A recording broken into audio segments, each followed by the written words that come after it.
The playoff push is on for the NASCAR Cup Series with just 7 races left in the regular season. But today it's time to go street course racing in downtown Chicago. The Peacock Pit Box, located in the middle of Grant Park, right by Buckingham Fountain, a fixture in Chicago for almost 100 years. So cool to have this setting for the second ever street course race for NASCAR. Marty Snyder joined by the Hall of Famer Dale Jarrett and Brad Daugherty. You know, DJ, why is street course racing such a tough challenge, even for the best in the world in stock cars? I think it's two things. First, they're totally hemmed in by walls on both sides of the racetrack. They're not really accustomed to that on the road courses that they run at other places. No runoff area. And the other is the track surface itself. These are streets that cars are on all the time. Yeah. You know, they keep them up as well as they can, but they go through harsh winters. It makes it very, very difficult to figure out where your grip is and navigating through the bumps out there. Yeah, there's all different types of surfaces. And one of the unique things about racing on a street course like this, DJ and Marty, is that the grip level goes the opposite way throughout the day. We watch our guys race every week, and the track starts to lose grip, the tire starts to lose grip. But as these guys race on this surface, it gets better and better every lap, which is an anomaly. You know, Brad, we've seen a lot of tempers in the Cup Series lately, so when guys are battling for inches on the racetrack, I'm guessing there might be some here this afternoon in Chicago. No doubt about it. You got to be super aggressive, especially in these Cup cars. You know, they're very, very durable. If you want that spot, you better be willing to go take it, because the guy's not going to give it to you. Yeah, and they are willing, because there's only been one of these trophies given out, and all of them know who that guy is that they want to beat. But there is one driver. We mentioned the best in the world in a stock car, Shane Van Gisbergen. And DJ, he clearly has an advantage over the Cup Series drivers, which is not a knock on the Cup Series drivers, because his decades of experience show up at a street course. Yeah, we have the best drivers in stock cars in the world for 36 weeks. But there's one guy that comes in for 1 week and takes one of those 36 out of their control guide. He just has a skill set that is above everyone else, mainly because he's been doing it a lot more, as you pointed out. It takes time to adapt to that. They didn't get much practice last year. They were racing in the rain last year. So many things that worked into SVG's favor right there, but he is just so talented. But these drivers, I'm telling you, the NASCAR drivers are not happy about the man coming in here and stealing their show. That's exactly right. And over time, they will figure it out, but they haven't got it figured out today. And we've heard multiple drivers, including our past champion, Ryan Blaney, talk about the difficulty of heel toe, which Van Gisbergen does better than anyone else in the world. And it's difficult to learn so quick. So he's got an advantage today, but he's going to have to go get it. He is known as SVG. He is from New Zealand, and he won this race last year in his very first Cup Series start. NASCAR is racing in the streets of Chicago. And we're winding them up here in 6. Oh no, the 9 of Chase Elliott. We've seen a little bit of action everywhere. This is the parking lot that we expected. Here he comes, battle for the lead. Shane Van Gisbergen to the inside. And Haley is right there. Going to retake the lead. The 91 back to the inside into turn 4. Gisbergen has been perfect. Welcome to the NASCAR Winners Club. I can wait for you. This was so cool, and it's what you dream of, so hopefully I can come and do more. So who is SVG, DJ? He has 3 championships down under in supercars, and he is running full-time this year in the NASCAR Xfinity Series. Yes, and he has just a world of talent driving this type of course and these type of cars. The Cup cars in particular are much closer to what he was used to driving, but as we've seen in the Xfinity Series, pretty good with them also. But he's just a talented man that has a special skill set that is hard to match. Yeah, and I love the fact that, and you mentioned this yesterday, that he's come over and he's put himself in a full-time situation to learn how to drive these stock cars. Not just come to the road course and street courses and dominate, but he's also trying to adapt to the oval. So 3-time champion in V8 supercars, so he's a champion. He's great at what he does, but it's admirable that he's all in 100% to become the best. So we mentioned he won the Cup Series race here last year, Brad, but he also won the Xfinity Series race yesterday in a terrific battle with Kyle Larson, really all day long. And I love what Larson said after the race. He said, I appreciated how clean he raced me. He never put a bumper to me one time, which makes what he does even that much more incredible. What it tells me is there's more, even more in the tank. So when you get to today and you're racing against the best in the world, he's got even more tools in his toolbox. He raced all day yesterday. Even when he went back to 20th, he was extremely patient. He did not touch anyone all day long, and he put on a clinic. We mentioned the playoff push for the NASCAR Cup Series, just 7 races left in the regular season, and that playoff picture changed last week. Joey Logano getting the win at Nashville. Right now, he's with Parker Kligerman. Already that had to feel great for Joey Logano to get that win, lock yourself in the playoffs, but now we're street course racing. How do we tackle this one? You're starting 32nd today. How do you pass him? Any way I can possibly find it. And there's not a whole bunch of options. You know, you look at the strategy of it, you know, there's not going to be many pit stops. Now there is some weather in the area. That can definitely change some things up. A lot more passing zones that seem to open up. Just, I think, over time, the drivers get a little bit more comfortable being around all the walls. And we watched Shane pass a bunch of cars last year. And we're like, oh, I guess you can pass there. So some eye-opening experiences, and got some experience yesterday in the Xfinity car. So, yeah, we're looking forward to it. And the work is definitely cut out, but we'll try to get our Shell Pennzoil Mustang up there. When you're doing something unique like this, street course racing, we don't do this often, and you have that win now. Does it open up some chances to take, some risks that you can take because you have that win in the bank now? I'm glad we got it. For starting where we're starting, that was a key move. And, you know, starting where we are, you got to be aggressive. You can't just sit around back there. You're going to get caught up in something if you don't go. So, you know, you got to make big moves early and try to get some track position established. I think they got a lot of opportunity ahead of them, Kim. Well, Parker, William Byron faced some challenges yesterday with a power steering issue, which means you'll start in the second half of the field. How does starting towards the back complicate what you need to do to be successful here? That makes it really difficult. You know, we've got an uphill battle, so we just have to fight all day and try to put good laps together and consistency and try to make good pit decisions and all those things. So yeah, certainly not what we wanted. Kind of a freak part situation that we had there. Luckily, we found it overnight. Was able to change everything and should have good power steering today. So that's important around here. But our relay payment Chevy was really good in practice. Just gotta put good laps together and get in a rhythm. And you know, who knows what the weather's going to do? We can't control that, but we're just going to go out there and try to inch our way forward. You mentioned being consistent today. I know consistent finishes is something you guys have struggled with recently, but you have argued we are not in a slump. So where have your strengths been in the last handful of races? Yeah, I mean, we still have brought a lot of speed. So, you know, if I look at a lot of the racetracks that we've been to, with probably the exception of New Hampshire, you know, Iowa, we finished second, had a chance to win that race. So still the speed's there, just trying to execute and, you know, not have things like yesterday happen, but at the same time, you can't control that now, so you just got to go out there and race the best you can. And yeah, we'd like to be consistent all across the board all weekend, but things happen, and hopefully we get ourselves in a position by the playoffs where we feel good. William Byron and this team trying to put all the puzzle pieces together, Parker. And catching up with one of the drivers that he may have to race at the front if he wants to win this race. That is Chris Buescher, who's been one of the best road course drivers of the next-gen era of NASCAR. We're at a street course. You hit the wall in qualifying. You got to come from the back. How do you accomplish that? Yeah, we got some work to do today, but I got a lot of confidence in our group. They got our Fastenal Mustang fixed up, and definitely picked up a lot of speed in qualifying. Just made a mistake there, so not much room for error around this place. Certainly, we've been really good at these things, very consistent. Looking for that last little bit to get up and get that win, and we're going to get a hard charger award yet again. I'm about tired of having that conversation. I really got to clean up this qualifying thing this year. It's either really good or really bad, but like I said, I'm excited about the speed that we showed there, the improvements we made, and we're going to be very good today. It's just a matter of being smart and working our way through the field. So last year we had to deal with a bit of inclement weather. It is starting to drop on us, a little bit of rain. What does that make you feel? As good as you are on road courses, did you like the weather, the wet weather last year? It was okay.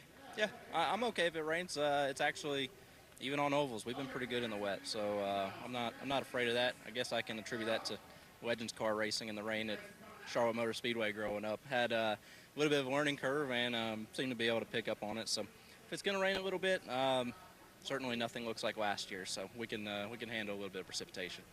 I love the confidence, Dave. Doesn't matter what's coming away. Chris Buescher feels like they got a chance. See if we can catch up with Kyle Busch here on the float, getting ready to go around here. This will be the slowest that you go around here this afternoon, I'm assuming. So how good can the 8 car be today? Certainly hope that it's going to be pretty good. You know, I feel like the car was better than what I was a little bit yesterday, but still trying to work on some of those areas of the track where I just don't quite have the feel like I'm hoping for. But all of that put together today, hopefully with some of the changes we made overnight, the Zone Chevrolet will be pretty fast. And so looking forward to making some time up, getting up towards the front, and seeing if we can challenge like we did last year. With another race in the books with the Xfinity Series yesterday, we see what drivers are doing, where they're doing it. You've had practice. How much different will this race play out in terms of the moves you'll make to try to get spots? I mean, that's the thing. Like Shane, you know, they kind of talked about him making moves where normally they aren't normally passing zones, and he made it work, and he made it in tight corners with not any really contact. So it is possible. It's just the opportunities of making it happen, and those around you racing you with the amount of respect that he got as well too. So that's the interesting spot. That's what I've always kind of done with my road racing career and the races that I've run, where you know you can pass guys in areas in which they slip up and they think, okay, I slipped, they're not going to get me in the next corner because it's not a passing zone. Well, guess what? Watch your mirror. Here we come. Kyle Busch, always, Marty, very good on the road courses, or in this case, street courses. Yeah, there you go, Dave. Brad, let's check out the playoff standings right now, and I want to talk about both of those drivers, but I want to start with Chris Buescher, who used to drive for you. Absolutely. He's in a very interesting position, plus 56. Normally, he mentioned they have speed to win at road courses. Do they play the points game today, or do they play it for the win today? No, I think they play it for the win. Chris has been really good at the road courses, and he's had an excellent season. I think you charge hard, you play hard, you try to win, get as many points as you possibly can by winning the race. Boy, DJ, 104 points below the cut line for Kyle Busch. I don't think anybody expected that coming into this season. Is there any path other than a win for Kyle Busch in the next 7 races to be in the playoffs this year? Well, you always think about those points because it's so difficult to win in this series. And when you're having a string of bad luck, I think that you point directly at the possibility that, hey, we need a solid day. We need a little momentum back here, and there's other tracks coming up that our driver might have a better chance at winning at. So I think that they're going to look still to gather points. It's not impossible. I think from this point forward, they will start looking at a must-win situation. I think Chris Buescher personally, they will look at a lot of points if they can possibly do that, setting their driver up to score as many points as he can at the end of the race, not necessarily during the stages. Such a cool idea by the Chicago folks there with the drivers. Yes, that is a float they're riding around on to see all the fans here. And this is how they built the street course, DJ, here at Chicago. Oh, it's just unbelievable that the foresight to look at this, what's going to be the best situation. I mean, it's just incredible what they were able to do, and that they were able to put these barriers up, not disrupt things for too long of a time. This year is much shorter time to put it up and then to take it down, but it's just amazing the effort and again, the foresight to say, we can make this work, and it's just been fantastic racing. And Brad, what I love, almost all 50 states purchased a ticket, and 28 countries, by the way, here for this weekend. And there's a little bit of everything going on here. It's like a festival, a concert, all wrapped around a race as well. Great food, too. Don't forget the food, man. And Sunday. I know you don't want me to forget the food, Brad. Chicago has been such a good host now for the 2nd year in a row. It'll be street course racing coming up on NBC Sports for the NASCAR Cup Series, Year 2 of NASCAR in Chicago, coming up.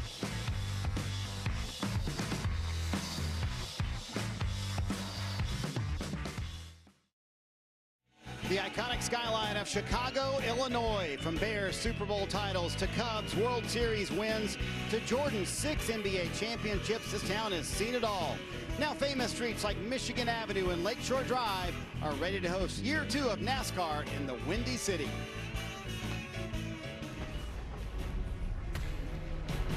Welcome everyone to Countdown to Green, presented by Sonic. What a setting on July 4th weekend. The skyscrapers in the background, Lake Michigan in the foreground, all surrounding about 25,000 horsepower, 40 Cup Series cars just waiting for the green flag. Our Peacock pit box located right in the middle of Grant Park by Buckingham Fountain, a fixture in Chicago for almost 100 years. Along with the Hall of Famer Dale Jarrett and Cup Series team owner Brad Daugherty, I am Marty Snyder. Brad, how would you describe the Chicago street course event to someone who's never been here? Yeah, you'd have to say festive would be the word that comes to mind. I mean, there's concerts, there's people everywhere, there's vendors all throughout the city, and most importantly, there's fantastic food available at every corner. It's been unbelievable. I've been eating all week. It's great. It has been an amazing week here leading up to this great and special event. Really nothing else that we've done in a lot of years that comes close to this. But the biggest thing is the excitement of the drivers to come back here for a second time. And until just a couple of hours ago, we thought it was going to be a completely dry racetrack, and they were all comfortable with that. That may not be the total situation throughout this afternoon. But if there is weather, they do have the wet weather tires here, so these cars would run here this afternoon. But DJ, if yesterday's Xfinity Series race is a preview of today, what can fans expect? Oh my gosh, we saw things yesterday that we really didn't think were possible on this street course, that Kyle Larson and SVG put on a show that is going to be remembered for a long, long time. These two exceptional drivers were toe-to-toe, battling it out, really never putting a fender on each other, Brad. Yeah, absolutely. It was incredible to watch, you know, SVG do his thing and apply his trade and craft, and then to watch Kyle Larson to almost learn, sticking around, just going to school, watching SVG, and they raced really hard. It's fun to watch. Yeah, it was a clean race the entire time, which, by the way, Kyle Larson said he felt like that was amazing how SVG raced him. More on that coming up. But it's not only the battle with SVG that Kyle Larson has faced lately. Off track, Larson and Denny Hamlin are supposed to be close friends, but there's more and more evidence that this friendship is turning into a pretty intense rivalry. I'm fine with the way we're racing. He runs you like that every time because you let it happen. It's going to keep going, and it's going to keep getting raised. 90% of those altercations are at the front of the field. They aren't disagreeing for 10th or 15th. It's a drag race to the checkered flag. Don't get pushing. He's in the fence. Stay high. Don't give him the right rear. Southern 500 winner, Denny Hamlin. I've been cost a lot of good finishes by him throughout my career. Going records, did he? I thought he was better than that. The 5 tried to clean us out there. These two are friends off the racetrack, but on the racetrack, it doesn't look it. Hey, we're good. Stop. Was it a rivalry? Sure, if you want to call it. Oh. Let's continue the conversation with Denny Hamlin. We just heard you say there in your podcast, Denny, you can call it a rivalry if you would like to. Do you foresee this intense racing continuing between you and Kyle Larson? Well, I think anytime you're battling for a win, you're always going to see intense racing. We've seen it for decades in our sport. So, absolutely, I think that you know, these are two of the best teams in the garage, in my opinion, and you're going to see tight racing with them for race wins throughout the entire season, because neither one of us want to give an inch, and we both want to get the win. So, Denny, this sport is totally different than other sports in a lot of ways, but in one particular way, instead of seeing a team for 3 series games, 4 games, you guys see each other 36 times in the regular season, or during the regular season and playoffs here. You're good friends, were anyway. Is that strained, and how do you go about separating the two, and can you do that in a rivalry like this? I mean, you have to, right? I mean, I think that's what the fans want to see, right? Is no matter what your relationship is off the racetrack, they want to see you compete as if you're, you know, you don't like each other on the racetrack. That's just what makes sports great. And when I put on this uniform for Joe Gibbs Racing, they want me to go out and do everything I can to compete for a win. Same with him and his organization as well. So I think that, you know, being able to set aside any kind of friendship or relationship that you have off the racetrack to then go and be a professional for your own race team, that's a reward for all the fans out there watching. You know, Denny, it seems to me, watching you as we go throughout this quote-unquote rivalry, it seems like you're very comfortable in this position. And when you watch Kyle, he doesn't seem to be as comfortable. Is that something that you recognize in this situation, or is this just who you are? I think it's more just who I am, and I think that you know, both parties can understand the aspect of the competition of this, right? You know, we know that our path to getting a championship has to go through Phoenix. In order to get to Phoenix, you must win races in the regular season. So I think that we both understand that for sure. And for me, in my headspace, I'm very confident in where I'm at, right? I am towards the end of my career, per se, compared to where I've been starting. But, you know, I'm just a person that is really driven by race wins itself. And I'm going to do whatever it takes to get those. Well, Denny, we appreciate the time. Best of luck today here in Chicago. All right. Thank you, guys. All right. For the other side of the story, here's Dave Burns. Well, Marty, Kyle Larson knows that the fans love a good rivalry, but Kyle, it just seems like Denny's more into it than you are in some ways. And he just told us, you know, you two are the best teams on the track, and he's going to have to go through you, and he'll do whatever it takes to get the championship. So can you kind of play his game? quite literally, right? No, just no. I mean, I think we at the 5 team do a good job of looking ahead and looking through certain things and dramas at times. So that's our plan, that's our mentality, and I think that's what's allowed us to win a championship in the past. So keep focusing on the racing. You know, we were able to do that, get the pole here today in the Valvoline Chevy, and we've got a great car too. So we'll see what the weather does here shortly and go race. How do you manage it, Kyle, if it resurfaces again today between you and Denny? Like I said, we're just focused on what's ahead, and that's, you know, trying to do our best to win races. So, yeah, it's just it's part of racing sometimes, part of stock car racing when you got bodies that are tough. But yeah, we'll see. So, yeah, like I said, though, just focus on racing at this point and you know, controlling the things we can control. All right, Marty, we'll see how he does. He does start from the pole, so right now he's got the fastest car. That can help. And won the last road course race as well, Dave. So, DJ, what's your reaction to what you heard from both drivers? Well, I think the first thing that comes to mind is throughout this sport and the time, we've had great rivalries. And when it's the two at the top, you had Petty and Pearson. You had Dale Sr. and Jeff Gordon and Dale Sr. and a lot of others. But you know, this is two of the best in the business right now. You know, I asked Kyle Larson basically the same thing that I asked Denny is they were really good friends, played a lot of golf together. How is that affecting this relationship and friendship? And Kyle said, you know, this all kind of started back in Pocono last year in the incident that we saw.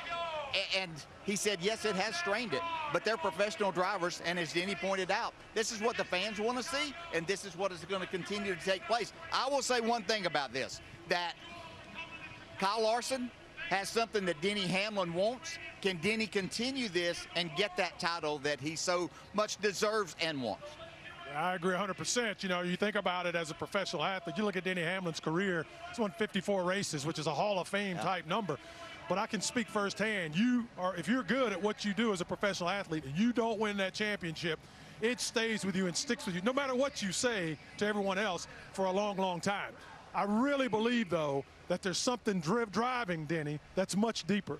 And this is quintessential Michael Jordan. You know, I've known Michael for over 40 years. Probably the most hyper-competitive athlete, professional athlete I've ever been around in my life. He and Denny are very, very close. You heard Denny say it in that interview that we have to go through Phoenix if we're going to win a championship. No, what he meant to say was, and I'm not putting words in his mouth, I've got to go through Kyle Larson. Michael Jordan has helped him identify Kyle Larson as the head of the snake. Now, this is just my opinion. And they're going to keep going at Kyle Larson and going at him and going at him until he either stands up and rebukes it, or they're going to go through him. Denny knows he's got to beat Kyle Larson to win a championship. Really interesting stuff, Brad. We're just getting started from Chicago here.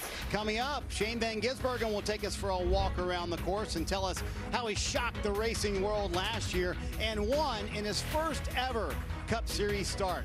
Speaking of Michael Jordan, he made his name here in Chicago at the United Center. We'll check out his brand new work home at 2311 Racing back in North Carolina.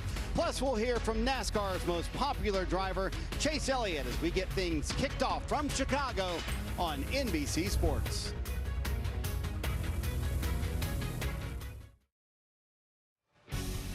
Countdown to Green is brought to you by Sonic. Live free. Eat Sonic.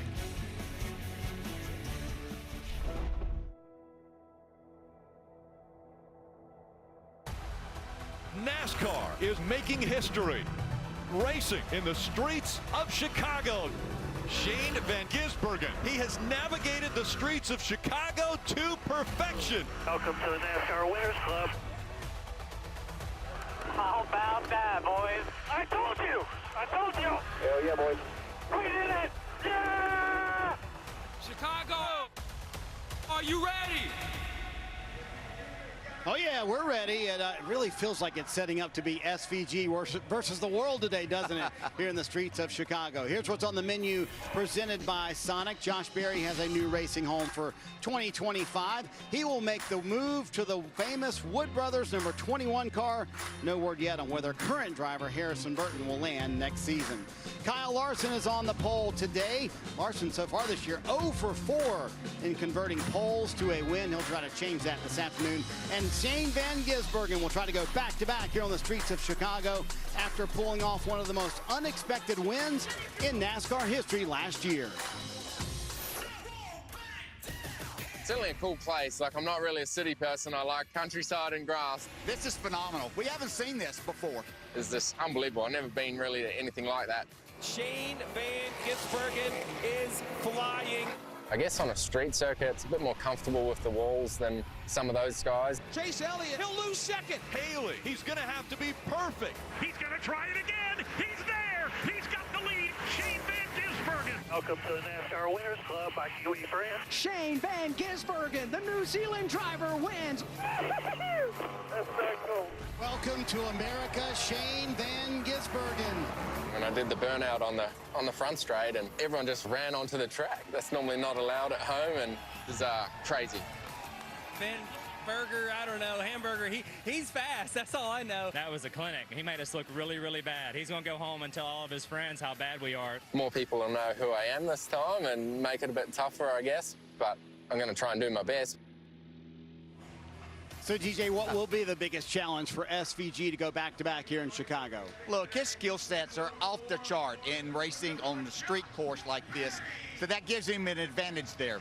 But these Cup drivers, not only are they a little upset that he came in and stole their thunder, but they're very, very good at paying attention to how they got beat. So they have a better idea of how they're going to have to do things to make this where they get a chance to win this race instead of SVG doing it once again. And his other thing, staying patient when he's in traffic today. Technically, he's 2-0 here at Chicago because he won the Xfinity Series race yesterday, Brad. What impressed you most about that performance? Yeah, there's a couple things. Well, all those guys that couldn't say his name last year, I bet they can say it this year.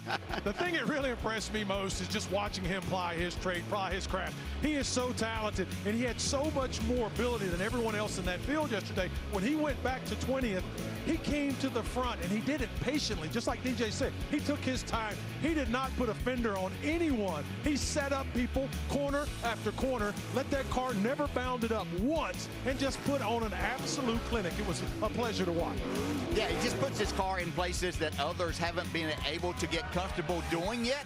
But I think that we're going to see something different today. But what he did yesterday was outstanding. And once again, showed us places that you can pass that others didn't think was possible. And we love the SVG victory celebration, by the way, with the rugby ball going into the stands. Plenty of action to follow here on the streets of Chicago, on track, but also off track as well, like the concert area. Parker Kligerman, how much time have you spent over there this weekend?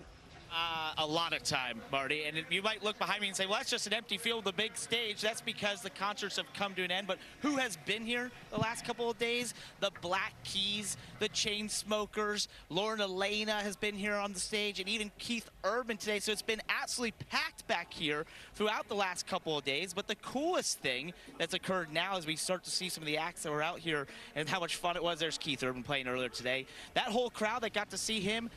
And actually, one more thing, guys. I was there at the Chainsmokers. And here I am. I got on stage. I may have had an adult beverage with them, which was awesome. It was my almost famous moment. I felt so cool. That was amazing. They put on an amazing show. Such a cool, young, diverse crowd that was out there. So much fun.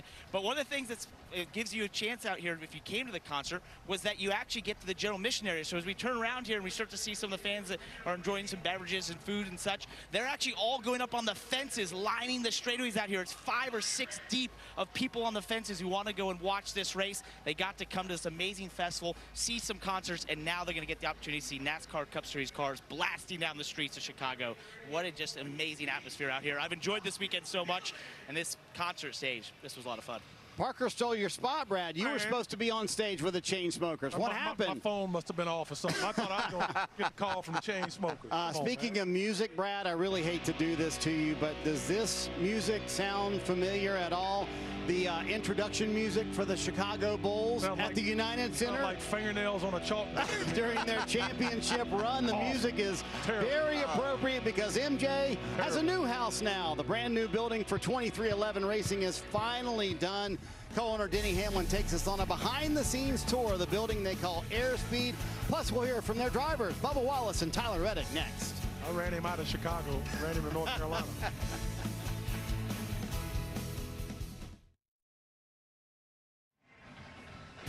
Introducing the most fun for $1.99. The Solid Sonic $1.99 menu. 5 craveable Sonic favorites like the Quarter Pounder Bacon Cheeseburger, Crispy Tots, Melty Queso Wraps for just $1.99. That's some valuable value right there. Live free, eat Sonic. Hey, DJ, can you grade Tyler Reddick's first pitch at the Cubs game for me on Friday? All right, let's take a look. Look, this is very nerve-wracking. Well, I think Tyler is saving his speed for the track today. Look, that was a little bit of cop-out. That was a moon ball, wasn't it? Wasn't it, Brad? Had a little air to it, man. Looked like a softball pitch, but that's all right. Yeah, Reddick and his teammate Bubba Wallace have a brand new workplace back in Charlotte thanks to their owners Michael Jordan and Denny Hamlin, who explained to Kim Kuhn, Airspeed is much more than just a race shop. Joined by Denny Hamlin here at the new Airspeed. Where did the original idea for Airspeed come about? You know, it was one of the very first things that I told MJ when we were starting a team. I said, what are you going to need? I said, well, we're going to need a charter, we're going to need a driver, we're going to need sponsors, and I need a race shop. Didn't know that it would turn into this, but this planning for Airspeed started at the inception of 2311 4 years ago. 23 is Michael, 11 is Denny Hamlin, Air is Michael, and Speed is Denny Hamlin. So one of my favorite things is all the natural light. A lot of these race shops are, you know, built a lot differently, and I just wanted to make sure I had a view of natural light from north, south, east, west. So we have 2 meeting rooms here. This is the 11 meeting room. This is the 23 meeting room. It's 45 shoes on the 23 wall. I wanted to make it feel like an arena in here, so you see the LED boards. We call this the racetrack lighting. Ideally, one day, I'd love to have this LED screen running all the way around this, but we got to win some more races first. Okay.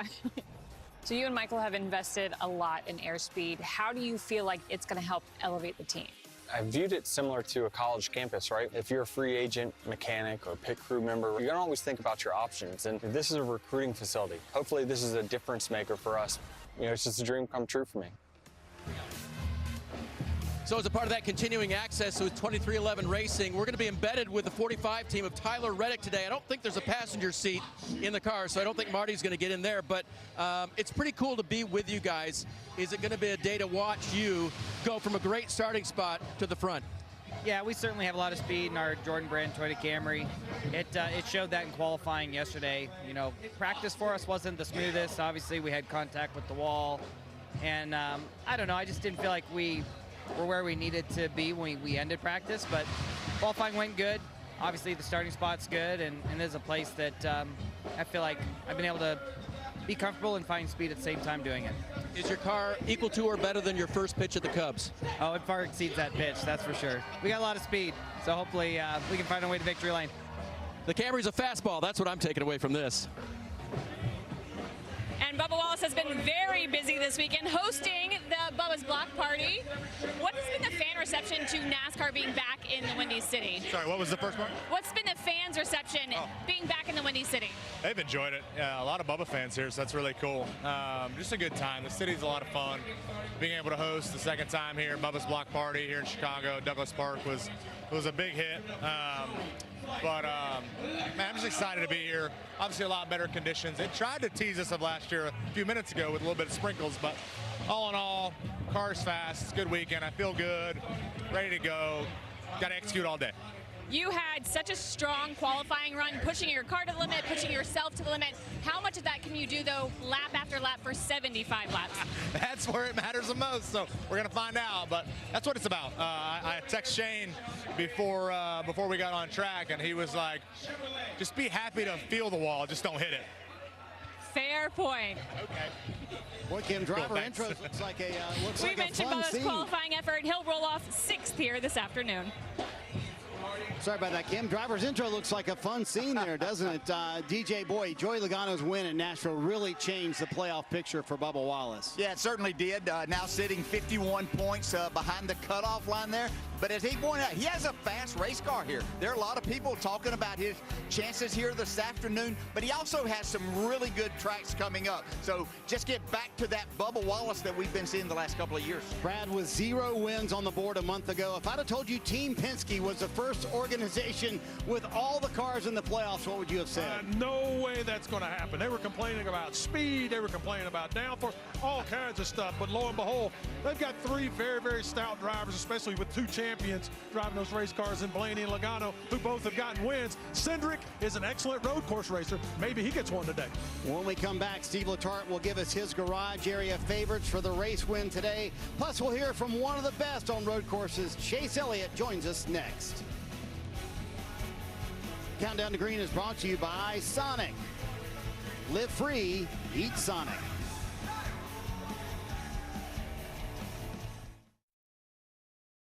This is Chicago, home of spectacular music, food, and of course, today, NASCAR on NBC. My pick to win, he drives on the wild side, hands down. He won it yesterday, it's gonna happen again today. SVG all the way.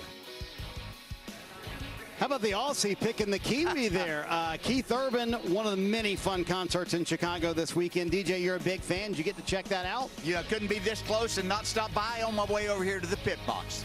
By the way, Keith Urban just released his first track from his new album, High. The single is called Wild Side. You heard him mention that a moment ago with SVG's driving. DJ, you're in Vegas quite a bit. Yep. You can catch him at the Fontainebleau starting in October. I'll certainly be there.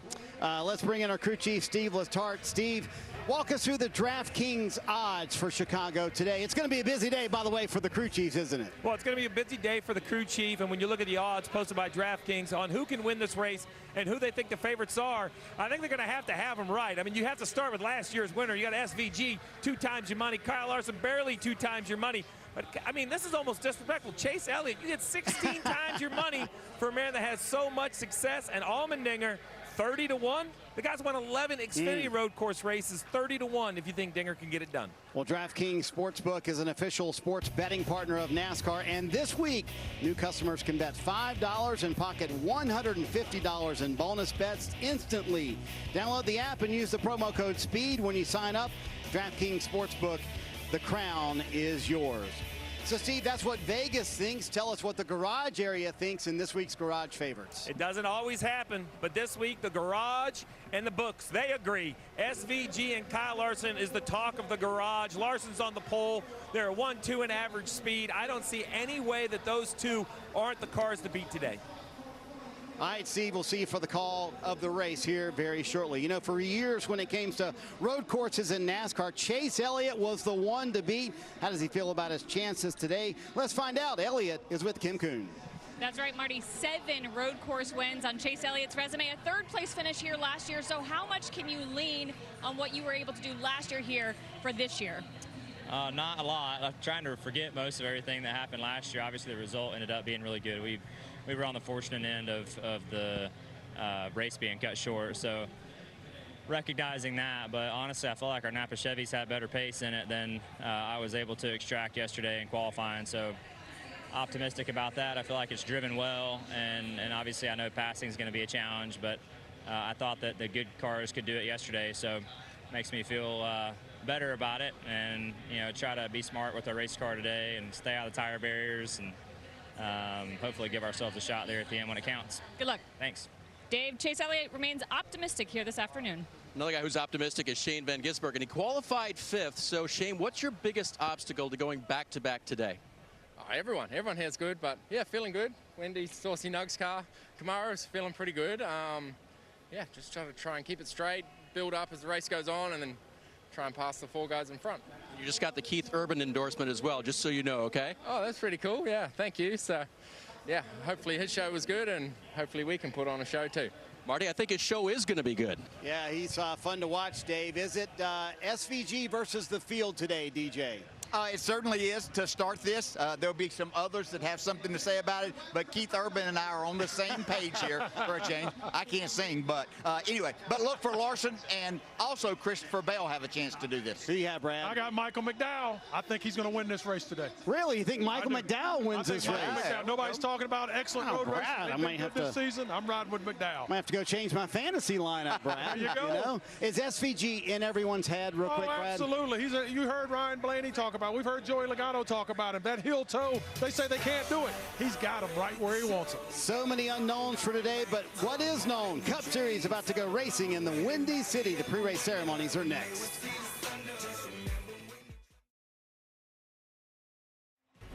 The streets of downtown Chicago are about to be filled with the thunderous sounds of NASCAR Cup Series machines. DJ, there was so much chaos last year with the weather. Is it almost like they're running a street course for the first time today? Yeah, it's been all dry up to this point, and I'm going to be the optimist that I always try to be and say we're going to have that here today too. So it will be the first time like a new place. Yeah, no doubt about it, man. Look forward to watching these hot rods get some grip, like these guys get after it. It's going to be fun to watch. And maybe some mixed conditions later today, which will make it even a little more interesting. But the margin for error, very slim for these Cup drivers with so much on the line this late in the regular season. Time for today's pre-race ceremonies.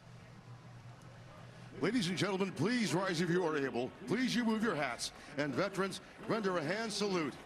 As the Chicago Fire Department and Chicago Police Department Honor Guard present our nation's colors. Here to offer today's invocation, please welcome from U Chicago Medicine Advent Health, Chaplain Sherwin Callwood. Father in heaven, we thank you today for this race. We ask now that you will cover each driver in the coat of your protection. Keep them safe, and may all glory go to you. In the name that's above all names we pray. Amen. Here to perform America the Beautiful, please welcome singers from Uniting Voices Chicago, a nonprofit organization that empowers and unites thousands of diverse youth from the city of Chicago to find their voice and celebrate their common humanity through the power of music.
Here to perform our national anthem, please welcome Chicago's original voice of the national anthem, Wayne Messmer. Oh, say, can you see by the dawn's early light what so proudly we hailed at the twilight's last gleaming, whose broad stripes and bright stars through the perilous fight o'er the ramparts we watched were so gallantly streaming, and the rockets' red glare, the bombs bursting in air, gave proof through the night that our flag was still there. Oh, say does that star-spangled banner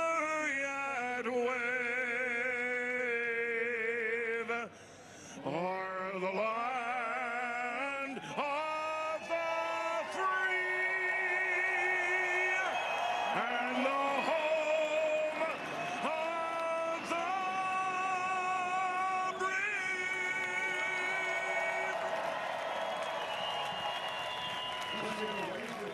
Terrific anthem after the break. Parker will show us the toughest spot on this street course, up close and personal. It's time to get the engines fired in downtown Chicago next on NBC Sports.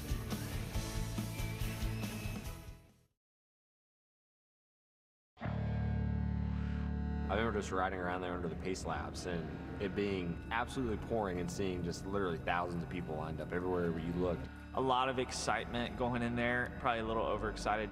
NASCAR is making history, racing in the streets of Chicago. Everything that came along with that race was just a lot of firsts, a lot of new things. It was pretty crazy. You get a little relaxed or get a little distracted or get just a hair too aggressive, it's a place that can buy you.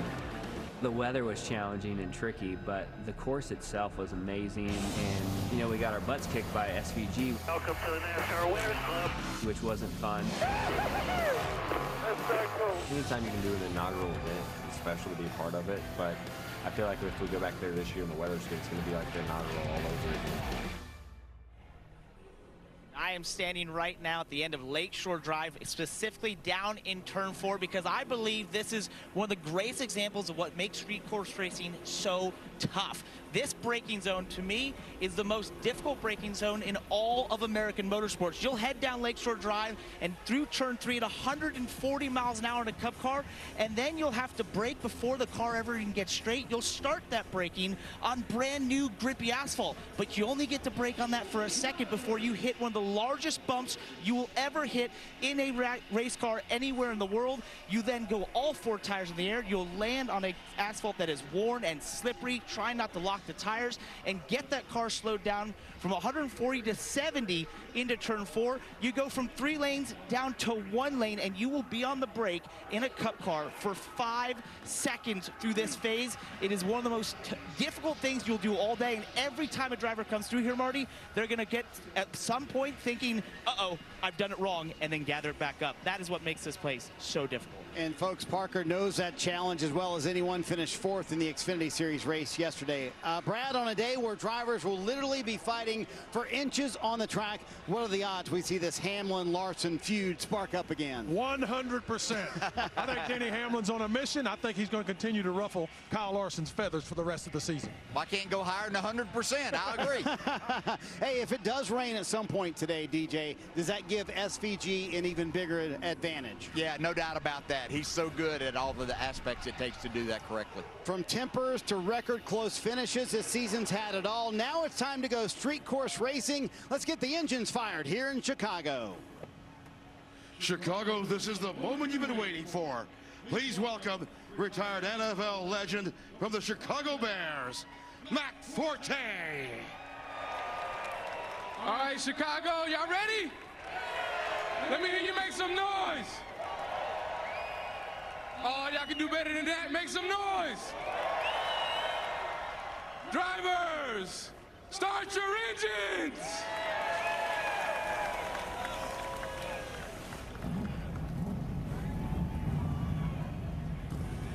Engines are fired in Chicago. Who's ready for a little street course racing, NASCAR style? It's coming up next right here on NBC Sports.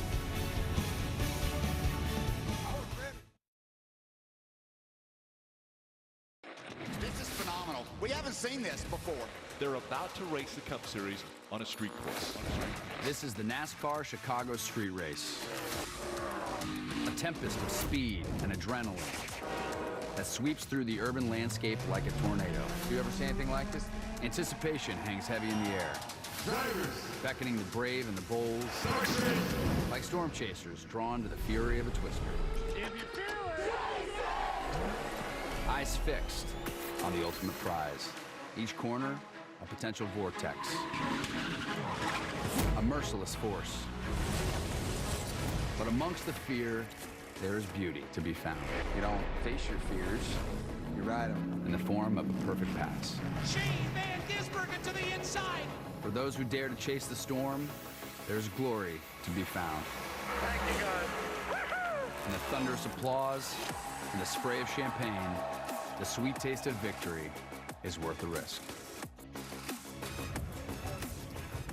Chicago, Illinois, the Windy City, is the third largest city in the United States, and it's also the first to ever host a street course race for NASCAR. Welcome to the NASCAR Cup Series Chicago Grant Park 165, presented by Xfinity. Hello, everyone. Alongside our crew chief, Steve Letarte, Rick Allen with you. Now, Steve, we have been to so many different sporting events. You have been to Super Bowls before, some of the biggest sporting events in the country. But how about this venue, this setting for this Cup Series race? We cover racing each and every week, but there's something different here. Not only is it just feel big on the shores of Lake Michigan, but it sounds big. We are going to introduce NASCAR to the skyscrapers to NASCAR. When you hear these horsepower, this 20,000 plus of these 36 cars hammer down Lakeshore Drive, it is crazy. Yeah, it's a beautiful setting and one that we are going to enjoy this entire afternoon. And the Windy City is living up to its nickname, by the way. We want to take a look at the 3D track map brought to you by Xfinity Mobile as we go on some of the most famous streets of Chicago, and it starts on Columbus. We go down Columbus into turn number 1. That's where Mike Bagley is going to have all the action. They'll turn left up Balboa Drive going toward Lake Michigan, and then on to DeSable Lakeshore Drive, and they'll head all the way down into turn 4. Well, Dylan Welsh will have all of the action there. They'll go through to turn 5, and then all the way back to 6 for Mike Bagley again in that action. And then from 7 all the way through turn 11, we will have Jeff Burton, the mayor, calling all the action in turn 11 as they come back up the hill, and they will make their way back onto Columbus Drive, and that is where Steve Letarte and I will have all of the exciting action of the start-finish line and everybody on pit road. Let's hear from the guys in their purchase. We'll start off with Mike Bagley in turns 1 and 6. Thank you, Rick. Turns 1 and 6 provide a unique fan perspective that is unparalleled in this sport. This is where the turns intersect at Columbus and at Balboa. The fans have been lining up on this fence line since 9 a.m. this morning when the gates opened up.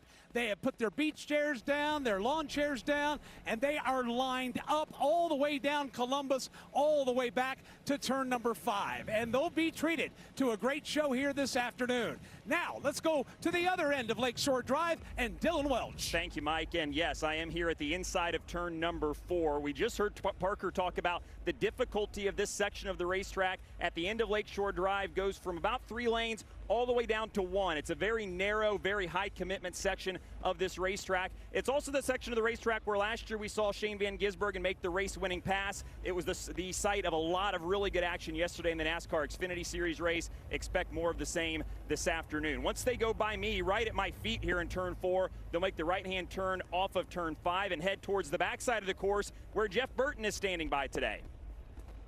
Yeah, I'm at turn 11 along the skyline of Michigan Avenue, where it has started raining, by the way. This is the most technical part of the racetrack. It starts with a downhill run to turn 7, which is a very, very tight 9-degree right-hander. That leads to an elevation change into Congress Plaza Loop, a slow sweeping left-hander, and that brings them directly underneath me for another very tight 9-degree corner. There are passing opportunities over here, but it is a risky place to try it. So, Jeff, why don't we give the folks the starting line as we get to page number 1. Ty Gibbs will qualify second. Great starting spot for the young man. Raced here yesterday as well. He'll try to keep it in front all day long. Kim?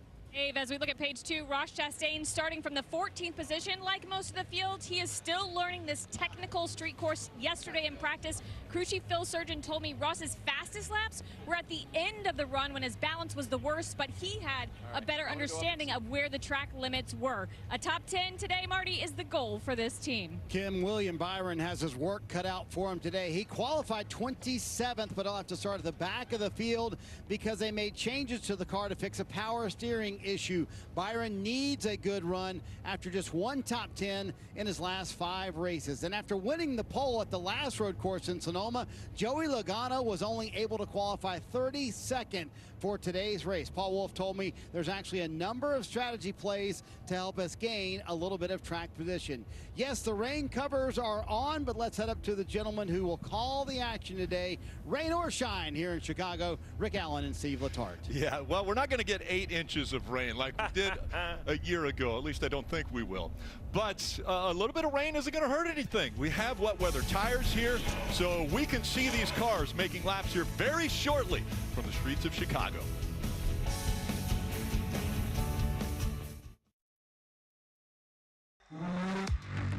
Tyler Reddick has been the fastest man all day here at the Circuit of the Americas. We're here! Out of 4, Reddick wins at Kansas. Reddick there in the 45 wanted to know what the state of those tires that are coming off the race car, what they look like, so he can sort of judge how much he can push on these. Checkered flag is in the air. Tyler Reddick gets there first. Yeah! Great work, guys! Tyler, there you go! And we found that Tyler Reddick can win on any type of racetrack or course, which he has won on road courses 3 times already in his career. So one of the best at this as well. His crew chief is Billy Scott, and right now down with him is Dave. Well, Rick, as you can imagine, with this weather moving through the area right now, things are becoming very, very chaotic. Not chaotic on the booth. It's controlled chaos here up on top of the 45. Billy's been talking with driver and engineers, trying to figure out what's going to happen next. What word are you waiting for from NASCAR on decision making here? I think we're just kind of waiting to see what the weather does here. Got a couple minutes to make a decision on what we go do a sight lap on. We are allowed to come down after the first lap and change them. I think that's where we're at right now, to go out there and not lose position. So now it's just debate going on the radio on what we want to do the sight lap on, and yeah, a lot of it's going to be up to Tyler when he gets out there. Billy, once he is racing, what are the biggest pitfalls, or I guess you should say potholes on a street course, right, that you face as a crew chief in decision making? Well, before it was just a matter of, you know, maintaining track position and making sure that we are, you know, got enough fuel to get to the end, and looks like a one-stop strategy. But now this is obviously going to change stuff, and it's just a matter of adapting to the situation. All right, Billy, thanks very much. We'll let him get back to work. He's looking at everything, talking to everyone that he can talk to. And, of course, Marty will be up here a little bit later, checking in with them periodically on what they're doing as well. We'll have the Xfinity 360 cam in Tyler's car, so we'll be able to ride with Tyler and watch him progress from just inside the top 5 in this race. Yeah, Dave, we're embedded with that 45 team today in stage 2, which is great, that all access to the team. Steve, we just heard Billy Scott mention his situation. NASCAR has told them if they want to change the tires right now, they can, or they can do this inspection lap, go around, get a feel for it, change tires then, and they don't lose their starting position. Well, you're going to do the inspection lap either way. In my mind, you would absolutely put rain tires on now, just to make sure you don't go out on slicks. You don't know what it's like all the way at the end of Lakeshore Drive, right? I mean, that's quite a ways from here. There could be more puddles, there could be slick. You know, these slick tires have very little grip in the wet conditions. So put the treaded tires on now, and you can tell they're treaded because of the white Goodyear. That's a slick. That's a yellow Goodyear. That's how you tell the difference. They're going to allow them to make a lap at slow speeds behind the pace car. That will give the driver the ability to see the track firsthand, and then the teams have the option. You can stay on the slicks. You can go to the treaded. It's free.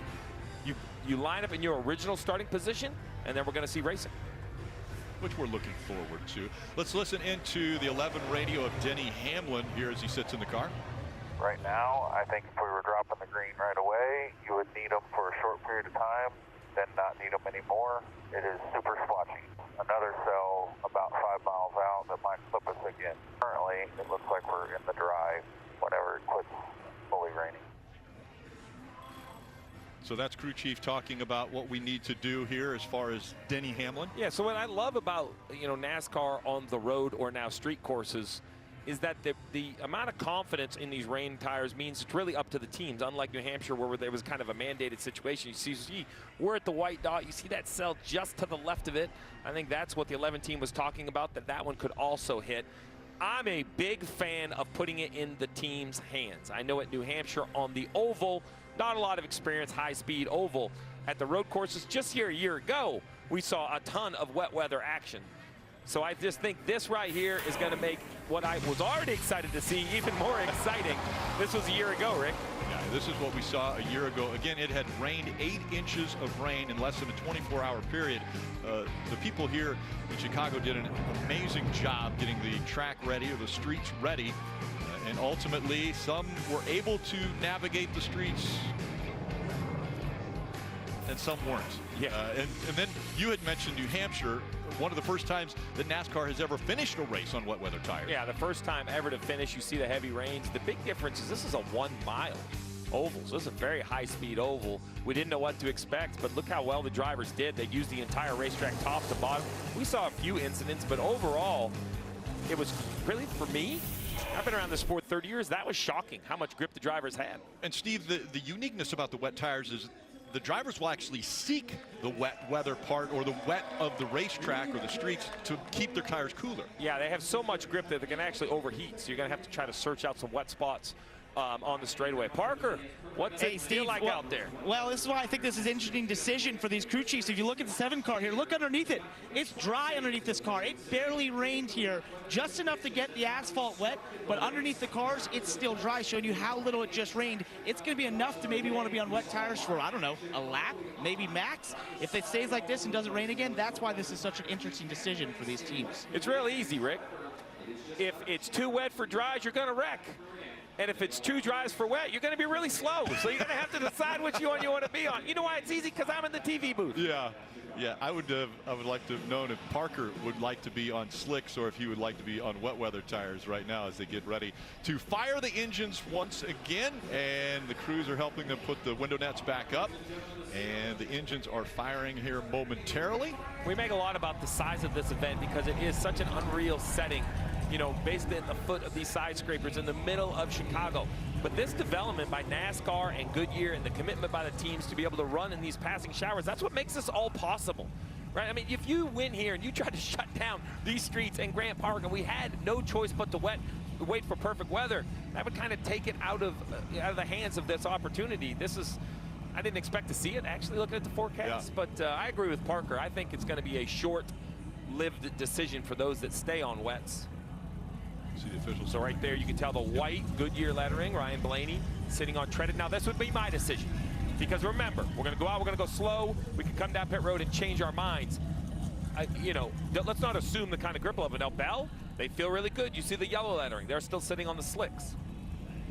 And again, a reminder, NASCAR has told these teams that they will be able to roll around one lap on the track. You had mentioned it, an inspection lap to kind of get a feel for it. If they come down the first time onto pit road and change tires, they're allowed to keep their starting position. After that, they have to come out where they come out in relation to the rest of the field. And there's a few other things that go along with these wet weather tires. You see the windshield wipers, they stand right out at you. But there's also, I'm going to call them mud flaps for, you know, a better terminology. They're behind the rear tires. It's to keep the spray down, really for visibility. It has nothing to do with traction. And then if we look right at the rear of the tail, you're going to see those lights right there. There's one right there. Now, those aren't brake lights. Those are flashing lights. And that's just for, you know, proximity to another car, if there is a little spray. Now, we didn't see those at the oval. That's a road course racing only thing. NASCAR also has the opportunity. Last year, they had to take it for single file restarts. I would be shocked if we did that again here, but we'll see what NASCAR decides. Yeah, we saw Parker mention it just a moment ago, that it wasn't a really heavy shower. It did get the top of the asphalt, the concrete wet, but at the same time, under the cars, there's no precipitation there. So we're looking forward to this just being, as we mentioned, a passing shower, and these drivers and teams to be able to get out there and race. Now, Steve, I think you've got an opportunity to dial up one of our drivers. Yeah, it's one thing for us to talk about. Let's dial up the driver of the 34, Michael McDowell. Let's see, make sure they're on the radio. Hey, Michael, it's Letarte and the guys in the NBC booth. You got a copy?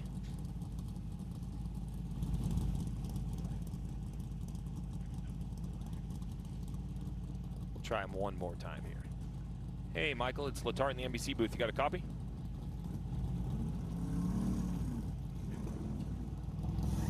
Nope, sorry for the technical issues. We're going to try to talk to him there real quick. That's actually another conversation I had with a bunch of crew chiefs. You know, things you don't think of. Yep. Right here in the heart of the city, all the RF signals has affected a lot of their radios. 2-3 spotters around this racetrack and radio communications. You know, some teams have had no issues. Other teams have had a little bit of struggle. They've had to go from channel 1 to channel 2. And remember, they have antennas on the top. When they put the covers on them, they take those antennas off. I hope they didn't take the antenna off the 34 and then forget to put it back on after they took the cover off. I think it's good luck if you don't. I think the last guy that hears on the radio went on to win the race, so maybe it's good luck. So here's a great look right here on board. You see, you know, it's a damp racetrack, but it's not like it's very, very wet. Heck, it's probably going to be dry underneath the crossover, right? I mean, it's not a lot of rain.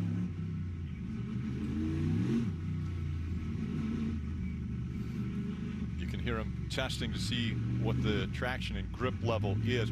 While they have rolled off of pit road, let's check in on the 12 team with Dave. Yeah, let's look at our reigning champion and what he's got going this year. Just remember, it was 3 races ago that they finally got that playoff clinching win at Iowa, the 17th race of the season, so that's on their side.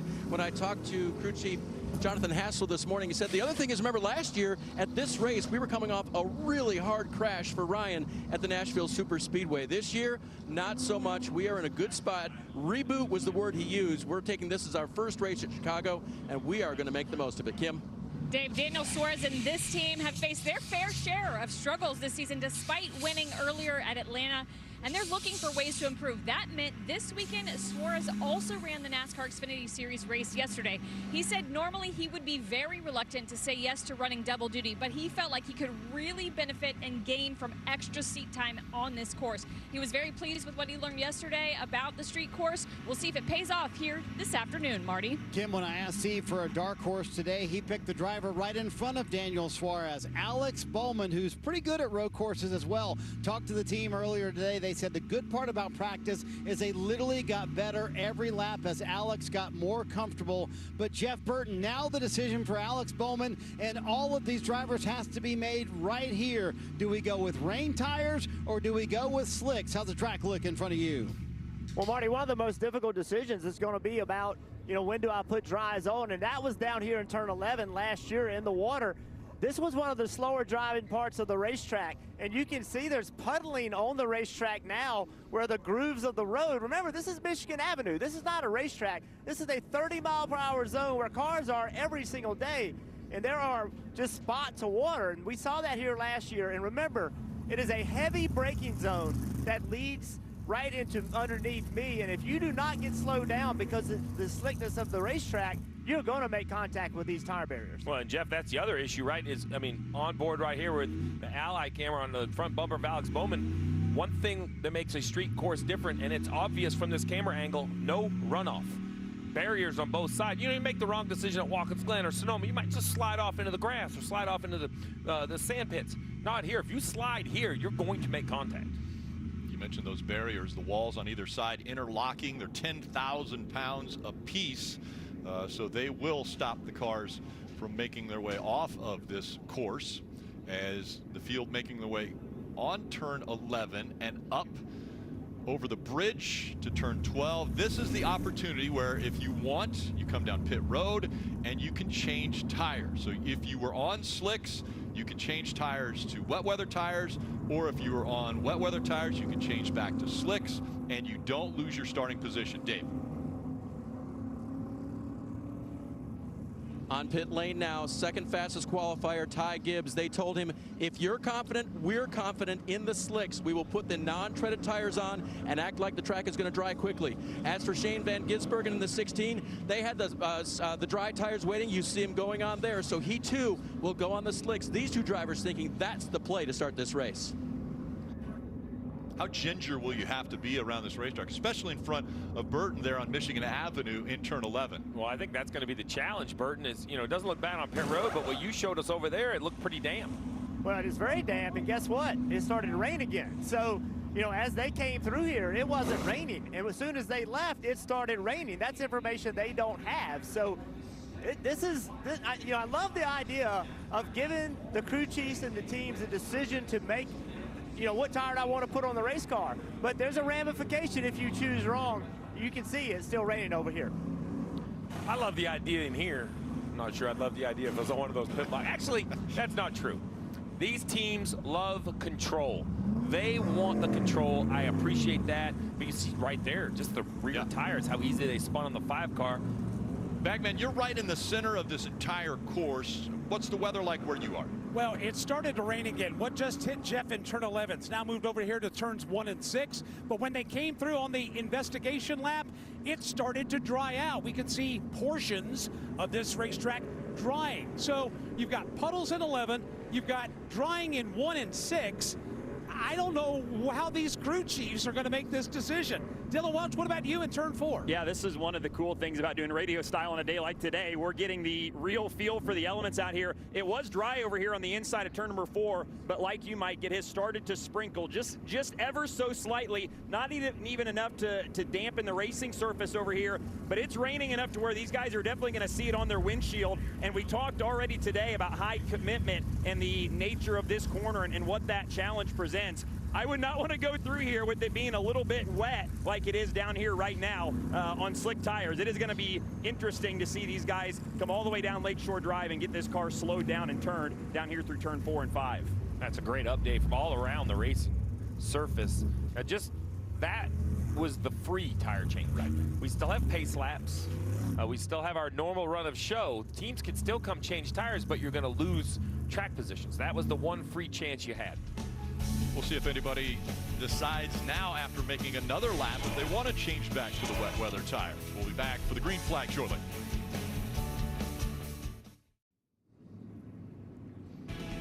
Today's aerial coverage is brought to you by Shady Rays. Down on Grant Park, Balboa there as they come up to Lakeshore Drive, as we have Lake Michigan right here at the bottom of your screen. And 7 cars have wet weather tires on, at least the last time by, as they're going 2 by 2 now and getting ready for the start. Yeah, let's go to pit road right now at Kim. Yeah, a lot of discussion on whether or not teams should put slicks or wet weathers on. Here was the conversation between Travis Peterson and his driver, Michael McDowell. It's all going to come down to the 50-50 shot of what this hill that's 15, 20 miles out does. The rains will get burned up pretty quick here. It stays dry for a little bit. We'll see what happens. We stayed with the guys who are racing. That's going to be our plan all day. So they elected to put slicks on after taking the sight lap in wet weather tires. They felt like the back half of the track definitely slicker, but felt like it was going to be dry in about 2 laps of racing. The interesting thing is, on the flip side, Austin Cindric, that team ran out of time on the grid to put the wet weather tires on for the sight lap.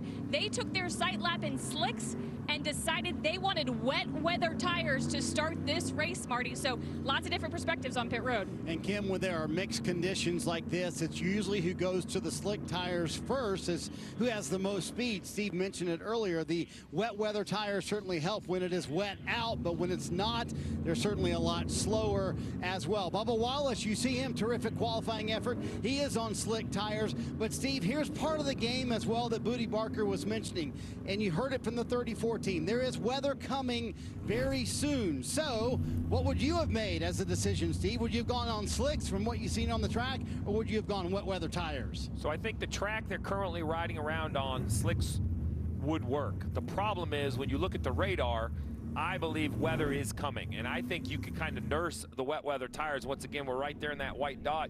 You see just to the left where that kind of R1 pops up, that bright yellow. That's, 10, 12, 15 miles away. So the problem with this, unlike other surfaces, we talk a lot about the streets, but look at all the paint. You have crosswalks, you have arrows, you have all of these things. That is going to be less grip than just the asphalt. Plus, puddles. I'm no meteorologist, but that's a puddle. And there is absolutely rain falling there. You see the drips on the puddles, so we know that rain is coming down, and that's right there in the turn 11, turn 12 area. As we ride along with the Busch Light Peach onboard camera of Ross Chastain. Again, we'll have some great vantage points here from the bumpers of quite a few cars today.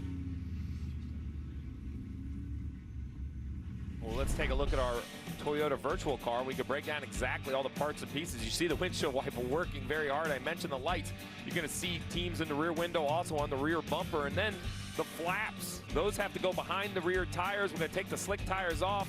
The flaps are already installed. We're going to put the treaded tires on. It's just like your tire on your street car, right? You have to give the water somewhere to go. So the wet weather tires not only have those treads to dissipate the water. It's also a softer rubber to grip the racetrack more, and even the sidewall's more squishy. That's why in the dry, it's slower. Like the treads don't touch as much asphalt as slick tires, and they just are kind of squishy. They almost feel flat versus the slicks that are meant to be high speed. We saw the pace car, the lights go off. That means that the green flag is coming out next time by. So, you know, I loved the conversation this week. I heard Tyler Reddick and Denny Hamlin on the podcast talk about this exact thing a year ago. Denny went down in turn 1 on the rain, and he lifted, and Reddick flew right by him. And Hamlin was like, you were crazy. I had no idea the level of grip. So now I just wonder the mindset of all these drivers. Who is going into turn 1 thinking they're gaining spots, and who is going to go into turn 1 thinking that you just not have a big issue? Let's listen into the radio of the man who won this race 1 year ago, the 16 team at Shane Van Gisbergen. We'll just have a fun, good day. Repeat what you do here. Yep. Passion all day. Be there at the end. Good luck, guys. Thanks for doing this with me. Remember, Shane is running full-time in the Xfinity Series, where, by the way, he won here yesterday in the Xfinity Series on this street course. He's won 3 times already in the Xfinity Series, and again, won the very first Cup Series street course race 1 year ago. And that was his initiation into NASCAR. It changed his life. He was going to be a part of the supercars, has 3 times been the champion of that series, and this is what he was able to do a year ago, getting by Justin Haley late in the race and then pulling away. What you see right behind Justin Haley, that's Chase Elliott, right? Who's won a ton of these road course races. And I think that's it. It's not just the win, but it was the raw speed. It was his car control. There was so many things about him. And since that day, I mean, we're a year later, and he's still the talk of the garage. I mean, you mentioned the full-time Xfinity Series. Well, he's won the last 3 Xfinity road course races. He won this one yesterday here on this circuit that had Kyle Larson and the likes of other big names. So it's going to be interesting. Now, it's important to know, you see Larson, Gibbs front row, Reddick, McDowell. We see Bubba Wallace, SVG, the 3-car who will be coming kind of into the picture right there, that bright green 3-car. That's the first driver in the lineup that we believe have wet weather tires. So if he thinks those are going to have more grip, make moves early, attack, push these guys on drives into a level of uncomfortable feeling. Make it uncomfortable. You mentioned Ty Gibbs. I spoke with him earlier today. He was in that Xfinity Series race. I said, what did you learn? Were you watching, you know, maybe what SVG and Larson were doing? He said, not so much as I just got more track time and more familiar with this course. And so the driver of the 54 starts on the front row racing against Larson. Over the bridge and heading into turn 12 and about ready to get started once again with street course racing in Chicago. Ty Gibbs using the windshield wiper before they get on the green out of turn 12. Tires already spinning. Green flags in the air. We're racing in Chicago. The field spreading out as they head into turn number 1, Bagman. Everybody holding their breath off the end of the front straightaway. Ty Gibbs will beat the entire field to turn 1 in the lead. Remember, these drivers are on slick tires, they're not on the wet weather tires. Battle for third. Bowman, then the purple 48, wedging his way to the inside of Michael McDowell in a race for 4th. They race onto Lakeshore Drive for the first time. Ty Gibbs, the black 54, leading the way as this race for the 4th spot continues. Battle for the lead as Tyler Reddick looks inside Ty Gibbs. They work through 4 for the first time. Here's the right-hander, turn 5. Everybody through cleanly as they hit Columbus Drive. They exit turn number 5, work their way back onto Columbus Drive. Remember, turn 6 was the trouble corner last year in the wet. Let's see how everybody's about to fare out now as they begin to slowly decelerate, apply pressure to the brake, and ease into this corner. Everybody's gotten the memo so far. Nobody coming in hot. Nobody slamming into the tire barrier. 2 and 3 wide racing down the hill to turn 7. They're coming to the wettest part of the racetrack, and it is still raining over here. This is narrow, it's technical. It is very difficult in the dry. You can see everybody kind of tiptoeing through here, taking their time, trying not to make a mistake. But right here, the 54 car of Ty Gibbs, this is where so many people had problems piled into these tire barriers last year. A pass right here, 16 of Alma Van Gisbergen, moving McDowell out of the way. see the slipping and sliding. Coming to the green, we had Jones, Berry, Byron all hit pit road before even taking the green flag. We'll see again. A lot of commitment, a lot of drivers staying on the racetrack as the 34 continues to search for rear grip down the front stretch.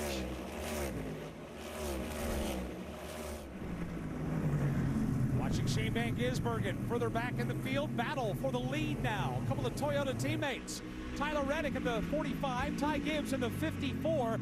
They now turn right onto Lakeshore Drive. Again, this is the race for the lead, and everybody is minding their P's and Q's so far. Tiptoeing their way out of 2, down the back or down the front stretch into turn number 3 here as Gibbs starts to get some separation from Reddick, who falls back towards Kyle Larson in the 5 car. Single file through the first 5 or 6 cars and all the way through the top 10. Here's Ross Chastain trying to defend from Chase Briscoe as they work through 5 once again. And Dylan, I have to think that these drivers are on a recon mission right now, just figuring out what are the boundaries of these slicks in these conditions.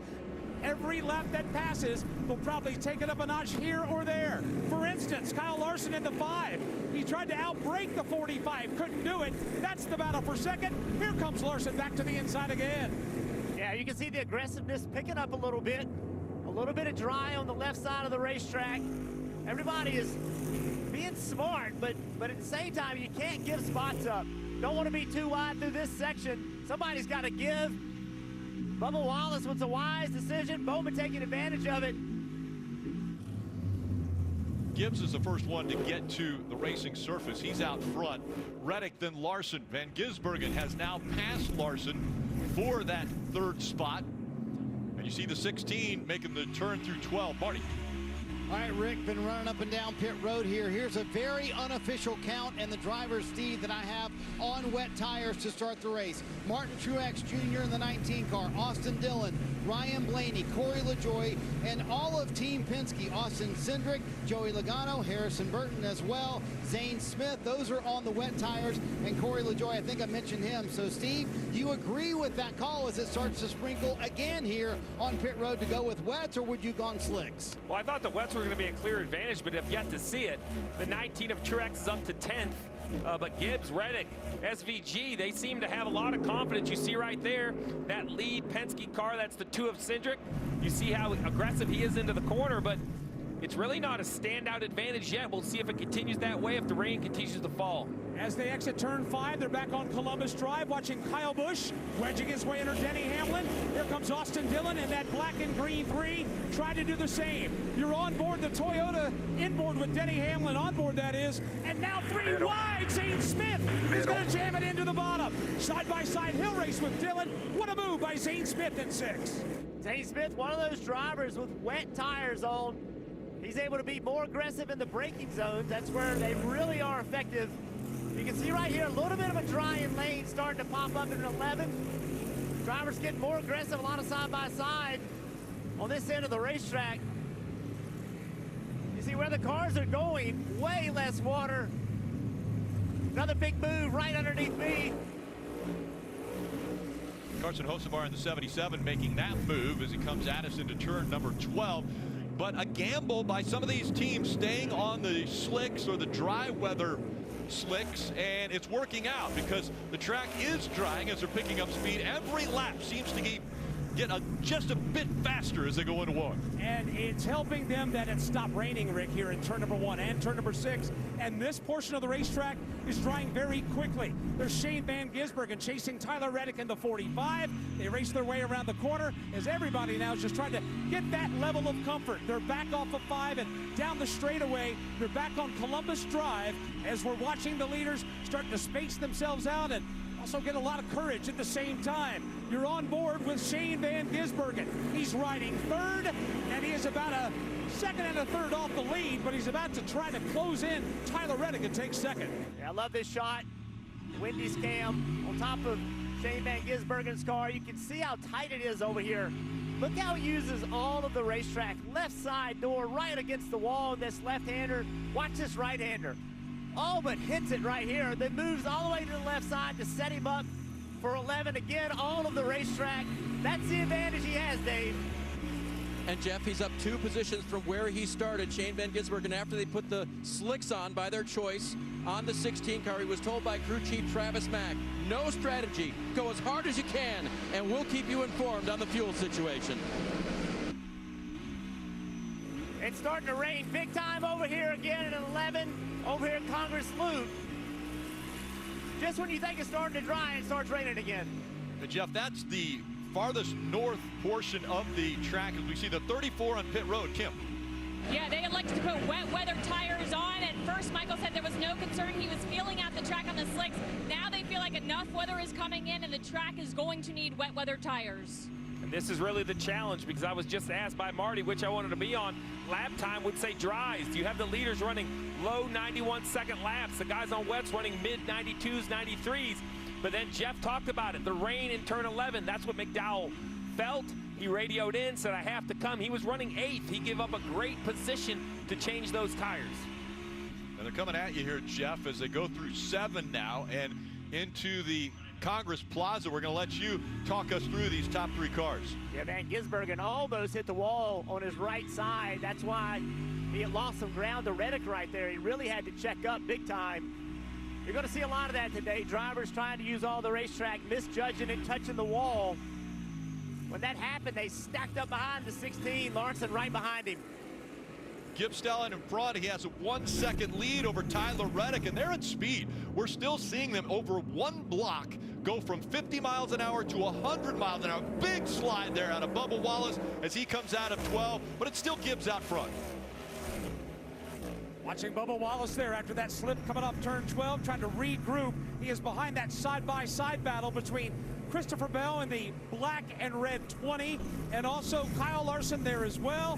Right now, everybody just trying to ease their way through as Shane Van Gisbergen starting to feel some heat, Dylan, from Kyle Larson. And that's the race for 3rd. These 2 battled fiercely yesterday in the Xfinity race, resuming that again as SVG holds on to the 3rd spot. They work through 3 and down into 4. Still dry over here. Gibbs leads Reddick, Van Gisbergen, Larson, and Christopher Bell off turn 5. Here they come back onto Columbus Drive. What a battle this is. SVG right now, Shane Van Gisbergen in 3rd. He is about 2 car lengths behind Tyler Reddick in that orange and purple 45 in front of it. Ty Gibbs now leading the way through this corner. And what had been, I guess, the accordion effect for the lead, you could call it.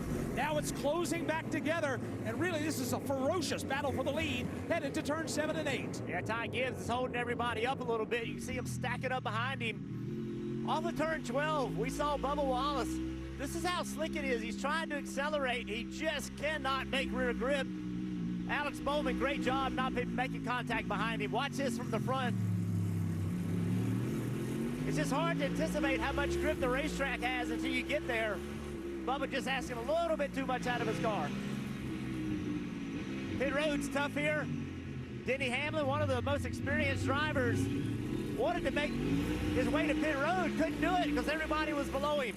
Had to make another lap. Riding along with Alex Bowman and the Ally on board as they go through 1 and into 2, and then they'll be headed right back at you, Dylan, down Lakeshore Drive. That's right. Everybody's single file right now all the way through the top 10 as they work off of 2. And here is Lakeshore Drive. Great view from the Ally on board with Alex Bowman, who rides in the 6th spot. Everybody's still chasing Ty Gibbs. As Jeff said, kind of back this field up. Reddick has closed. He's brought Van Gisbergen in line. Christopher Bell peaked to the right side of Kyle Larson in the race for the 4th spot. He'll stay in line as they work through 5. And they'll stay in single file down Columbus Drive, and they set up for the entrance to turn 6. This is a good braking zone if the driver feels he's got the room to work. Right now, everybody content to stay in line except for Chase Briscoe in the 14. He'll dive bomb Alex Bowman into 6. Bubba Wallace tries to do the same coming up over the bridge. This racing is amazing. I would not want to be a crew chief or a driver right now trying to make the decision on what to do. It is now quit raining over here, but the radar shows more is on the way. So I don't know how you make these decisions, Steve. Well, I think right now you have to leave it in the driver's hands because dries are faster, but definitely riskier because you see them slipping and sliding. We'll see what the leaders do if any of them come to pit road, Dave. Steve, exactly to your point, they told Ty Gibbs 2 laps ago, hey, if you need to come because you think you need the wets, then you come anytime. But so far, he's not done that. Ty Gibbs, a 21-year-old, continues to lead. Gibbs out front by just under a second over Tyler Reddick, Shane Van Gisbergen, Kyle Larson, and Christopher Bell in the top 5. Let's review. We're not going to talk about traffic or weather. If anyone brings up lawn care, I will handle it. Hosting can be extremely difficult for young homeowners turning into their parents. Oh, are you done with this? I'll just take that. Okay. He's still drinking. Right. Oh, look what the cat. Nope. Nope. Let's try again. You wouldn't mind? It gets ugly. You can either take it off or I'll take it off you. Yeah. Progressive can't protect you from becoming your parents, but we can protect your home and auto when you bundle with us. You loved it. Take Doesn't it. want it. At Cracker Barrel, we're putting a little sting in every bite of our fried chicken. But our new sweet heat sauce will have you saying, ooh, not ow. What are you waiting for? Buzz on in and try it. And now, get here early for deals on dinner classics. Blocked from watching the big match? Save the day by using the Bank of America customized cash rewards card and choose to earn 3% cash back on online purchases, like live streaming. Now serving number 51.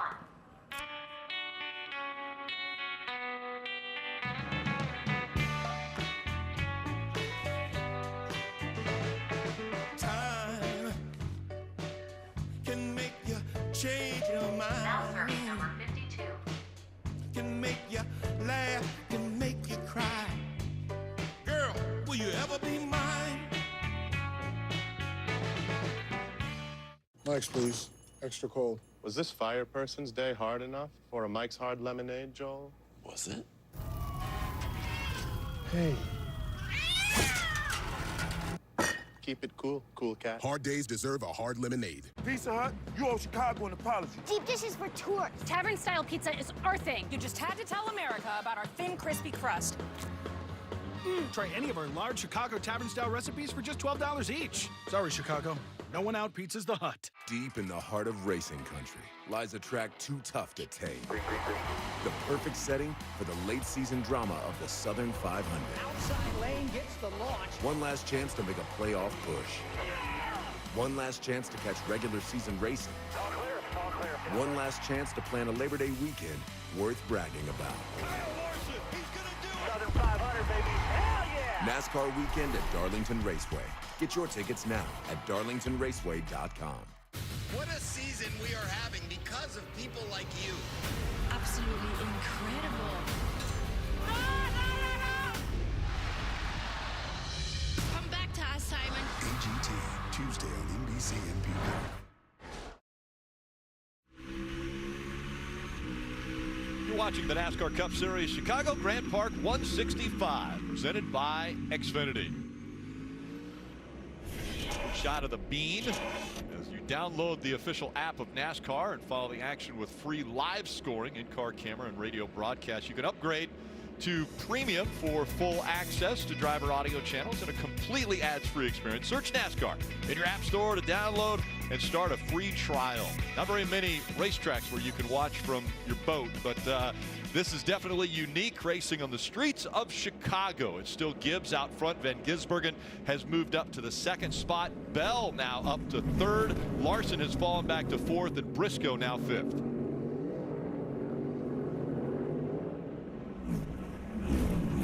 Up and over the bridge and into turn 7, we see Harrison Burton in the 21 with Ty Gibbs behind him in the 54.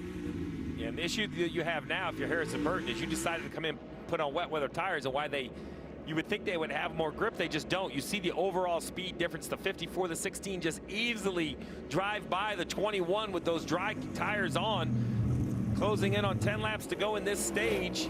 And the battle at the front between Gibbs and SVG, Rick, is pretty heated. SVG doing a nice job. Ty Gibbs, SVG racing yesterday in the Xfinity Series. Again, Gibbs knew that he would get track time out there and a little more experience, and right now it's paying off. He's staying in front of SVG. Yeah, but if he looks in that rearview mirror, Rick, he sees SVG closing in. Ty Gibbs doing a great job. Oh, and he almost clipped the wall there coming out of turn number 1. He's doing a great job of managing his race so far.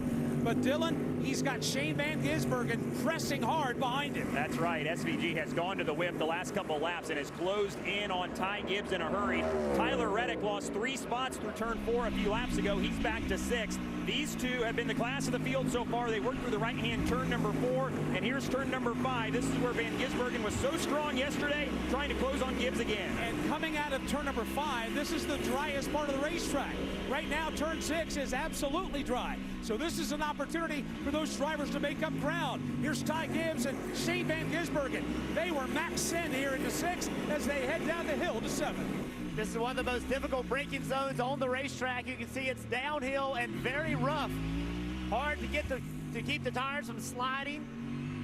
Again, you can see a little bit of a drying over here, Marty. Jeff, I agree with what you said a moment ago. I would not want to be a crew chief today, Steve. Here's the issue. The weather is coming, and a lot of crew chiefs, including Cliff Daniels, told Kyle Larson this a moment ago. We think it's about 7 to 10 minutes out. So if you are on the slick, Steve, right now, clearly they're a lot quicker, but that rain is coming. When do you commit to that? Do you wait for the rain to start and lose the track, or do you go at them early? I think you have to wait until you're forced to put them on. As we see, it's some 3-wide action right here.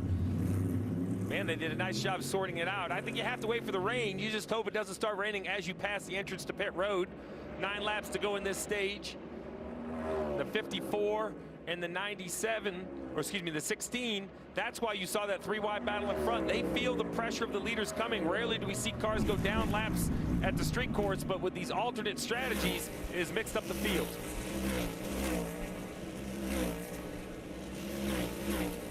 Leaders come out of 5 up Columbus Drive and downhill and breaking into turn number 6. There is a big group of cars in front of the leaders right now. First up in front of Ty Gibbs and Shane Van Gisbergen will be Ryan Preece.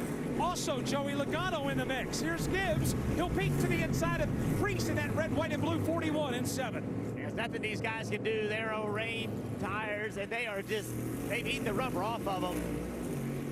They have to hope it starts pouring rain here pretty quick so they can get that advantage back, because they are going to get lapped, and it's going to put a lot of cars a lap down. That's very unusual on a road course. SVG with a big move on the inside of Gibbs.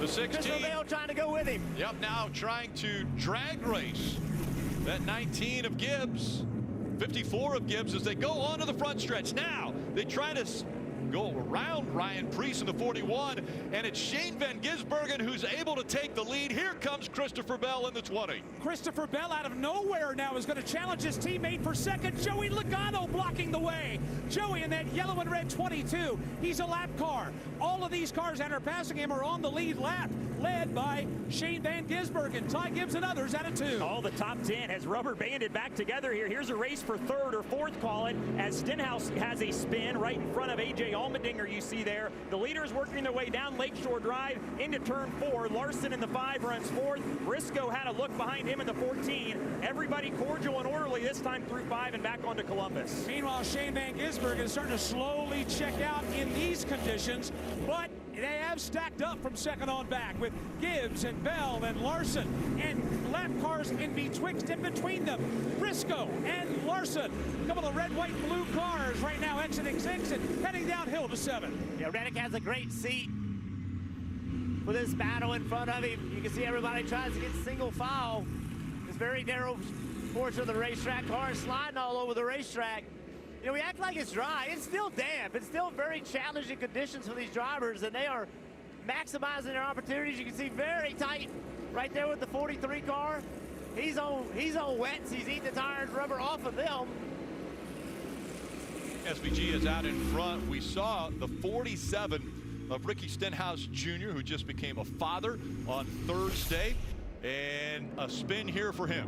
Yeah, just overcooks it down into turn 1, kind of locks it down, makes some contact with tire barrier, no real damage. And then SVG in the 16. So we have that car in front is for the lead, the black and green car. He gets a move to the right side. That's in turn 11. And as they chase each other from 11 to 12, Christopher Bell, the 20, right behind the 2 wide.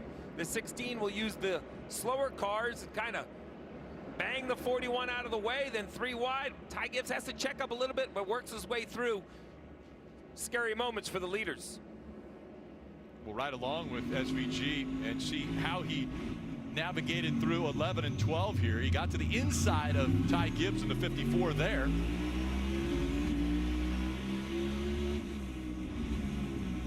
Drag race up and over the bridge into turn 12. And then we saw them split Ryan Preece in the 41. SVG out in front has an 0.8 of a second lead over Ty Gibbs here in Chicago.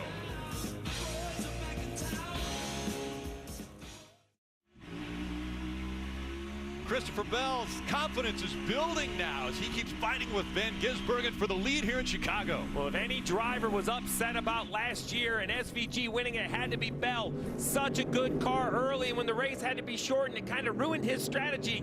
I think he's been interested in getting back here. You see a big move down the hill into 7. The 16 defends. We're also seeing the rotors start to glow in the 20, and that's one of the advantages of this cloudy kind of overcast sky right now. You see the glowing of the rotors, but again, it's SVG trying to pull away from Bell, but we're seeing to the west and to the north it's getting darker. There's rain coming, so that's the tough decision. Do you come to pit road to put on the wet weather tires, or do you stick it out with slicks? There's only 4 laps to go when they cross the start finish line. There you see back to the west and to the north of Grant Park.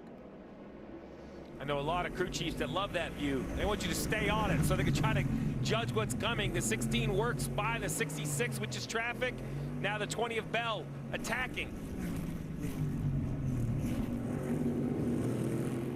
Field works out of turn number 2 and onto Lakeshore Drive. Still dry down here at the southernmost part of this circuit. Shane Van Gisbergen, the leader. Christopher Bell, though, keeping him honest. You get a look at him there out of the back of Van Gisbergen as Corey LaJoie is around over on the backside of the course. Right now he is in turn number 5, facing the wrong way as Corey LaJoie gets turned around before he has an opportunity to make his way onto Columbus Drive.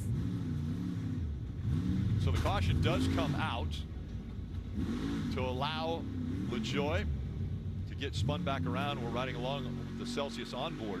He was running 29th, and so this is the caution that now will teams make this decision to come to pit road. Pit road will be open again until 2 laps to go in this stage. Let's see what happened with the 7 through turn 4 over to turn 5. Turn 4, very, very difficult, heavy braking. You heard Parker Kligerman talk about it in the pre-race, and he just by himself, low on rear grip, a little contact to the wall. Around goes the 7, caution comes out.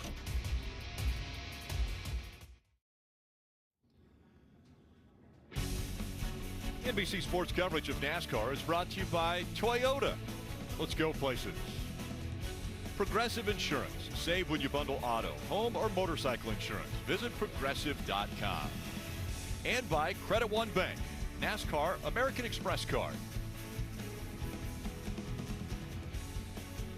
Great shots of Soldier Field, and that's the Field Museum right there in front. You know, SVG is a big sauce guy. He confirmed, and Wendy's new Saucy Nugs come in 7 different sauces. On Friday, he visited a local Wendy's restaurant here in Chicago to promote Wendy's new Saucy Nugs.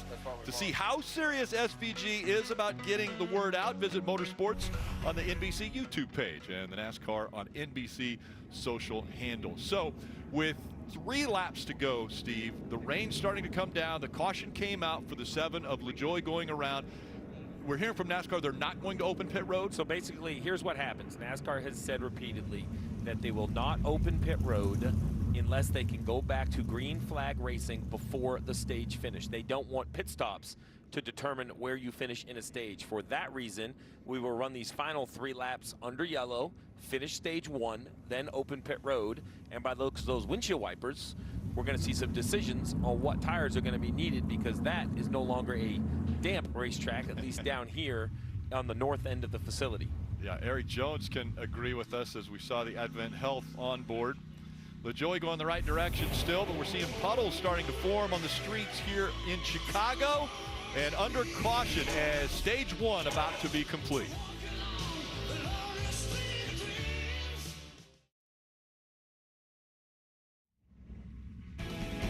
You're watching the NASCAR Cup Series Chicago Grant Park 165, presented by Xfinity. Well, earlier this week, members of the Chicago Police, Fire, Street, and Sanitation Departments were honored by Blue Cross Blue Shield of Illinois with a Hometown Heroes track walk.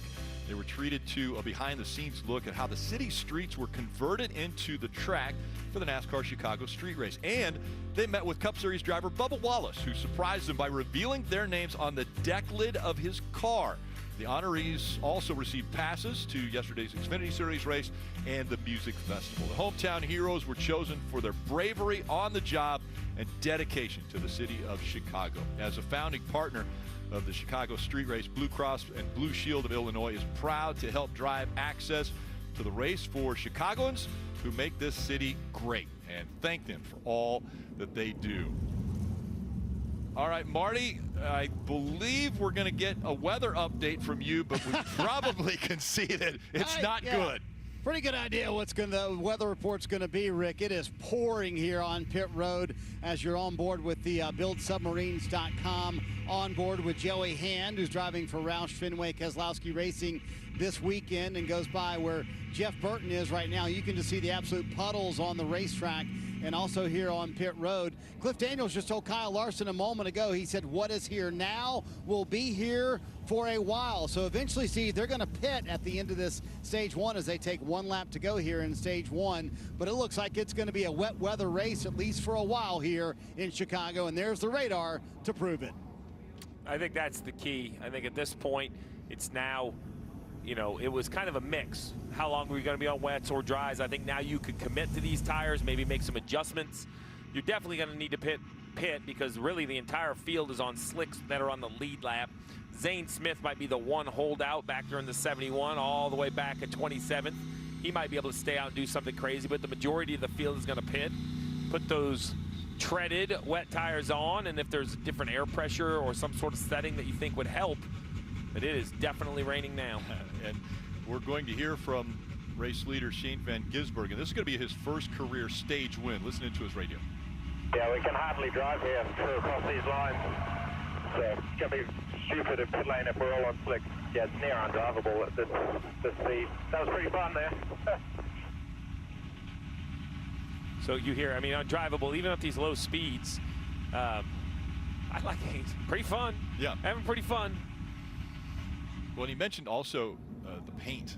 You had said that earlier. It's very slick, not only the racing surface, but then you have the paint of the lines, the dashes, the arrows. Well, we all drive on roads around the country. We all know when it, you know, what do they always say? Hey, when it rains, increase your following distance, do all of those things. Your street cars have wet weather tires on all the time, but it's just, you know, there's oil, there's grit, there's all these things in the streets that are not as present in a racetrack.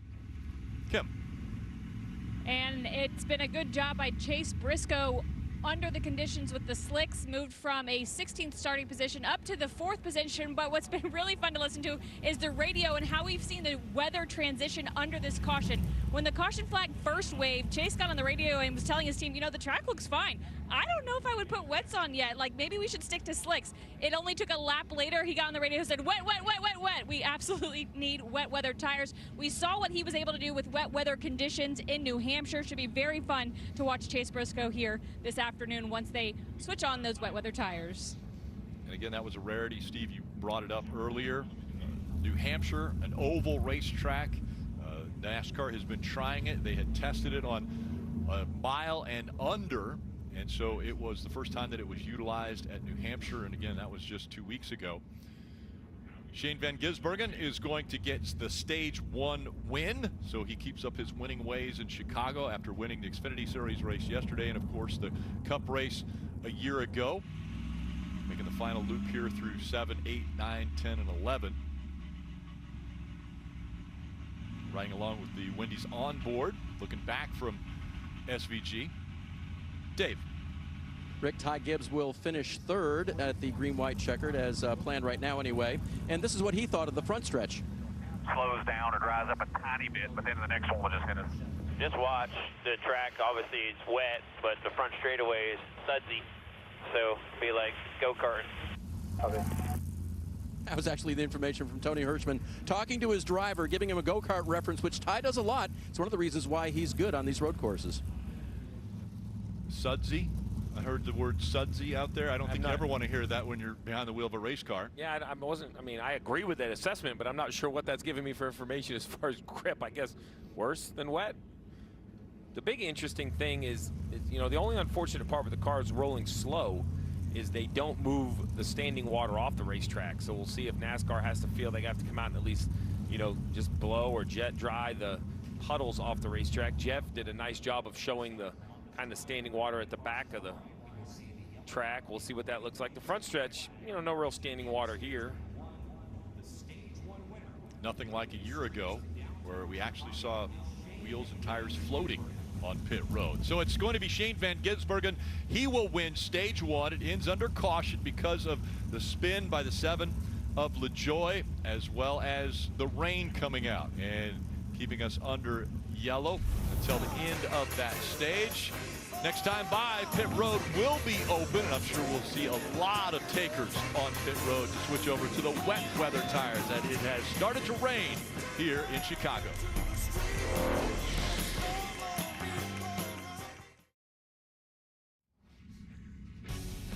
NBC Sports coverage of NASCAR is brought to you by Xfinity Mobile. Customers now get exclusive access to Wi-Fi speeds up to a gig in millions of locations nationwide. Take NASCAR on the go with Xfinity Mobile. And NASCAR has let the teams know that the end of this race will happen at 8:20. So if there is a delay and this race gets delayed, that is the last time, the local time, 8:20, when they can race. So that gives at least the pit crews the idea of that's what we're going to if they're not at local. the 75 Don't let my laps. friends on the East Coast think it's 8:20 local. 8:20 local here in Chicago. All right. Whew. You see the pit crews getting ready. A lot of conversation in New Hampshire. Remember, they dictated what tires they were on. We also have seen non-competitive pit stops. So not here at the street course. You get to decide, although I think wet tires up and down pit road, but these will be live pit stops. Slow stops will cost positions. Let's see what happens when everybody chooses to do for adjustments. Dave. In a football game or maybe even a rugby match, they can change cleats at halftime if they don't like what the field has done and the weather has changed things. These pit crews cannot. They're in their tennis shoes that they plan to be in, so they've got to be very careful. As well, the front three and the rest of the field are on those slicks that they were on. So very gingerly, Shane Van Gisbergen brings the field to pit road.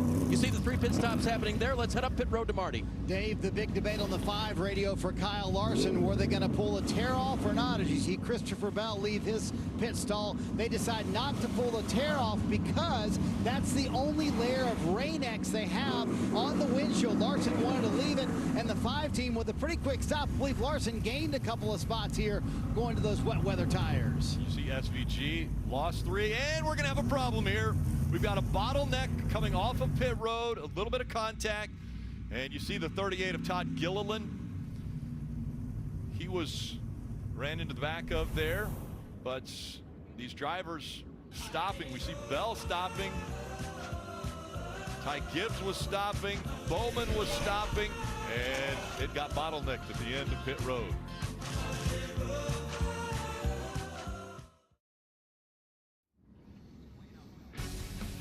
NBC Sports coverage of NASCAR is brought to you by Ashley. For the love of home, shop in-store or online. And by Liberty Mutual Insurance. Only pay for what you need.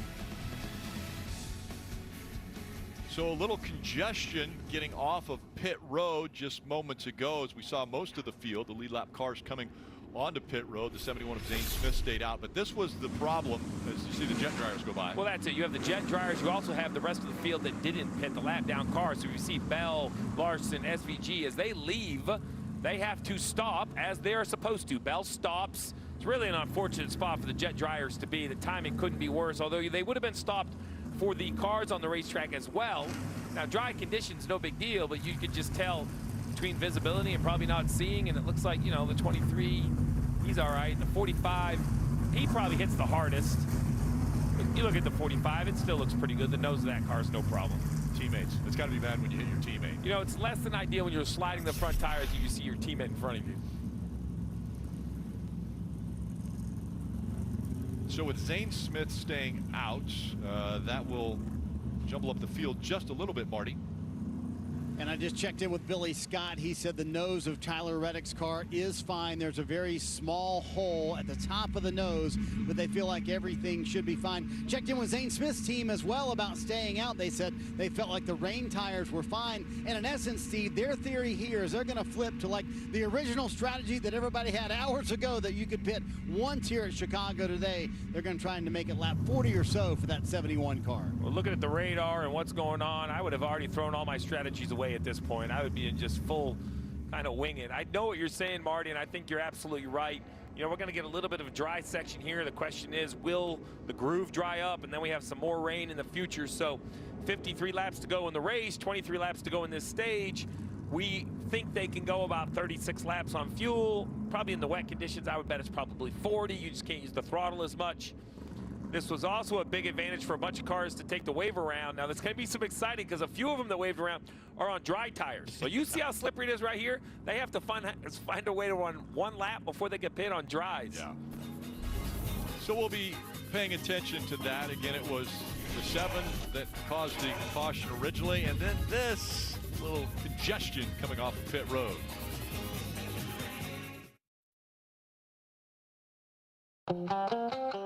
Welcome back to Chicago, an amazing day of music and celebration right here in the Windy City.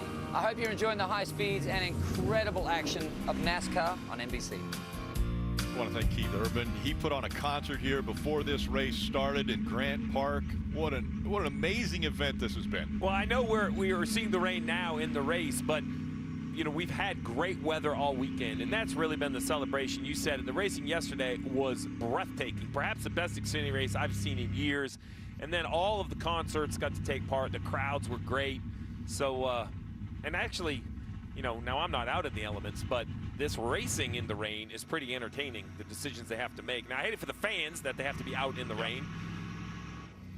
You don't hate it for Jeff or Bagman or... Well, I mean, Jeff has an umbrella. I can't speak about Bagman. Let's check in with Marty.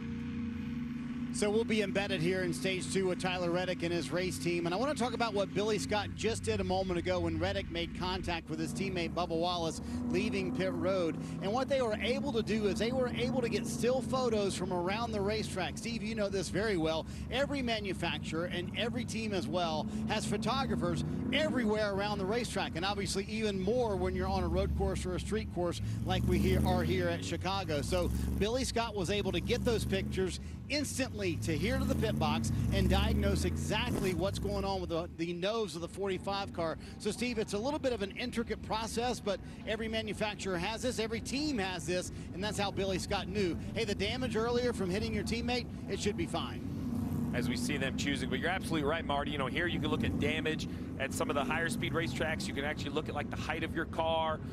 You can see maybe the height of your competitor's car, where you think the nose is higher or lower. As we start to see the choose. Well, the choose, and they're trying to go by, they can't hit that box, but I'm guessing it's a little bit harder to see now with the rain and everything. And this, I mean, so the grip is going to be one question, but the vision is going to be interesting now. That won't be bad for the front row, but if you look back, maybe row 3 of 48 of Alex Bowman, you know, and behind them, I would think there's going to be just a little bit of spray. It's going to be interesting to see. And again, getting ready to go back to green. Most have put on the wet weather tires. It's just worth pointing out the 71 of Zane Smith. He is on wet tires, but they aren't new.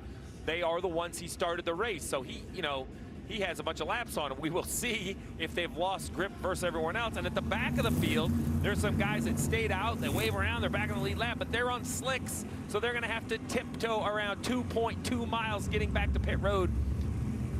Doesn't sound exciting. And they've got to stay in their lane until they get back out on the front stretch. The restart zone just at the bottom of this hill. Zane Smith in that 71 on the left side. Christopher Bell in the 20 on the right. Back into the gas they go. And we're back to racing now on the wet tires and the wet streets of Chicago. You see the sliding, but look at the cars disappearing in the distance with the spray.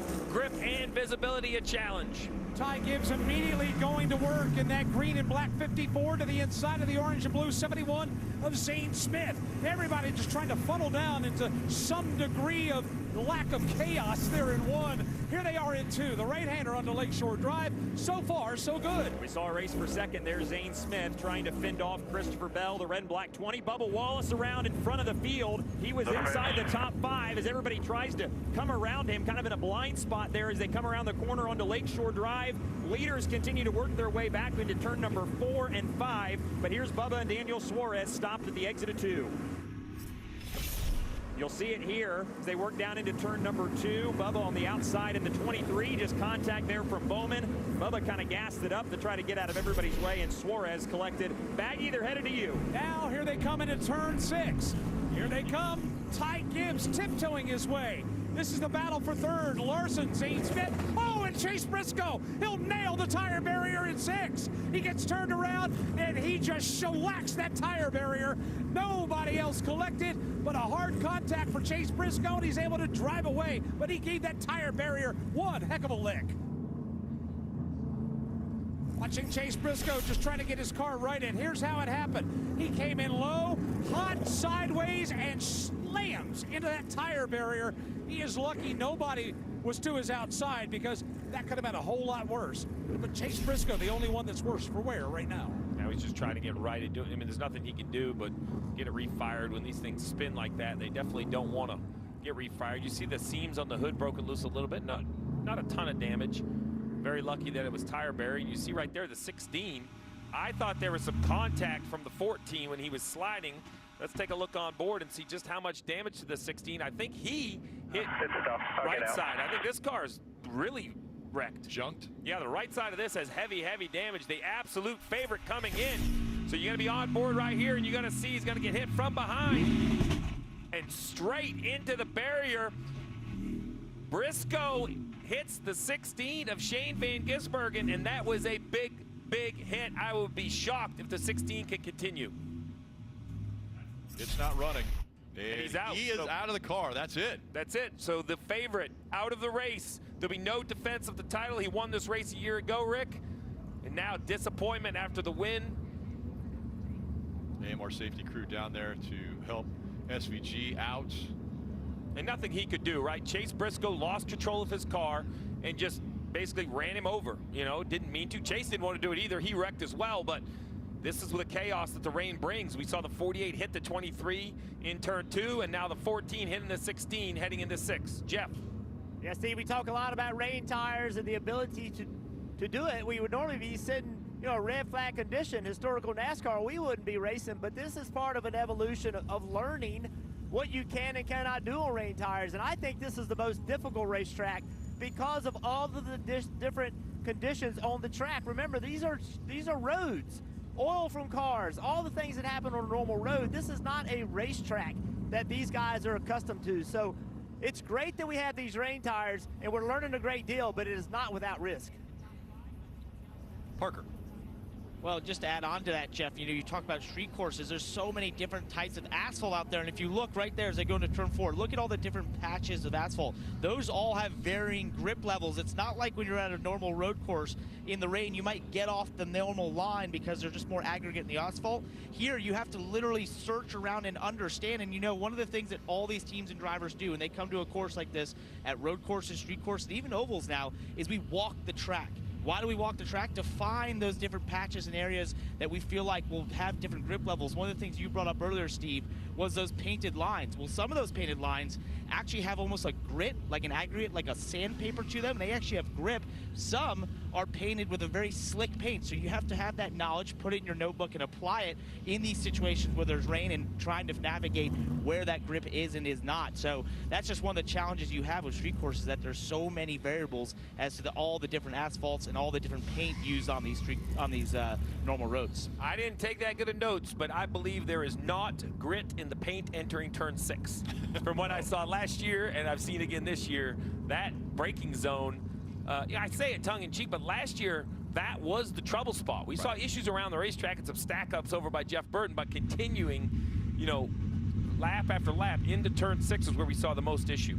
Advent Health giving us this shot for Eric Jones. Want to do the Toyota driver updates and tell you where Toyota drivers are running right now. Leading this field is Ty Gibbs, Christopher Bell 2nd, Reddick is 5th, Nemechek 7th, and Hamlin in 15th.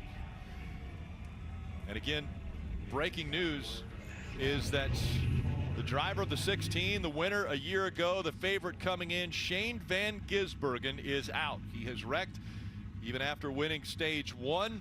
He will not be able to continue.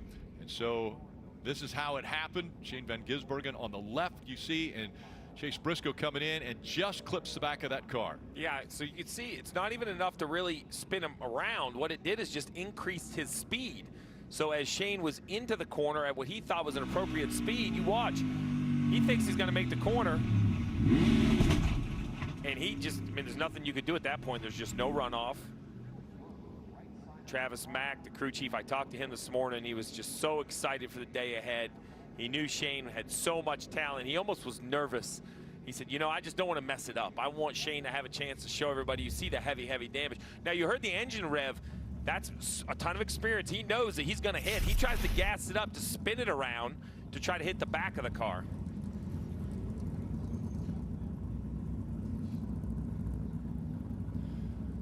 So pit road is not open, but what they're going to do, because there are puddles and standing water around this course, they're bringing the field onto pit road. They're going to stop them.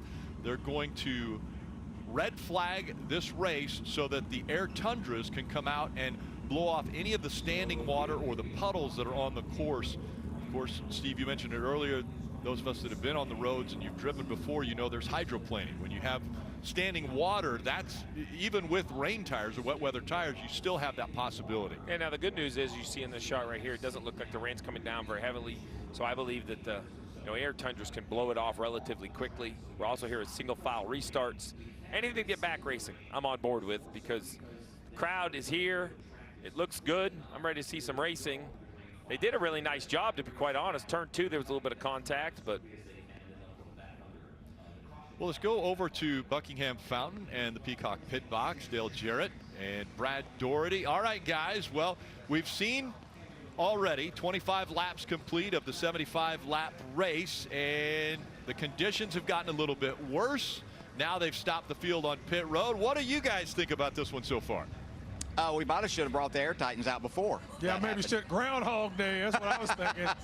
Yeah, Chicago chaos once again. Yeah. Outstanding racing that we were seeing in that first stage. Just everything that drivers and teams went through there, having to make decisions on the tires, and then the drivers staying out on the slicks, having that huge advantage. Yeah, I thought everybody did a great job of trying to figure out what they needed to do, whether being on slicks or being on the, on the wets, looking at the weather. So it was a great cadence of rhythm building up, but man, it's just gotten a little bit chaotic, and I hate it for Shane, for SVG. I thought that he had a great chance to win this race today, but he's on the hook now.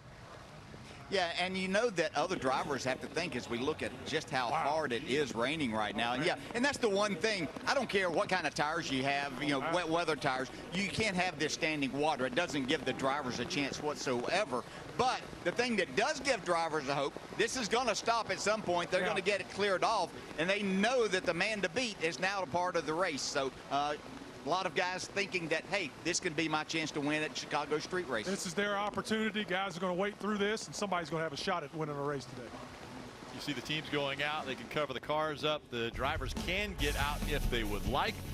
You're watching now a wet NASCAR Cup Series Chicago Grant Park 165 presented by Xfinity.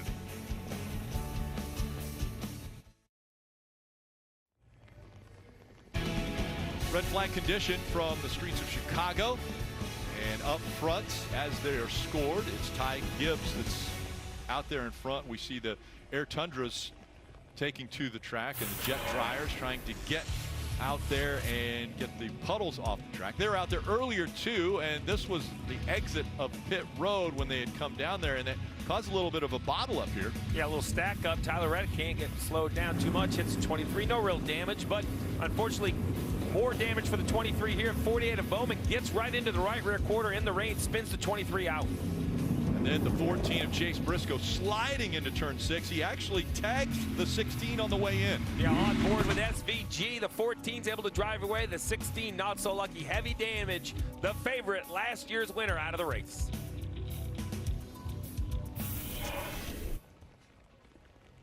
So again, a red flag condition, and with 7 races to go until the playoffs, we look at the playoff standings and where everyone sits. Kyle Larson right now the regular season points leader. Bell, Larson, Hamlin, and Byron, all with 3 wins already in 2024. And you see Ty Gibbs, while leading the race, currently there in 12th. That would lock him in if he's able to pull off the win. And at 69 points, you know, Bubba Wallace, Briscoe, Busch, it's not a mathematical situation where they can't make it on points. It's just very improbable, in my opinion. We've only ever seen like single digits made up at this point in the season. But with the racetracks we have coming, you know, we have Pocono. We've seen crazy fuel mileage finishes there. We have back to the oval at the Brickyard. We have Daytona on the horizon. There are a lot of tracks where we could see a winner that perhaps it's hard to predict. Think about Kyle Busch. I'm not even sure it's the playoffs for Kyle Busch back there in 19th. He's 19 years in a row winning a race. If he could extend that to 20, it would also fix the playoff picture. Yeah, he's mentioned that he thinks it's great if he could get a win prior to the playoffs to get back in there and try to win a 3rd championship. But ultimately, he wants to keep that win streak alive that he's gone for 19 consecutive years. And remember, the line moves. So just put any of those cars below in victory lane. And now instantly, Buescher, Bowman, Chastain are locked in a points battle at the bottom of that leaderboard. All right, let's listen in and actually hear from the guy who won stage 1 and the favorite of this race out of the car. Shane Van Gisbergen is with Kim. Yeah, and Shane out of the care center after getting tagged by the 14 of Chase Briscoe into the wall. Walk us through the incident. I don't know, I just sort of turned in, looked pretty good, and then just got smashed by someone, 14, who said, gutting. Wendy's Saucy Nugs Camaro was really good. We're in the lead for a lot of that race, and you know, it felt good taking off in the rain, and oh yeah. Yeah, nice one. But so that sucks, but you know, it's an unfortunate mistake by him. I'm sure he didn't mean it. But yeah, when he just clipped me, nothing I could do. Is it disappointment? Is it frustration knowing you were the favorite and now you're out of the race, or is it just a racing incident? No, of course I'm disappointed. We had a really amazing Camaro there, and Corlig Racing Trackhouse, they gave us a great car, and we were able to lead, and I felt like I was driving well within myself. So yeah, it's a shame to be out so early, and shame we couldn't have a proper crack at the end. You were the measure of what could be done on this racetrack, so you've seen the guys out there. Now that you're out, do you have a favorite looking at the field? Any of the top 3. Those guys were all racing well. We had some really cool battles with them, and respectful, really fair. So yeah, any of those top 3, I think, are the favorite. And some heavy rain. How was it racing before the incident? It was fine. On slicks, it got a bit dodgy, and I hated being the leader, and whoever was the leader, you could see them slowing up, not sure what the condition would be. So as soon as I got to the front, you're always unsure of what's happening and have to take it a bit easy. So yeah, but I had a lot of fun until then. So thanks for the time. Cheers. Shane Van Gisbergen, again, out of the race, the favorite here this afternoon, but still a smile on his face, guys. And, you know, Cam, that's why he's easy to root for me, right? He showed up on the scene last year and he won, but now he's full-time Xfinity. When he goes to the road course, he's spectacular. He goes to the ovals, he'll say he's humbled himself at how good these stock car drivers are at the oval, yet he always has that smile on his face and a great approach. He could be super disappointed here, yet he understands, right? Because while he is new, he's not new to racing. So much experience, and you can see it paying off in times like this. It was life-changing what happened a year ago here, winning the Cup race in his very first start, and moved his family to America full-time in the Xfinity Series. Now we are embedded with the 45 team, and that means we have all sorts of access to what's taking place, not only with the crew chief, but also spotters and that team. Tyler Reddick has been the fastest man all day here at the Circuit of the Americas. We're here! Out of 4, Reddick wins at Kansas. Reddick there in the 45 wanted to know what the state of those tires that are coming off the race car, what they look like, so he can sort of judge how much he can push on these. Checkered flag is in the air. Tyler Reddick gets there first. Yeah! Great work, guys! Tyler, there you go!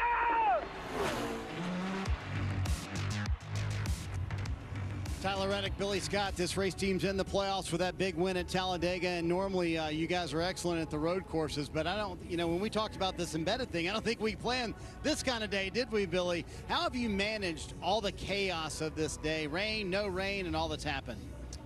Yeah, we're getting all too used to it here in Chicago, unfortunately, but yeah, it's just a matter of letting the drivers decide what is best for them and what they feel out there, and yeah, it was a little bit chaotic with wets on and slicks back on to start. But it looks like this rain's going to be here for a little bit. You can see Tyler has joined us here on the front bench having a conversation with your engineer. What do you want to do under a red flag like this when you have the rare opportunity, almost a halftime break, to talk to your driver? Yeah, just going back and understanding the data and knowing how hard to push. We're in mixed conditions, presumably might be the whole rest of the race, and it's just a matter of evaluating risk versus reward and then knowing how hard they can push and how soon. You tried to game plan for everything, Billy, but did you come up with a plan of what to do if it rains today like this? Really, it's just adapt. That's the biggest thing, is we all came in here with what seemed like a pretty simple plan. I think, most of the field knew that it was going to be a one stop and very low fall off here on the street course, but certainly Mother Nature has other ideas, and yeah, just got to adapt to it and just be ready for anything and hope to work out on the right side of it and keep good track position. Obviously SVG out of the race now, and he was in that group of favorites along with you guys. Does that change the game at all? Does Tyler play it a litlittle more aggressive now, knowing, hey, it's a wide open game? I think it's still a matter of evaluating our risk versus reward.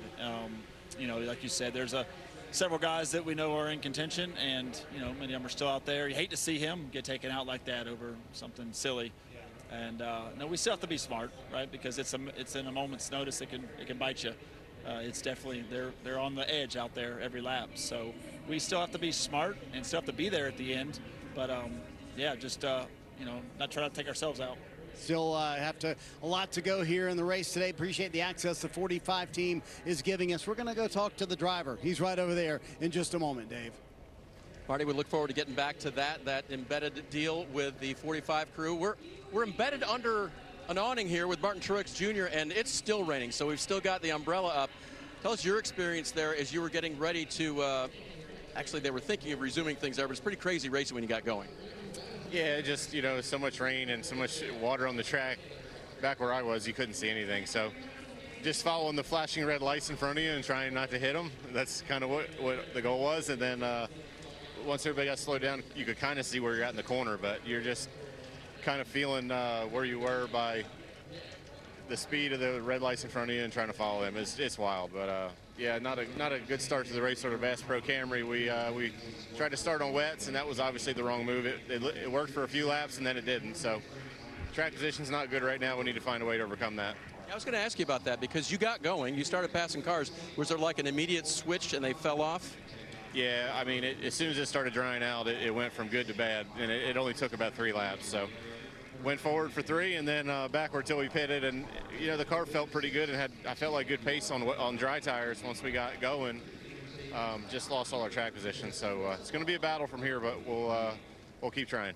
You were leading. The other thing I was wondering, when your car was in dry conditions, I know it wasn't your favorite in qualifying, and so you had to start toward the rear. Do you think there's something you can work with getting back out there? Yeah, I mean, I felt good in race trim on Saturday in practice. I never put together a good lap in qualifying, and today I thought the car felt even better on the longer run on the dries when it was drying out. So I think we'll be all right, but we'll be on wets now, so not really sure. It's just it's gonna be hard to get track position with the track being wet. All right, Martin, thanks. Parker, he told me his car was in one piece. That's the good news. It's pretty soaked out there sitting on pit lane right now. And I've been hanging out with his teammate Christopher Bell, who's been at the front of the field here throughout this race. We were just talking about the start of it and how you at one point were getting past the 16. You thought he was giving you the spot, and then he took it right back. What happened there? Yeah, I don't know. I got inside of him. I think it was in turn 12, and he didn't really contest the position, and he gave me the way on exit. So I'm like, oh, thanks. He let me go. That was friendly. And then next thing you know, he's diving back inside of me. So yeah, we were racing hard. It was really fun to get to have lap traffic on a road course because normally that doesn't happen. What about these conditions we just went into here, the wet conditions? You and I were just talking about how slippery it is out there. Even turn 12, where on the restart, you got very sideways. Yeah, well, I'm confused, Parker. Okay. Do we race in the rain or do we not race in the rain? I think definitely this is a lot of rain, though. I mean, I'm out front, so my visibility is going to be the best out of all of them, but I'd say ship it. All right, you want to keep going here. And I mean, that's the question I have, is just where it is too slippery. Like, where are the portions that you saw, or maybe they were standing water or that sort of thing, where you felt like, okay, that could be the issue? Did you see anywhere? I mean, honestly, I haven't seen any standing water issues. I mean, yes, there are sections of the course that are very, very slippery. You know, turn 12, whenever we took the restart, that was the slickest spot that I felt on the track. But yeah, I mean, it's the same for everybody. You just got to be smart and know not to bomb it off into the brake zone. But yeah, I mean, it's tough out there. Conditions are very slick, and that's the way I like it. So you mentioned visibility. One of the things you and I were talking about was the visors. You guys all started this race with sunny conditions. I noticed a lot of drivers on the onboards flipping those visors up because they had tinted visors. It's getting very dark here. What was your situation, visibility? Yeah, I had a tinted visor on as well, and from the drop of the green flag, I had it open because I couldn't see. So I will say visibility is very tough. For whatever reason, I don't know if it's the rake of the windshield, but any water that gets on it just makes it very distorted and hard to see out of. So visibility was even tough early on in the race whenever it was just barely sprinkling. So tough conditions, adverse conditions, and the 20 car does well in this. So let me ask you this. It's wet, it's slick, it's hard to see. You're at the front and you still want to go racing. What is wrong with you? Well, me being out front, I'm going to have the best conditions out of all of them. So that's probably me being a little bit selfish. But I love adverse conditions, whether it's, you know, rain tires or heck, I don't know. I guess we don't have very many adverse conditions today, but definitely the rain tires have been really good to us. Artie, I love his optimism. He wants to get back out there. Christopher Bell will race in any condition. Well, he proved a couple of weeks ago he loves the rain, winning there at New Hampshire. Let's chat with Tyler Reddick. How would you describe the conditions on the track? Because Bell was saying the visibility was very tough. Yeah, when we that's one of the downsides, right? Is in a restart situation like that. Maybe it's just the first lap or two. The visibility is really difficult with just the standing water on the track, but. You know, for me, I was really surprised to see how well in fairly damp conditions we could kind of run on the dry tires. It's kind of a learning process, and the more you get running, the more the dry lane starts to really form. So, yeah, learning a lot out there for sure. I felt really good at the start and was kind of trying to figure out where I was going to get around Ty, and, you know, Shane just did a good job putting me in a tough spot, and you know, there was a lot of cars lined up kind of just driving off each other, and we lost a good bit of track position there. So, yeah, I feel like we got good speed. It's just a matter of not crossing that line, and certainly, you know, in the 14 lost it there. I feel like I drove in and found my limit, and I almost tricked myself into trying to race him down in there, and I kind of realized how out of control he had gotten. So, really thankful I was able to pick up on that, and miss that calamity. But yeah, I guess more than anything, just been real impressed with, again, you know, I was impressed yesterday, impressed today with how Shane's able to carve up through the field and just what he's able to do in the car. It's a shame he's out of the race, but he was really putting on a show, I feel like. So just trying to learn what I can from him and some of the other cars that have good speed at the moment. Yeah, it was real crazy to take back off there in those more damp conditions. So speaking of learning, when you came up on the pit box, there were no pleasantries. There was no, hey, how you doing, or how's the race been? You immediately went with your engineer to study SMT. Kind of walk us through what you're trying to learn, because you mentioned I'm trying to learn from what Shane did earlier in the race. Yeah, I mean, I think the biggest thing for me is not exactly, you know, I not getting the most out of my car right now, I don't feel like. So we're just trying to look and see, you know, if there's any little moments around the lap or certain laps, certain areas of the track that seem to really work good, you know. So I guess I've done a good job of not wrecking it yet, but certainly we want to run faster than we are. So we're just going to try and look through some things and figure out, you know, which particular laps or which particular style was really helping me get the most speed out of our Jordan Brand Camry. By the way, speaking of conditions, you said your fire suit's literally soaked. Is that from the water coming in from the side or from the top or everywhere, or what? Yeah, it's pretty much everything. I was sitting in the car trying to not get wet, and just a lot of water really comes in the car under caution, and you know, we were standing still, so I was just getting so wet I just figured I might as well come out and get in the rain and come up here and look at some data and be ready to go when we resume racing. You mentioned the Jordan brand. Got to ask you, is there a little more pressure, not only on you, but your teammate Bubba Wallace, when you guys come to Chicago knowing, hey, Michael won 6 NBA titles here? I know it's we certainly feel that pressure, and we embrace it, honestly. You know, we came in here with the expectation to contend, and I mean, 4th was a good qualifying effort for us, but certainly I was, you know, wanting more out of the qualifying day and left motivated to try and get better. The start of the race, the first couple laps went well, getting to 2nd, and just unfortunately, you know, we kind of fell back a little bit, but it's a tough game to play here with these conditions on a street course. So we're just trying to learn what we can and be ready to go when NASCAR calls us back to the vehicles. All right, we appreciate the access that you and Billy have given us all week long. Kind of fun to hang out with you guys. Thank you. All right, Parker, what's going on your end of pit road? Well, what we've discovered here is there's a great height difference between myself and Carson Hocevar, which works perfectly for our umbrellas here. You can have yours way taller, mine below, and we're both being covered here.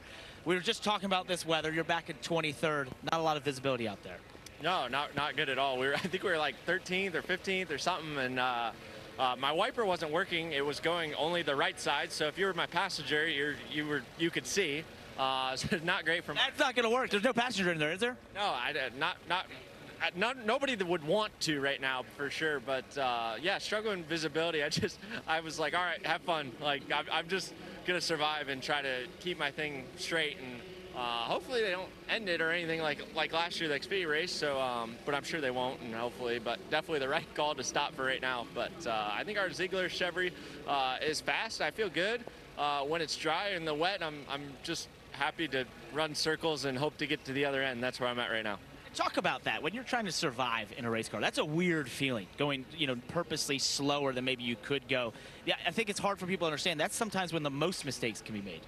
Yeah, I mean, when you're going slow, I mean, these things are made to compress and have grip.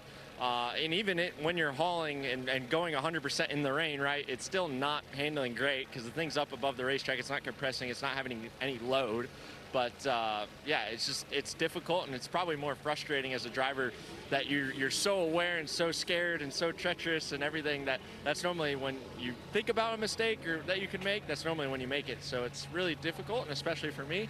I'm not good in the rain, and I enjoy it a lot, but I wish I'd have a little bit more practice rather than obviously driving this beautiful 77 Cup car around.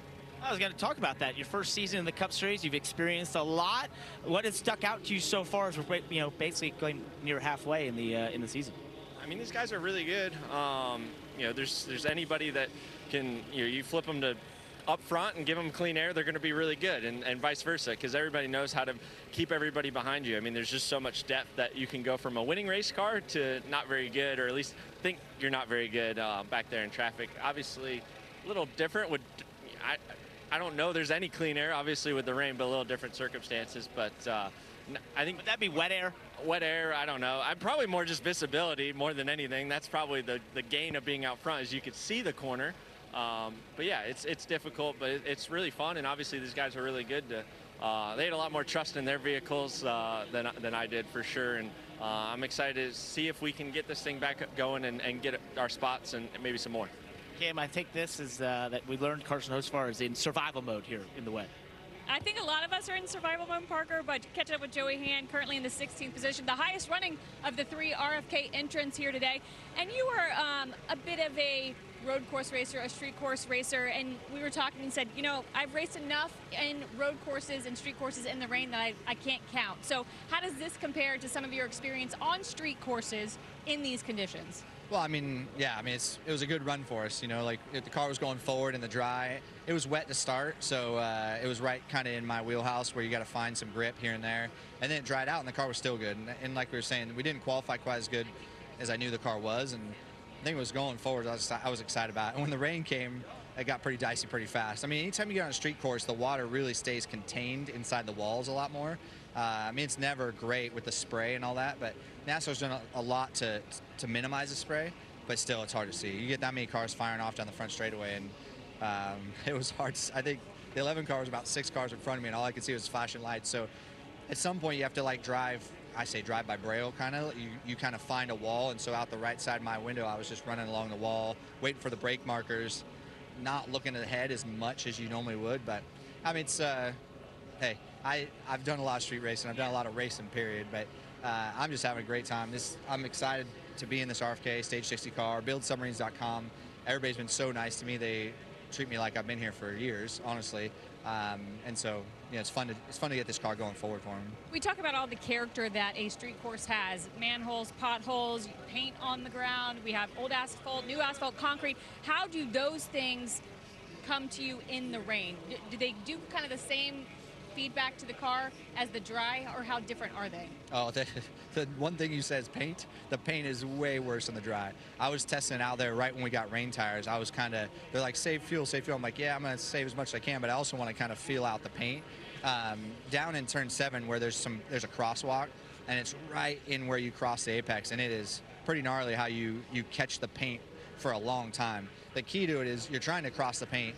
You're trying not to be on the paint for a long time. So cross the paint perpendicular, cross the lines perpendicular. The dry lines is where the rubber is, trying to cross those lines perpendicular as possible.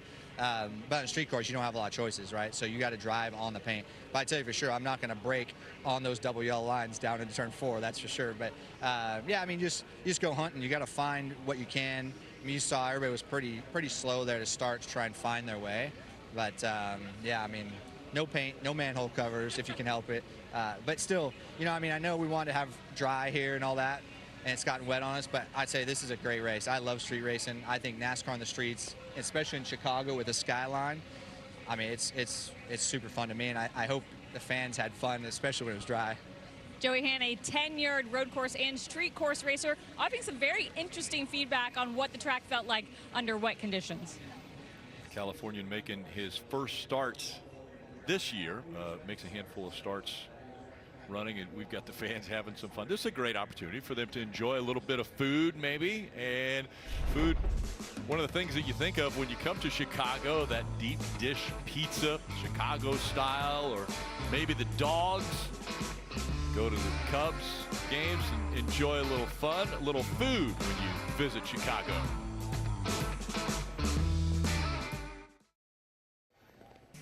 All week we have enjoyed the beautiful sights of Chicago, the high-rises, skyscrapers, Chicago River, and the fans and the people here in Chicago just welcomed us with open arms. And then about 2 hours ago, things changed as far as the weather, and that has put the Air Tundras on the track. They're trying to get the puddles off of the track, and there's still some rain coming down. Yeah, so two real issues. We have wet weather tires. That's not really the issue. It's standing water. Can't run on puddles. They'll hydroplane. Doesn't matter how good the tires are, the cars will skip across the water. So we have to get the standing water. The other issue is light rain, possible. But heavy rain not only creates the standing water, but it makes it where there's just no visibility. So those are the two things. So, don't fret. We will see some more racing, but we have to get these rain showers through. The NASCAR continues to work on the racing surface. It's trying to stay ahead of it, but you see when rain falls at that rate, you just can't stay away. Just can't stay ahead of it. I mean, you see how much you can remove. Let's take a look at the radar. I think there's one more pretty heavy cell right here you kind of see. Maybe 8 or 12 miles of rain, but look behind it. We have all of that area. And the beauty is we don't have to dry the track. Remember, this would be a concern. Be like, man, we're running out of daylight, hours to dry the track. We're not looking for dry. We are looking for get rid of the standing water. They have drains underneath some of these walls and other areas. They'll go out and vacuum it up.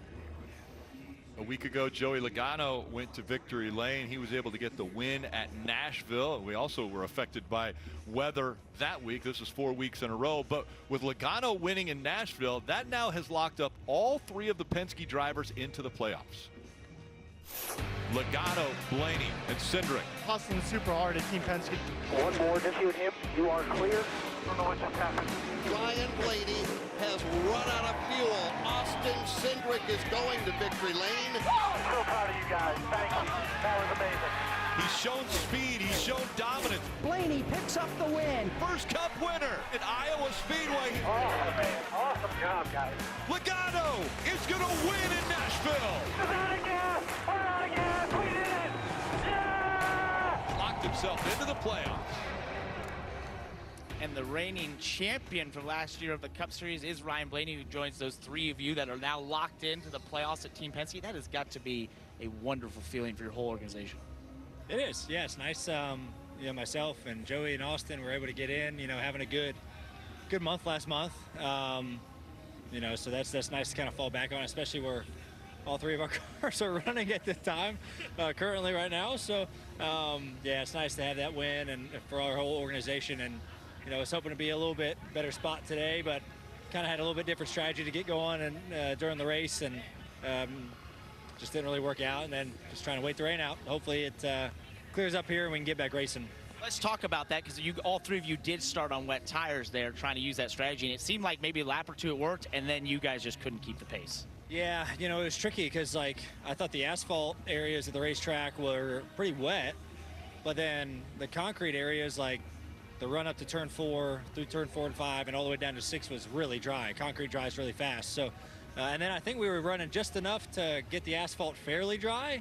So and we were waiting on more rain to come. We thought rain was coming and on the way, and just never really got there. And then we were in a tricky spot, and we were so far behind on the wet weather tires. If we pitted for slicks, we would have been a lap down, and just didn't really work out for us the first stage. So was hopeful to kind of rain or dry just to get on the same tires and see what we could do. But it's one of those things. We started in the back, had to repair our car, and just try to take a chance. You know, try to take a chance on, hey, maybe we'll kind of call the right strategy and be able to get through guys with their pitting on, you know, from slicks to wets, and just didn't really work out for us. But I had to take that chance from where we started. Just didn't really work out. It's always, you want to take those risks when there's a weather like this. I mean, we've now learned that all three of you win together over the same last couple of weeks, and now you all choose to go on this strategy. So now that it is fully wet, what did you experience? How was your car in the actual wet conditions? You know, I mean, yeah, we ran half a lap there before we stopped it, and I mean, it was just way too much spray. Like, we were going down the straightaway between, you know, 2 and 4, and you couldn't see anything, and then going down the straightaway from 5 and 6, you couldn't see anything. It was very dangerous. So they made the right call of kind of pausing it, hoping the rain gets out of here and gets going. But yeah, just whatever, you know, we have the mud flaps or the rain flaps, and we have, you know, the lights and things like that, and it still just didn't do anything. I don't know, like the city streets, we've raced in the rain before, damp conditions, but the spray was never that bad. So I don't know if it's like the city streets are so like tight asphalt and concrete that the water just kind of sits on it and creates such a big spray. But yeah, we just really not safe conditions. So it was the right call, but it was slippery out there. I mean, and with the, you know, with the city roads, all the paint that's on them, you know, from only left turns, only straight, all the lines on the road, like there were so many more slick spots. Paint is so slippery when it's wet, and it was pretty tricky to navigate through. And if it would just stop raining and just be damp, I think it'd be fine. It's raining too hard right now to kind of get some water off the track, and so hopefully it stops and we can get going again and visibility gets better and it's just not a death trap out there. But we'll see. Appreciate all the fans for sticking around. I hate that this has happened 2 years in a row. You know, I mean, from a beautiful weekend already, and just unfortunate weather circumstances. I hate it for all of everybody who came out today. Just best thing we can do right now is just hope it clears up a little bit and we can get back racing and put on a good show for everybody here. Just quickly, you mentioned it, just this event. I know you love the vibe of this place and just the concerts that was happening, that sort of thing. As the reigning champ, you know, how cool is it to see NASCAR do something like this? It's so sort of out of what we normally do. Well, it's great. I've really enjoyed it. I mean, I had fun last year. I mean, it was a wacky weekend last year, but I think the city really embraced it, and the teams and drivers embraced it. And, you know, obviously you see the fans waiting out the rain in their ponchos. Poncho salesmen probably did pretty good the last 2 years here. Maybe next year, if we come back, I'll have to sell some ponchos. Sounds like a business venture. We can start together. Yeah, I've been thinking about that. Yeah, we can do RB and PK ponchos. I think that'd be pretty cool. But, yeah, it's neat that we're here. This city, you know, deserves better weather than this when we come here. But I've really enjoyed it. It's a big deal that we're here. I mean, the city has embraced us. It was great to have the mayor, you know, here today and give us a little speech in the drivers' meeting. It just shows, you know, what he thinks of the event, and he loves it, and we enjoy it as well. So maybe one of these years we keep trying, we'll get a dry weekend to where we can put on a heck of a show, and a show that the city deserves. We'll see if Ryan and his team can make up some track position when we get back going, Kim. Yeah, and his teammate Austin Cindric hoping for the same thing. Ryan was just talking about how you guys were all kind of on that same strategy. The rain just didn't come soon enough for you guys. What were you fighting there at the end with those old wet weather tires that you had?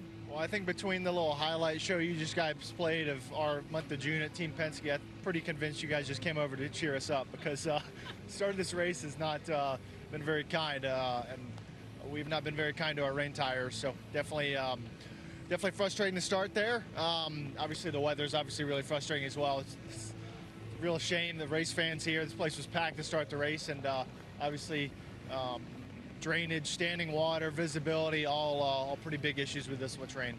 As we look at the rest of the race, when we do go back green, what opportunities are in front of you guys to figure something out and find track position? I mean, I can only go forwards, so yeah, those are, I mean, I have, where am I? I don't have my glasses on, Kim. 33rd. 33rd. I have 32 cars in front of me that I can pass. Those are my opportunities. Outside of the tire situation, is the car good enough to pass? I don't think my car and my rain tires are agreeing with each other very well. It's a nice way to put it. Now, I would say more rain will help me. Like, heavy rain is better than very light rain. I either want it to be heavy rain, safe conditions, heavy rain in safe conditions, or full dry.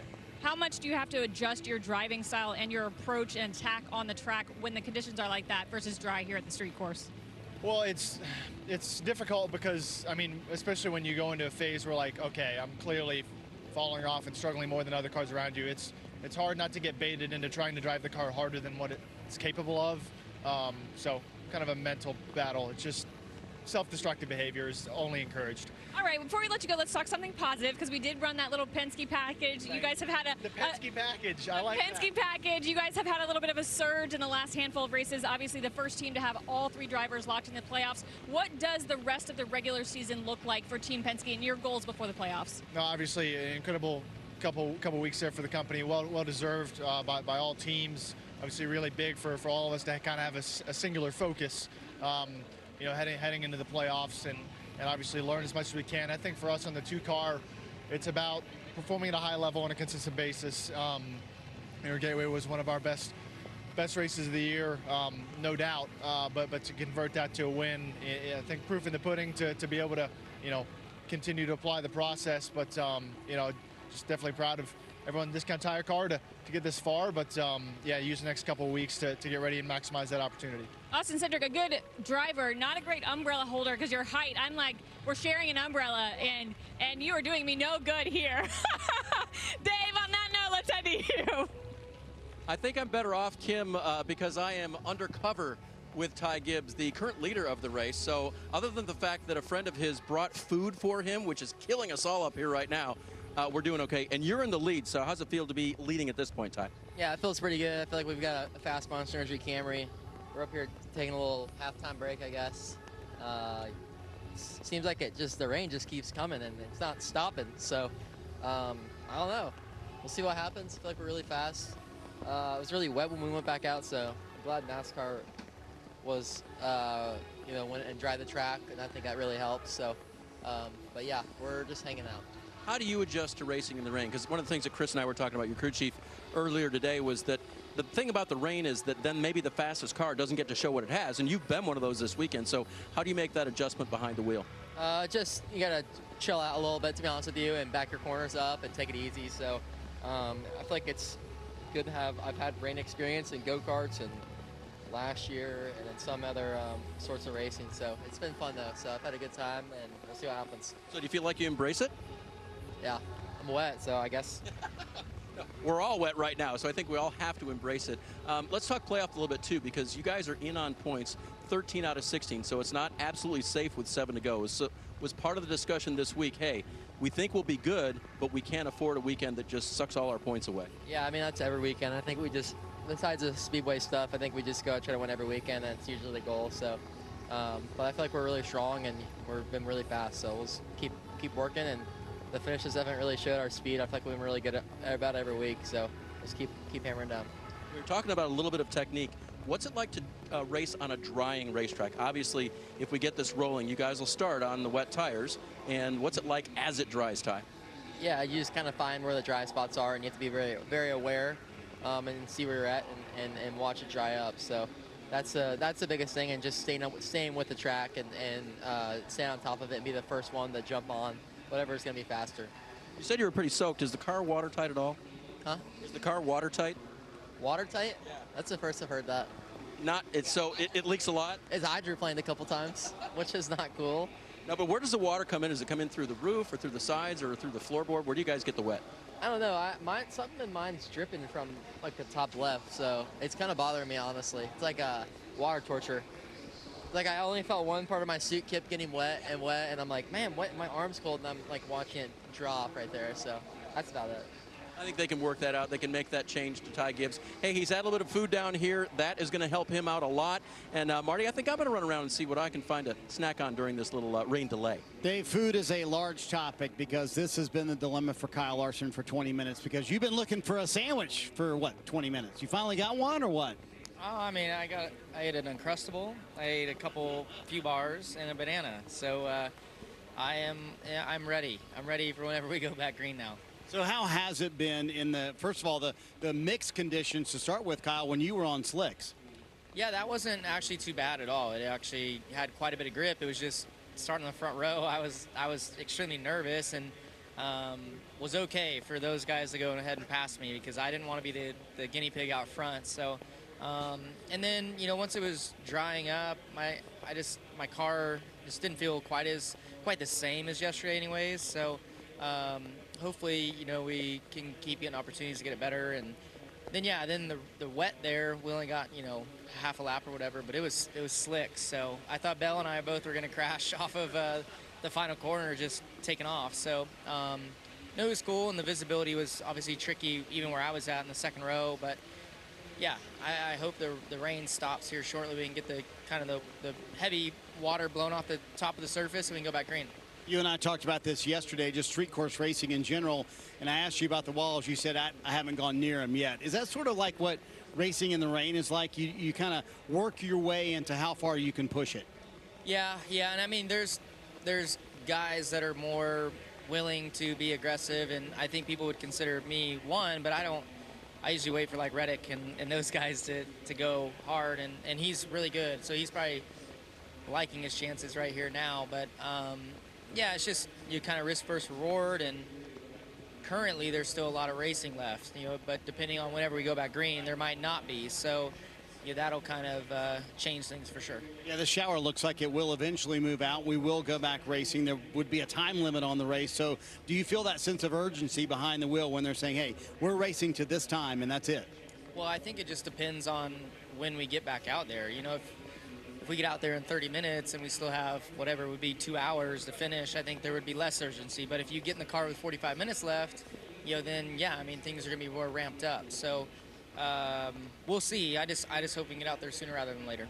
What is the 5 team doing well this year, Kyle? You and I talked about this actually a couple months ago, and you told me I feel like I'm executing better than I ever have. Why? Well, I mean, I think it's more than just myself. I think our team in general is performing at a high level. I think our race cars are consistently fast. Our pit crew's been doing a good job. And then I just feel like as a group, we've been executing great, throughout the races. Kind of whatever has been presented to us, I would say 80-85% of the races we've maximized and gotten, what I feel like the best finish possible. So just continue that, and, hopefully we can keep gaining on the point lead that we have and be prepared for the playoffs. As you look into the playoffs, and obviously you could go in as the #1 seed, what are some things you want to get better at in the final 7 weeks of the regular season? I think our short track program probably could stand to be, a little bit better, considering that Phoenix is the final race. We were pretty average there earlier in the year.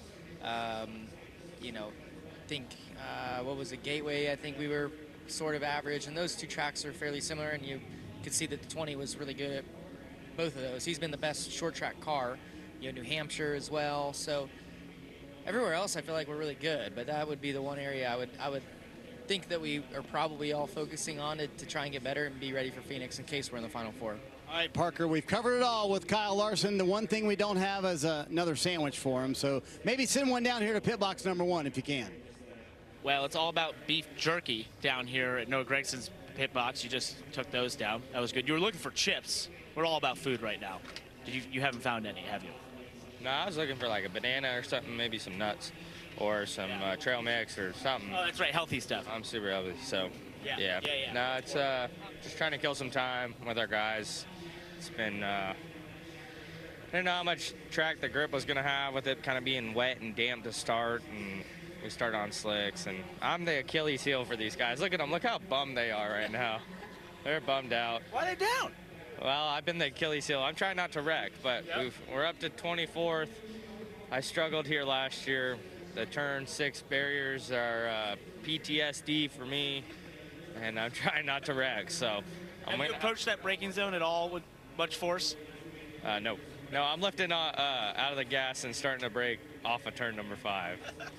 But no, in all seriousness, just trying to not wreck and give ourselves a chance at the end. Last year, I was trying way too hard and trying to make something that I couldn't, and would hit the tire barrier 5 laps later. I'm like, okay, I'm going to take it easy, and then you get racing a guy and hit the tire barrier again, and then you repair it. And so I'm trying to give these guys an easy day's work, and just trying to figure it out. The rain, I kind of struggle in the rain with just seeing the lines and how they're painted. It's really slick, the painted lines in the rain, and just trying to keep the car in one piece and have something to race with at the end.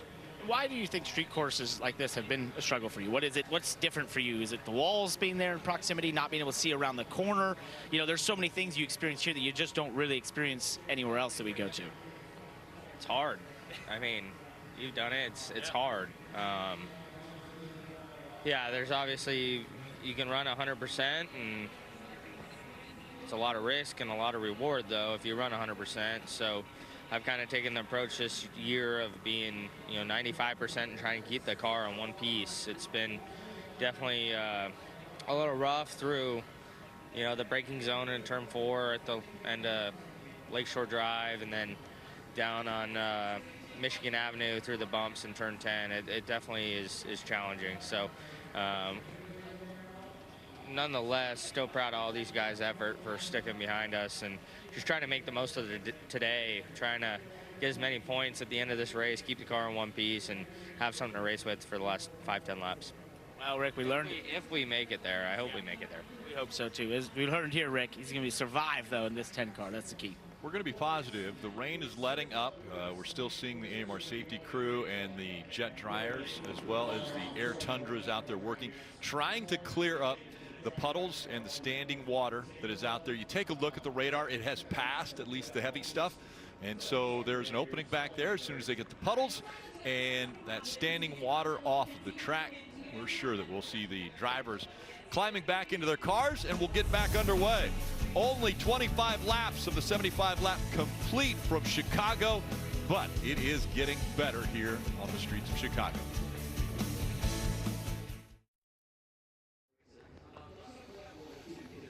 So many sunny days that we were able to experience in Chicago before this rain has come and now put a little bit of a dampening of our spirits, but it's not going to end this one because we know that it is getting better.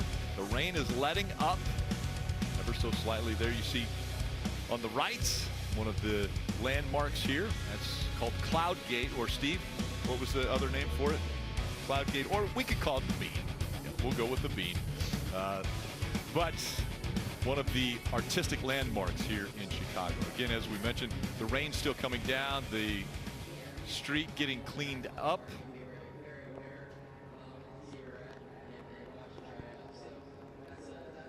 And now to Dave. Rick, up and down pit road, lots of smiling faces, especially those running in the top 10, and that includes John Hunter Nemechek. I look back and I'm like, okay, how'd you get there? We've had some speed this weekend. The guys here on this number 42 Legacy Motor Club, Dollar Tree, Toyota Camry XSE have brought the speed this weekend. We qualified well, had speed in practice in dry conditions earlier, or wet dry conditions, and then when we put wets on there, we were able to salvage there for a lap. So props off to the 42 guys. They've been working hard. We've been working hard as an organization here at Legacy Motor Club, and just trying to get better each and every week. We've had some up and down weeks here recently, but overall we have some speed this weekend, so trying to capitalize on that.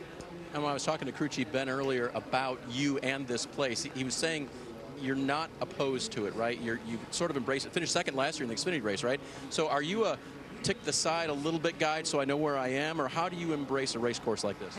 Yeah, I definitely think so. Just trying to find the limit. Luckily, I was able to run Xfinity practice Saturday morning before I got in the Cup car, and I definitely think that helped me kind of get up to speed a little bit faster in the Cup car. Even though they drive completely different, shift pattern is completely different. I feel like it did help me running the Xfinity race yesterday, being able to pass and work with my spotters and different things of that sort, I think has helped come into today. But like you said, I've embraced this place. It's really cool. I mean, racing on the streets of downtown Chicago is really unique. It's a really cool venue to be able to do it, being able to have the hotel close, eat lunch with a family or breakfast with a family, and then being able to walk over and hop in a race car an hour later is really unique in itself. So it's neat for how many new fans were here. I think that got announced in the drivers meeting today. So really neat venue, but as a team we've embraced this place. Ben and I worked really well together here last year and working really well together again here this year, so hopefully we can go out and have a really good run. All the guys here at Legacy Motor Club, men and women, everyone back at the shop deserve it, so we're working hard. Let's take a 10,000-foot view of your season and what it's been like for you. Where have you grown as a group, and you personally maybe on track? And the playoffs are 7 races away, not impossible. What are we looking for there? Hopefully we can sneak it in today. Who knows? I think for us it's week-by-week basis right now.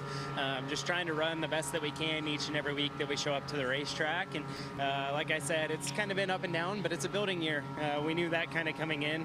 Jimmy and Maury, Cal, everyone at Legacy Motor Club is continuing to try and help give us the tools that we need to be better each and every week, and everyone at Toyota TRD as well. So I don't have any racetracks circled on the schedule for trying to win at before we go to the playoffs, but I think the biggest thing for us is just a week-by-week basis. So I feel like I've grown as a driver a lot this year. I feel like I've made some rookie mistakes, and definitely shouldn't have made those with the experience that I have, but at the same time, this car is completely different from anything that I've driven and just not used to it. So no excuses there, but definitely working hard to try and adapt to this race car. Have some great guys in Legacy Motor Club organization with Trevor Bain and Matt Kenseth trying to help push Eric and I to be better every single week as well. But most of all, we're working hard. It's week by week, and putting in the effort is not the issue, that's for sure.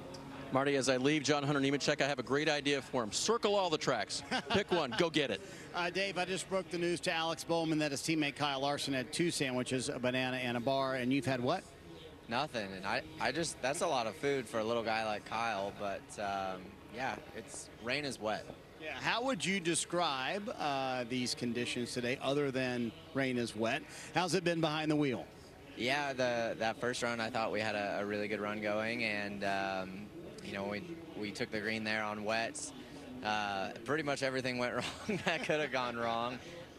Got tagged there on the start a little bit and spun the tires and couldn't get going, and then couldn't see anything. My wiper wouldn't work, and then got down into turn 2 and demolished the 23 car with all 4 tires locked up. So apologies to them, hate that for them. We had a really good race going together before that. We raced each other super hard, so yeah, super unfortunate. But yeah, our car's pretty hurt, but all we can do is keep fighting with it and see what the weather brings, right? I think in the wet we might still be okay.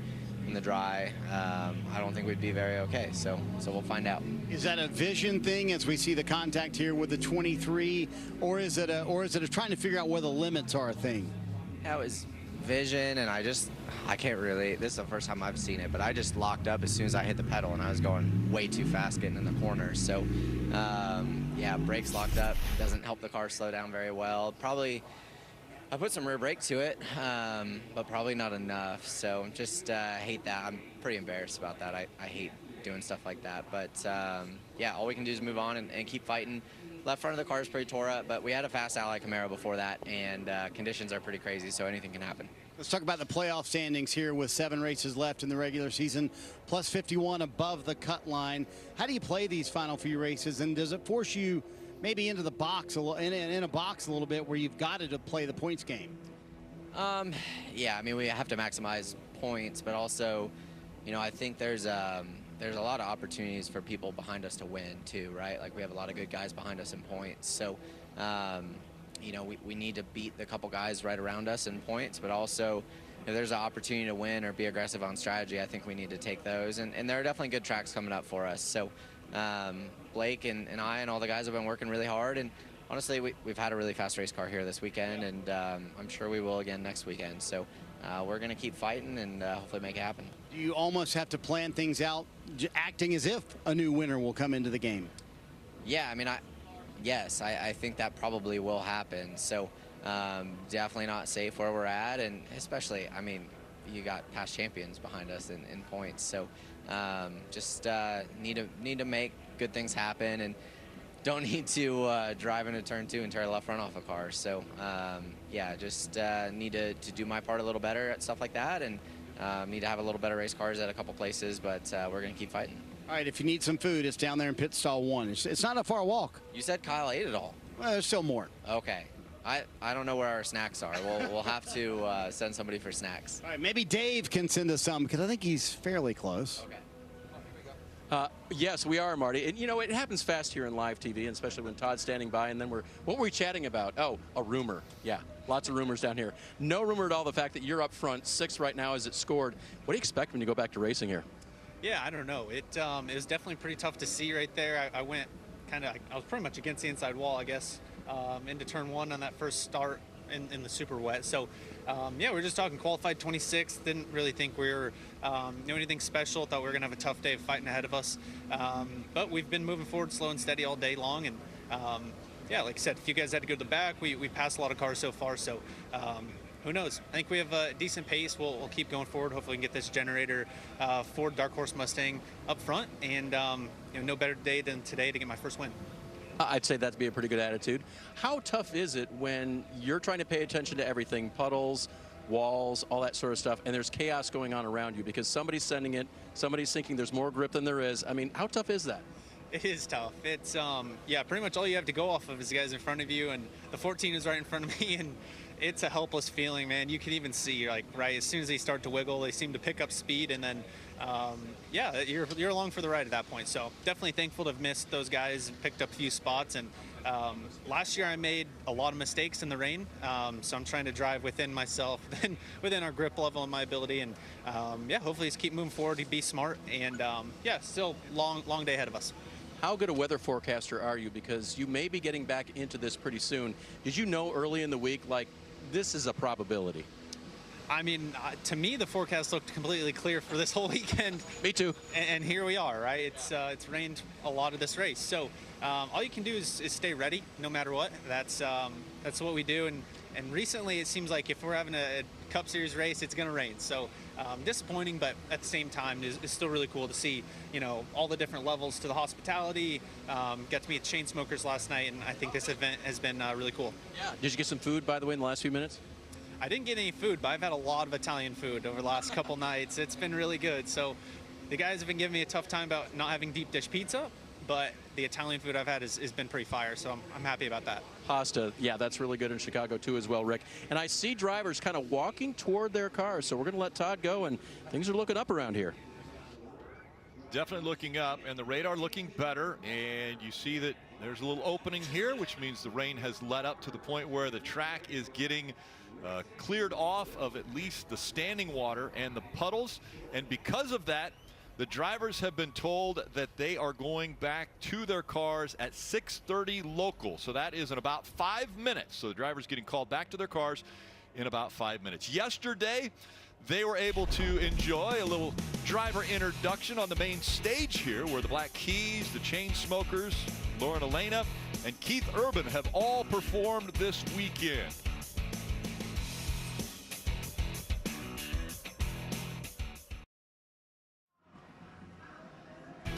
Well, welcome back to Chicago. As you can see, crews are out, starting to get their pit boxes a little water off of there. There's certainly it's being done on the racetrack and getting this taken care of. The drivers are being called back to their cars here in just a couple of minutes. Anticipation that maybe we'll have an hour, maybe an hour and 10 minutes of racing, Brad. Yeah, I think so as well. I mean, it's lightened up just a little bit. The rain has stopped, so you know, we've got the rain tires. We can race in the wet. It's just the standing puddles. They get those out of here, get the guys back in the car. I think you're right. I think we have a good hour of racing. Yeah. Well, yeah, we know that this is going to be a tricky track when it goes back green, but we have coming up as we approach the end of the regular season and the playoffs. Certainly, Chicago Street Race has been that. Pocono, anything can happen there. Yeah, absolutely. Pocono, very fast racetrack, and then you go on to Indianapolis, which is a very, very difficult race. I'm glad we're going back racing around the big track. Oh, it's going to be fun, and then you got Richmond and Michigan, a place you know very, very well. Unpredictable racing. Unpredictable, short track racing, and you go to a 2-mile high-speed track, a lot can happen there. And then probably the most unpredictable one, you know, as we talk about drivers below the cut line, anybody and every one of them could possibly win at Daytona, and then the most difficult one, Southern 500 at Darlington. Yeah, no doubt about it. In the playoff standings, I mean, if you're in a tough spot right now, like a Kyle Busch, who we've talked about a lot, you have to win one of these races over the next few weeks in order to have an opportunity. And I think it's going to look like that for a lot of guys once we leave here today, especially if you're below that cut line. Yeah, I mean, you look and you think, okay, even Chris Buescher there, it would be in a pretty safe spot as far as points go. But there's a lot of drivers below that cut line that really have the ability to win at a number of those tracks that we're talking about. Yeah, and you heard Alex Bowman talking about that. There's guys back there who are championship caliber drivers that can win races. So he's not relaxing. I don't think you can. I don't think anyone around that cut line or below it can take a weekend off. You have to be looking to maximize points, and a lot of times maximum points comes through winning. Yeah, so it's going to be interesting to see who steps that game up. We know that Bubba Wallace has the opportunity and has run really, really well at a lot of these. So is that going to be the driver that does that? Is somebody going to sneak in here today? We'll find out as the drivers are getting back to their cars. How about it, Parker? Right, and you can look behind me right now. You're going to be able to see the full field right now getting ready, but we're here on pit road at the front of the field. I want to show you something we heard a lot of the drivers talk about when we were under that rain delay, and that is how treacherous some of the lines can be, the painted areas on this racetrack that obviously are in city streets. So one of the areas we found here is a crosswalk, which I want to show you. They painted these black, and you can see how the water is sudsing up and it sits on top of here compared to a normal asphalt where it actually goes into the actual asphalt. It's sort of porous and that sort of thing. That's why these are so slick. And that is what a lot of these drivers are struggling with. One of the worst areas for this is the restart zone in turn 12. Christopher Bell told me that was the slipperiest section there was. That's because of these large painted crosswalks and that sort of thing that have been put across this racetrack, obviously because it's city streets, but this specific paint is super slippery. So at least here, when we get going, the track is still wet. That is something a lot of these drivers have to deal with, especially in that restart zone down in turn 12, which will be interesting. Thanks, Parker. And great sight here, seeing the drivers climbing back into their cars.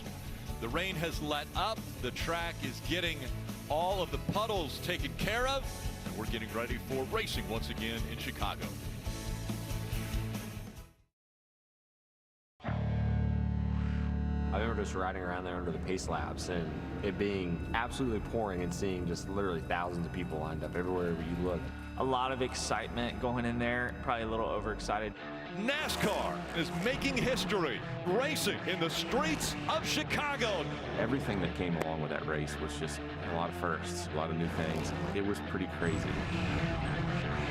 It's certainly the most challenging road course I've been on. It was a challenging racetrack already with how narrow it was and how slick it was, and then throw the wet aspect and the rain into it, and it totally changed it for us. The rain added a little bit of unknown to the event.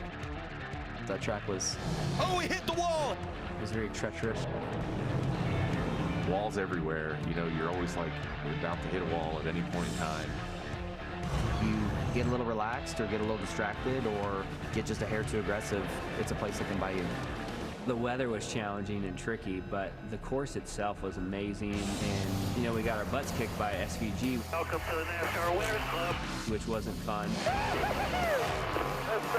Anytime you can do an inaugural event, it's special to be a part of it. But I feel like if we go back there this year and the weather's good, it's going to be like the inaugural all over again. So many drivers had great experiences here a year ago, and then counting on those again, we heard a lot of the drivers talking about it. The big story at this point of this race is that the favorite and the winner of stage one, Shane Van Gisbergen, is out of this race after a wreck. And so he will not be continuing on, which opens the door for so many different drivers. I think that you have to see that as an opportunity if you're anyone else in the field. He was without a doubt the favorite, and there's been some challenging conditions, and we're going to see some more when we get this thing restarted on wet tires. But I think you just have to look at it that way. I like what Christopher Bell said about an hour and a half ago. He was ready to go then, and I think that's the mindset you have to have. Now, it can be a little cautious. I'm not saying, overdrive the car, but I think you have to feel like you want to be out here and see this race as an opportunity. I mentioned that Shane Van Gisbergen was out of the race after an accident. Let's take you through his day. It started off where he was starting in the 5th position and making his way up. As a matter of fact, got to the point where he was aggressively taking spots away from the other drivers. He was able to get by the 54 of Ty Gibbs right there to take the lead. Yeah, they caught some lap traffic with all the different strategies going on. And then in the rain, Chase Briscoe, heavy braking, loses control, catches the back of SVG. And you see right there, heavy contact with the wall. And he was out of the race. Marty.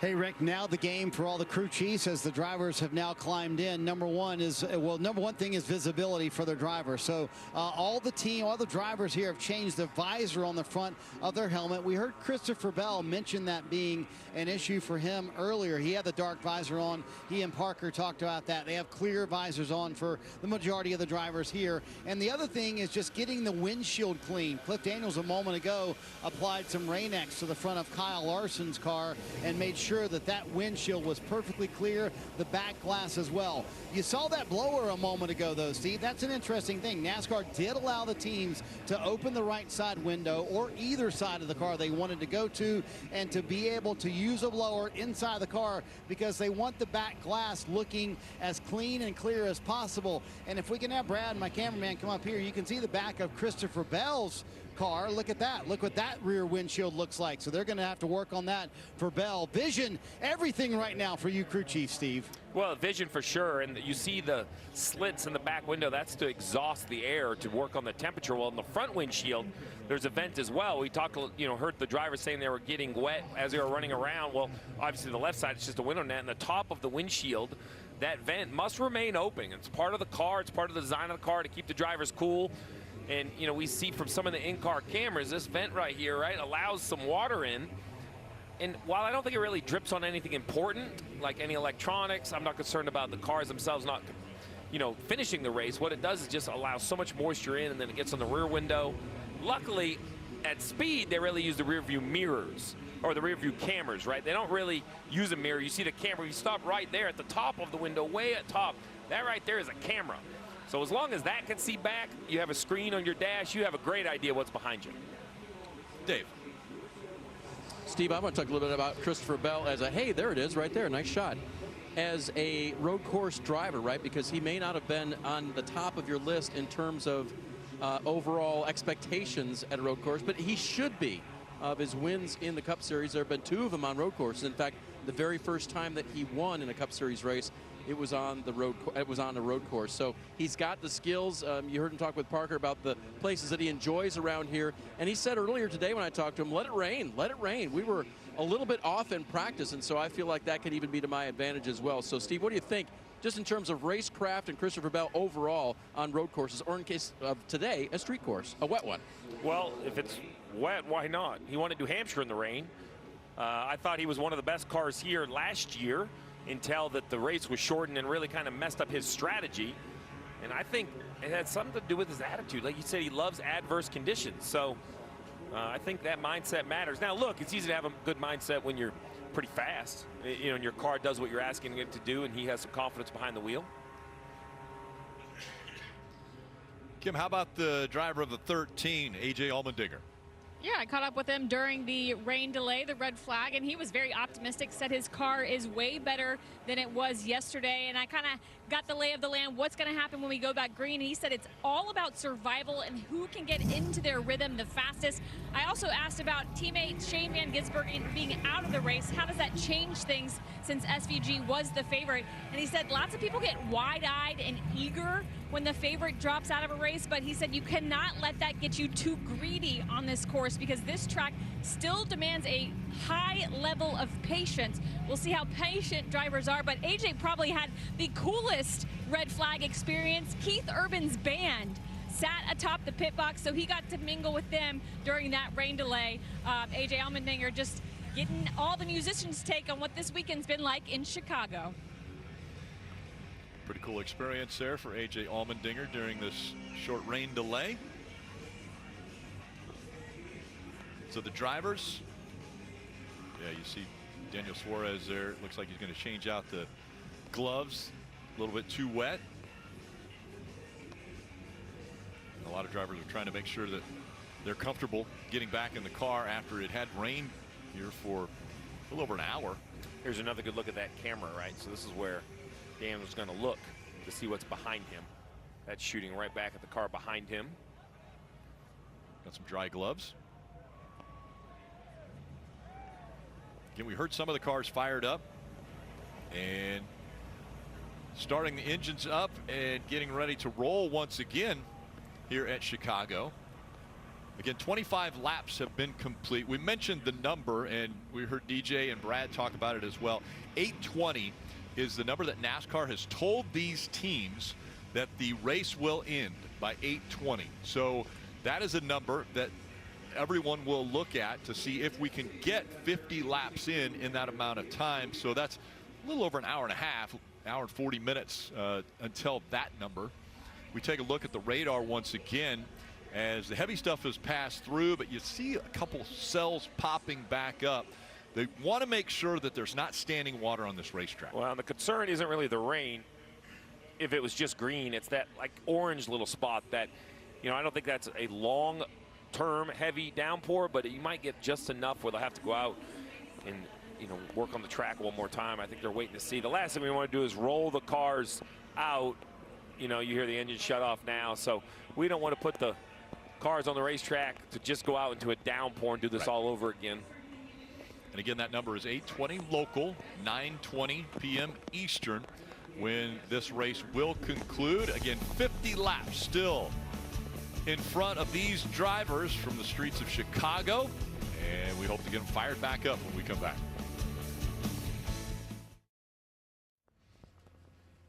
It was a picture-perfect day yesterday as you look back on the NBC Tower and Lake Michigan in the background. And that was the backdrop for the Xfinity Series race. And it was a barn burner from the very drop of the green flag.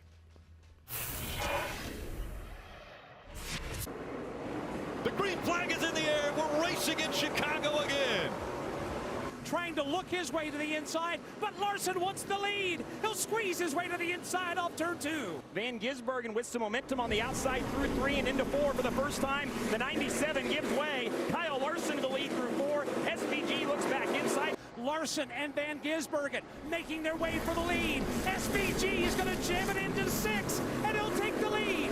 Larson's got to check up. It's almost like a game of me and my shadow between SVG and Larson. Larson's going to jam it in again to the inside for the lead. Fender out in front for Kyle Larson. SVG battling back to the inside, side by side for the lead in turn 2. Trying to get the run. Larson throws the block. Here comes SVG back to the bottom. What a great move. He saw Larson was in trouble. Contact right there. Larson giving him no space whatsoever. This is incredible racing early. This is lap 4. These two are putting an absolute show on for the fans, because then Larson goes, well, I'm going to cross you over, try to work drivers outside in turn 2. Eventually had to give up the position. What a race between the two. And then right here, you see the respect between Shane Van Gisbergen and Kyle Larson. And it ended up being Shane Van Gisbergen who got the win in the Xfinity Series race yesterday. That shower that we showed you on the radar, it's here. So it's coming down. The team's trying to cover up the driver's side window. The drivers are still in those cars, but that's that shower that is hitting right there. You see where X6 is. It's a little cell right over the track, and then after it, looks like it opens up. Some people are taking advantage of a little bit of rain here in the park. We have the Air Tundras that are out there trying to get the standing water off of the track. Earlier today, NASCAR and ABB, a global leader in electrification and automation, launched a partnership to advance NASCAR's strategic ambitions across electrification. ABB will provide support, guidance, and equipment to help NASCAR's efforts to decarbonize its operations with the goal of net zero operation emissions by 2035. And they showed that in the new vehicle there. There's a partnership that's going to explore the high-performance electric racing that's coming to NASCAR. Yeah, they let the car on the front stretch to do a standing start, and it was impressive, the torque of that electric vehicle.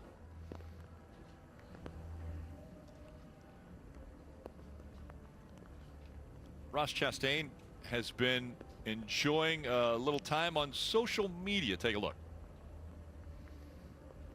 You know we were best friends first. We'll always be best friends. Peach is just here for a couple more weeks. It's not that big of a deal.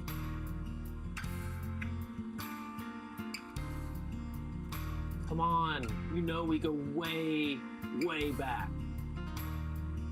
Peach will not come between us. If we win, we'll celebrate like we did last year in Nashville and Phoenix, okay? Just like old times. All right? All right. See you there this weekend. And of course, Ross Chastain, an 8th generation watermelon farmer. He celebrates by smashing a watermelon at the end of a race if he gets to victory lane. And Busch Light Peach maybe slipping in there to the friendship. Looks like Busch Light watermelon. Maybe that'd be on. It's an opportunity. Yeah. Well, obviously disappointing for the drivers who just climbed into the cars, and they were hoping that they would be firing the engines and rolling, but with that cell going through, they shut the engines back off. Dave. Just a little more on Ross, the things he's been embracing here in Chicago since he got here this week. Of course, there's been some Busch Light Peach involved there, and I'm sure there's been some watermelon involved too, but he told me yesterday during practice and qualifying, he took the cold plunge for the first time. Now, those of us that grew up around Lake Michigan, whether on the eastern side like I did or on the western side if you're here in Chicago, you know it's not that warm. So somewhere in the mid-50s to low 60s was the water temperature, and he'd never tried the cold plunge before. A lot of people are doing that for health reasons.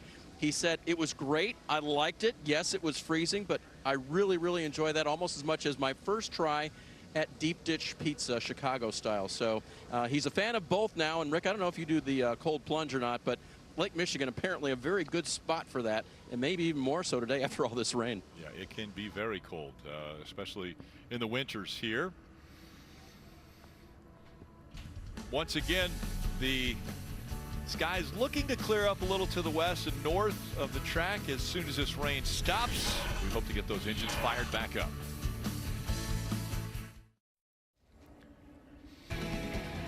Known to Chicago is the Deep Dish Pizza. They have been busy all this week and this weekend with the NASCAR fans in the area enjoying that. Man, that was an advanced move. It's the service also is spectacular. As we see a little bit of rain still coming down, but we have the opportunity to talk to the guy who's currently in the 5th position, the driver of the 45, Tyler Reddick. We'll dial him up on the radio, Steve.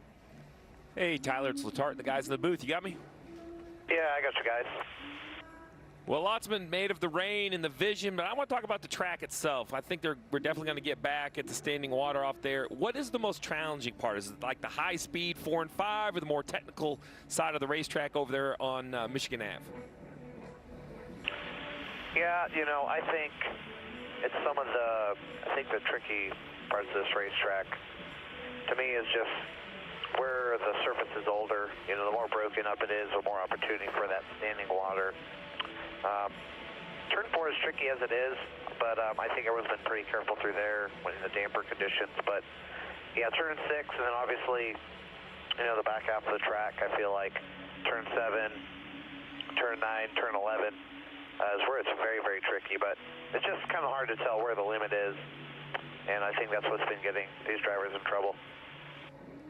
Well, speaking of the limit, you know, as a crew chief, I'm trying to think how long we're going to run. We know there's this time limit out there and fuel load, and all of those things are going through my mind in the seat. Do you want those updates, or you just want to settle in? I mean, you can see the front from 5th, so you kind of have that track position. You just race from here, or do you want the updates on how far you guys think you'll run? Yeah, I think, you know, Billy's done a good job of keeping me in the loop, the potential. So, yeah, we kind of have an idea what we need to do, but yeah, I think for the most part, regardless of what tires we're on, you know, it's just about making the most out of each lap and making sure that, you know, you don't get too choked up in traffic, and when you do get some traffic, you know what you need to do to get around that traffic. So, learned a little bit, certainly under this last delay, and just ready to get back out there and hopefully improve and then learn some more. Well, we appreciate you taking the time. We're with you as well. We're ready for you guys to get back out there. So entertaining for the first little bit of this race. We're ready to see some more laps. But yeah, we'll see what happens. Thanks, guys.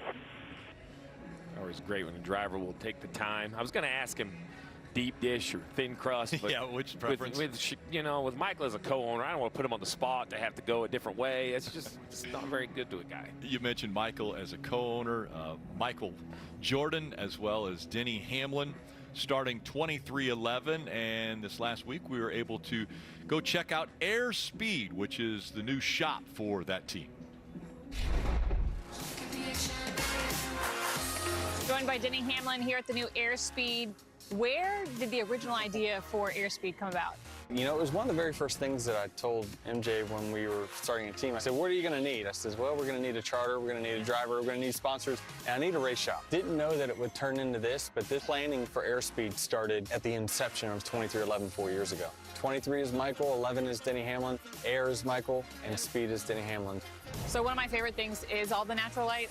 A lot of these race shops are, you know, built a lot differently, and I just wanted to make sure I had a view of natural light from north, south, east, west. So we have 2 meeting rooms here. This is the 11 meeting room. This is the 23 meeting room. It's 45 shoes on the 23 wall. I wanted to make it feel like an arena in here, so you see the LED boards. We call this the racetrack lighting. Ideally, one day, I'd love to have this LED screen running all the way around this, but we got to win some more races first. Okay.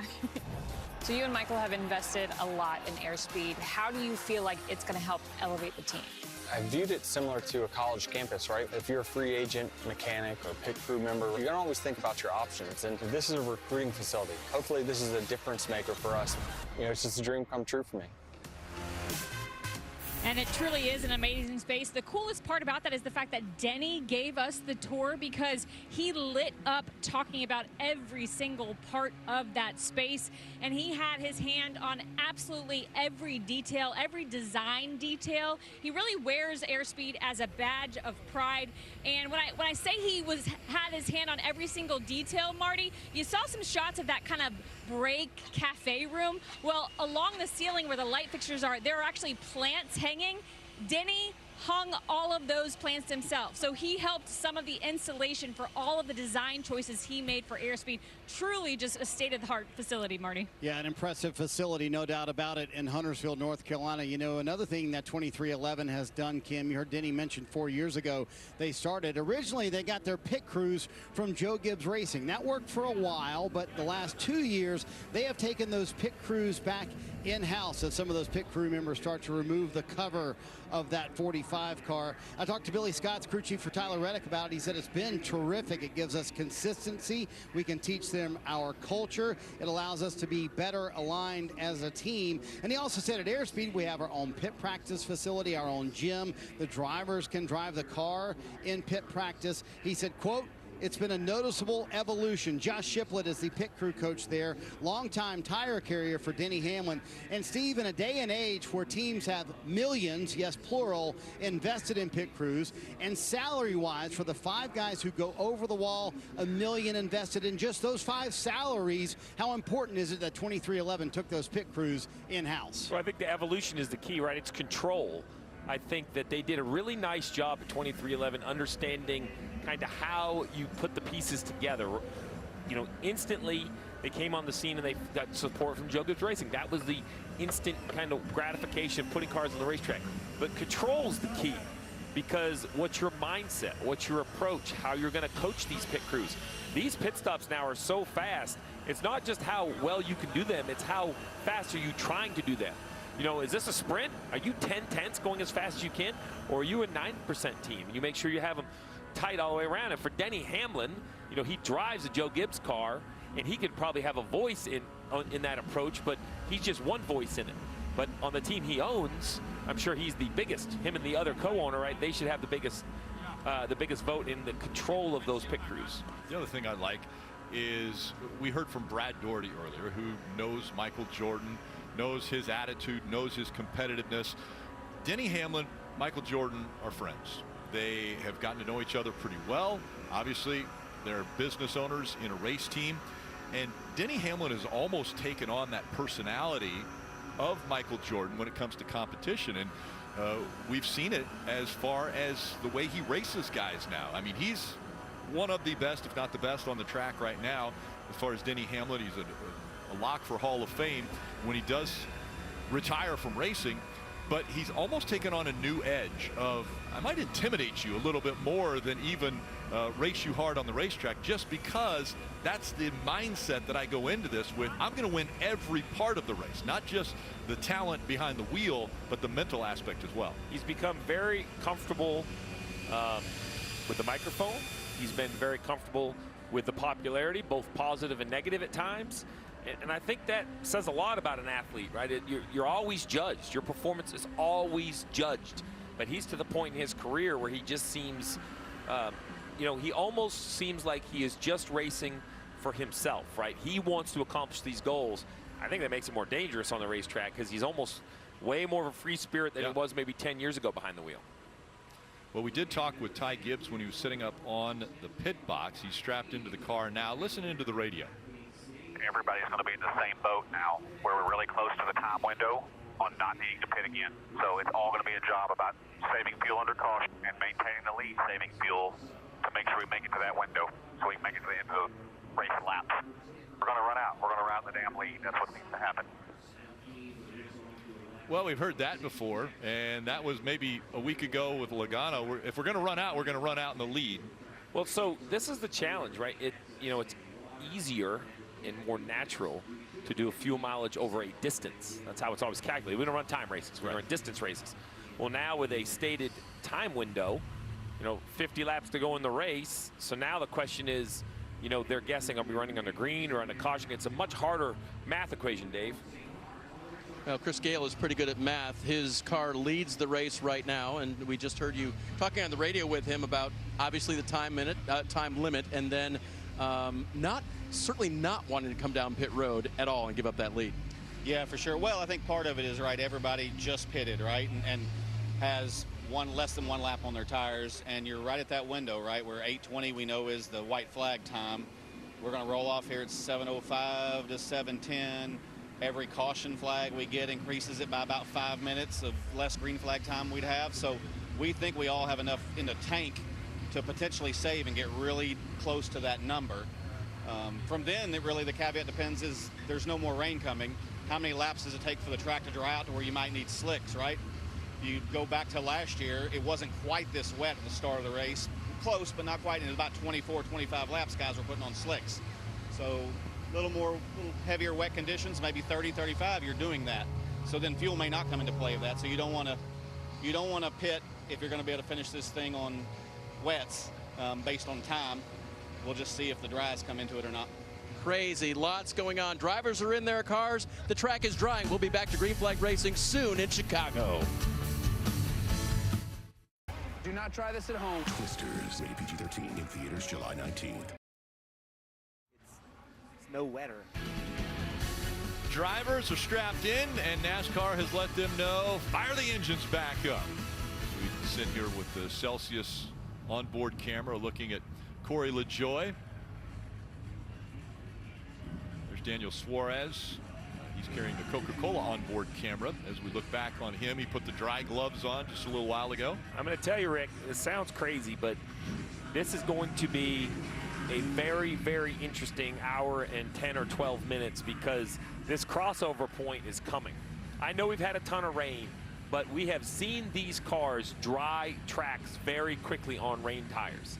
And I believe there are areas of the track, specifically over by Jeff Burton in turn 11, and really from 8 to 11, Washington, Congress Plaza, that area stayed wet last year for the majority of the race. Right.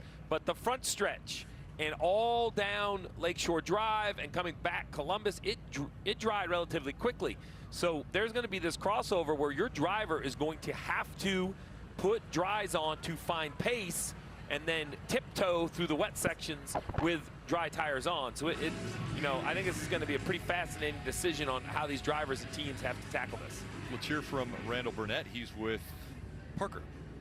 Right, and I was listening to you, Steve, talk about all that. So let's talk to a crew chief of Kyle Busch here. You guys are in 9th place. There's a lot of discussion about teams potentially evaluating how slow you're going to go when it's wet right now, how fast the track gets when it goes dry, and what does that do for your strategy fuel-wise here? Well, that's a great question. Obviously, you know, we're not going to make it to the...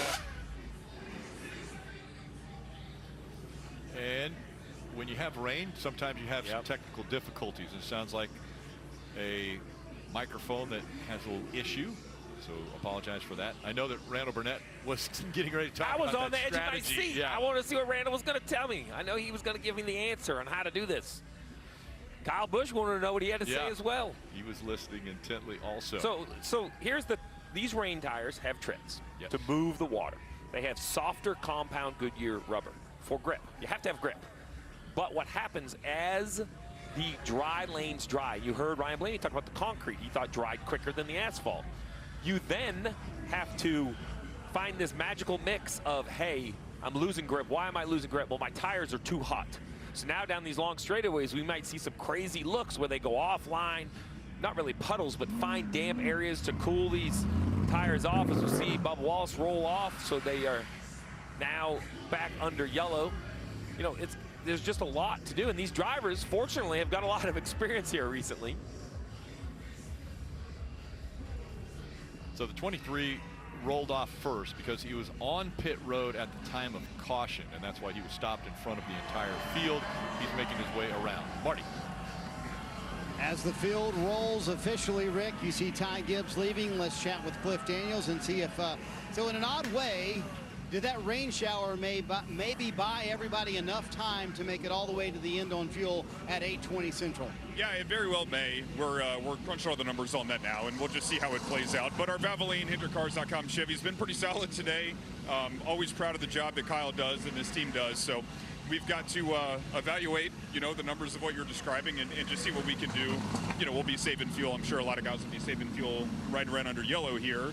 Then under green, you don't want to give up too much track position. So we'll try to be smart about it, see how it plays out. You never know. We may get a dry lane. And if you get a dry lane, you know, that's going to add a whole nother layer of excitement for tires and things like that. So we'll see how it goes. I was going to ask you, how quick would you be willing to react if you do get the dry line? Because normally the game is first one to slick tires wins. Yeah, I mean, I think that's still going to be, you know, a decent factor to be the case. We'll just have to pay attention. I think there's going to be about a lap time, you know, threshold that we'll look at for whoever the first guy is on slicks and see if he can beat that threshold that would make it, you know, kind of a no-brainer to go ahead and put on slicks. So a lot to cover, a lot of ground to look at, but our team's ready, and we'll see how it goes. I appreciate the time, Cliff. Steve, today is probably a day you're happy you're in the booth and you're not on a pit box. I don't know. It looks like fun. First one to slicks win unless you're a lap too early. Then your driver really, really hates you. Unless you're a lap too early. Cars rolling once again in Chicago. We're looking forward to the green flag here shortly.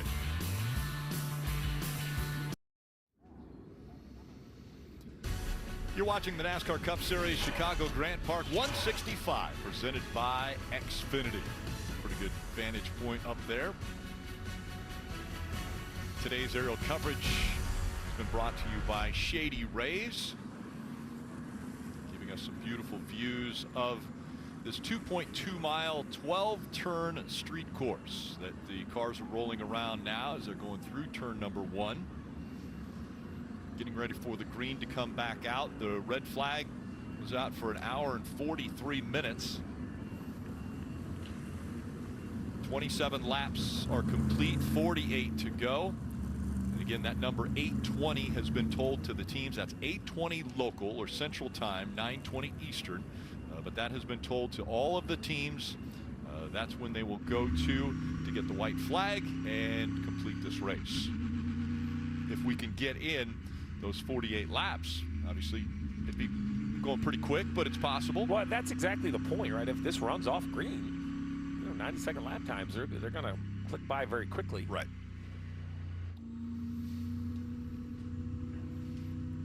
Advent Health and the 43 car of Eric Jones showing us that's on the camera, so we're able to pivot or move the lens, which still has some rain and precipitation on it. Yeah, but this is a better view right from Hamlin, and speed's going to be your friend. I actually think once you get up to speed, it should hopefully blow off any real standing water. The big thing for me is every lap is going to be different.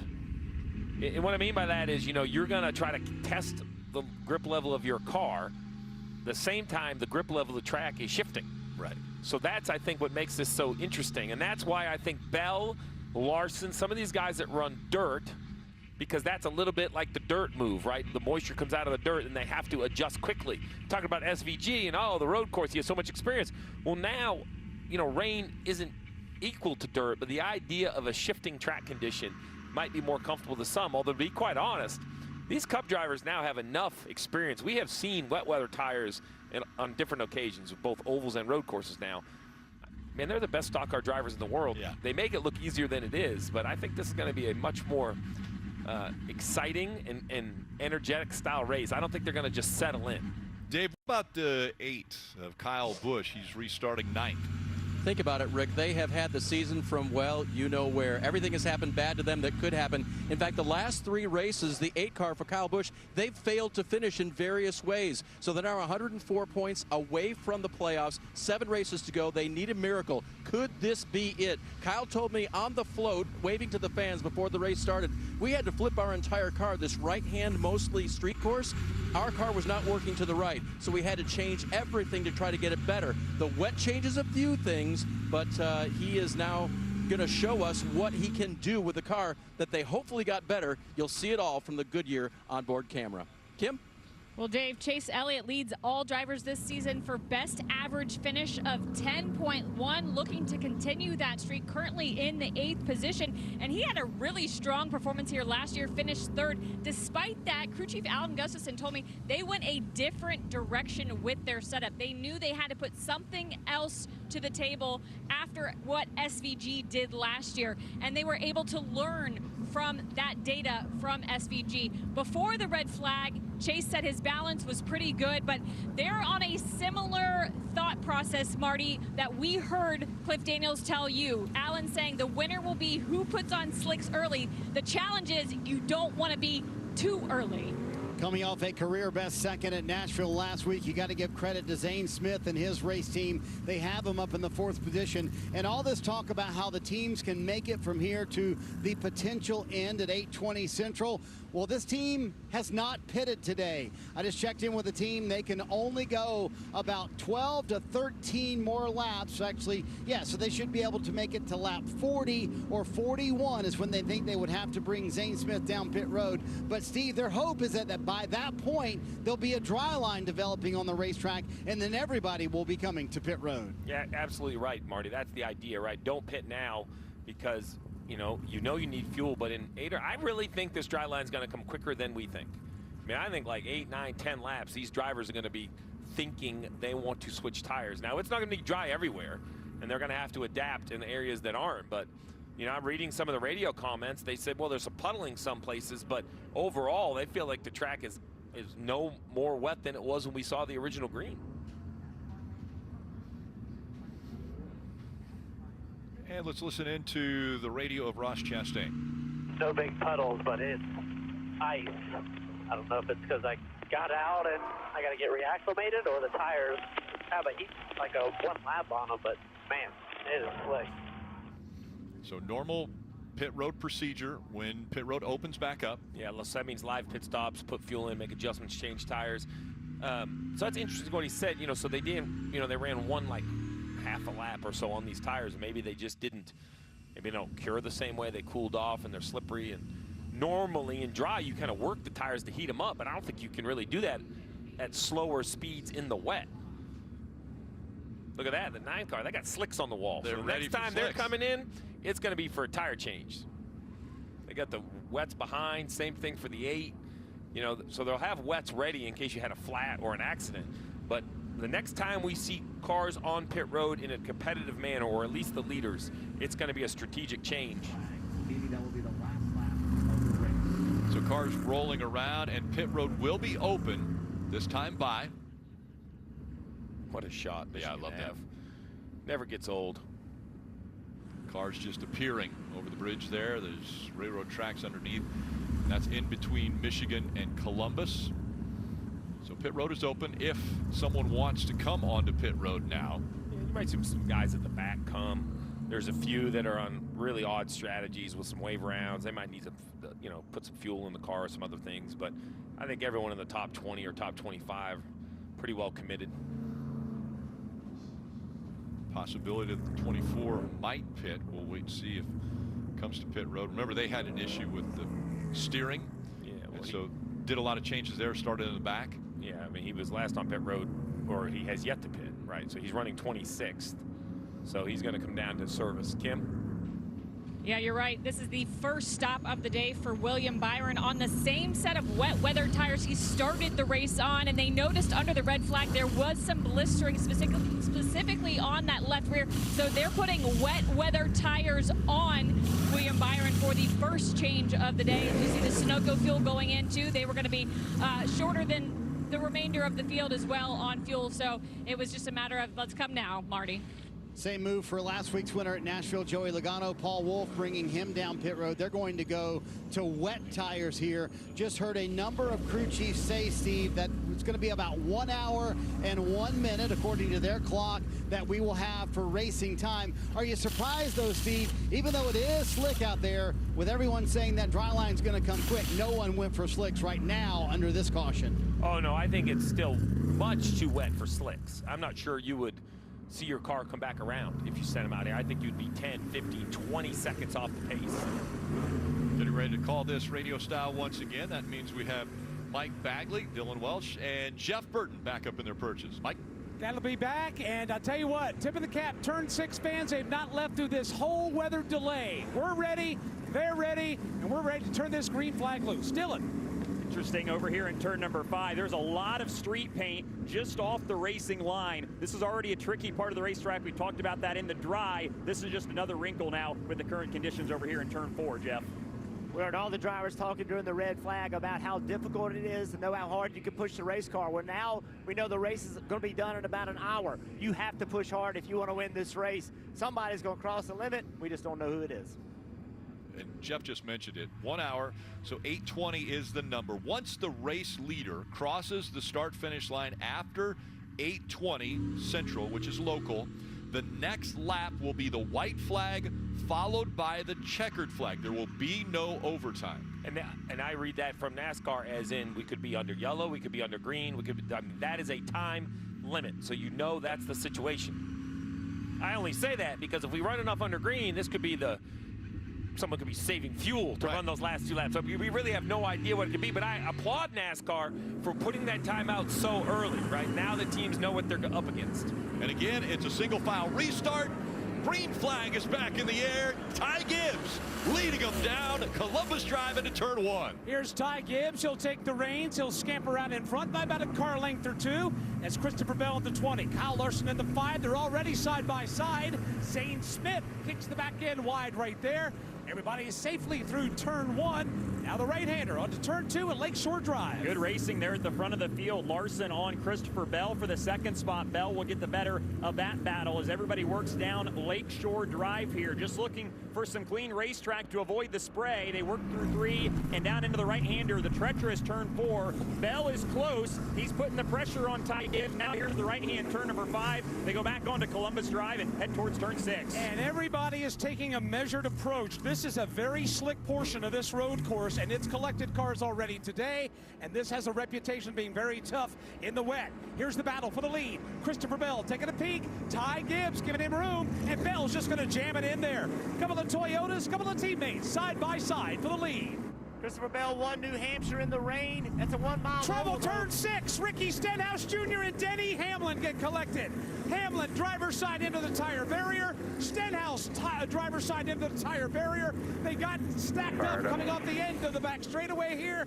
Hamlin rates his car. Ricky Stenhouse Jr. trying to do the same.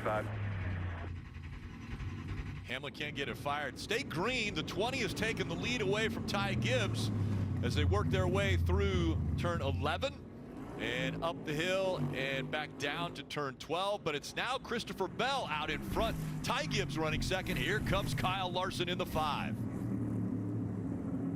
Here they come into turn number 1 through turn number 2. Greg, we still got a problem here in 6. We got Hamlin and Stenhouse. They still have yet to refire their cars, and Hamlin is sitting in the middle of the racetrack. With no one coming except for the leaders, I think they're going to try to give the 11 as much time as possible.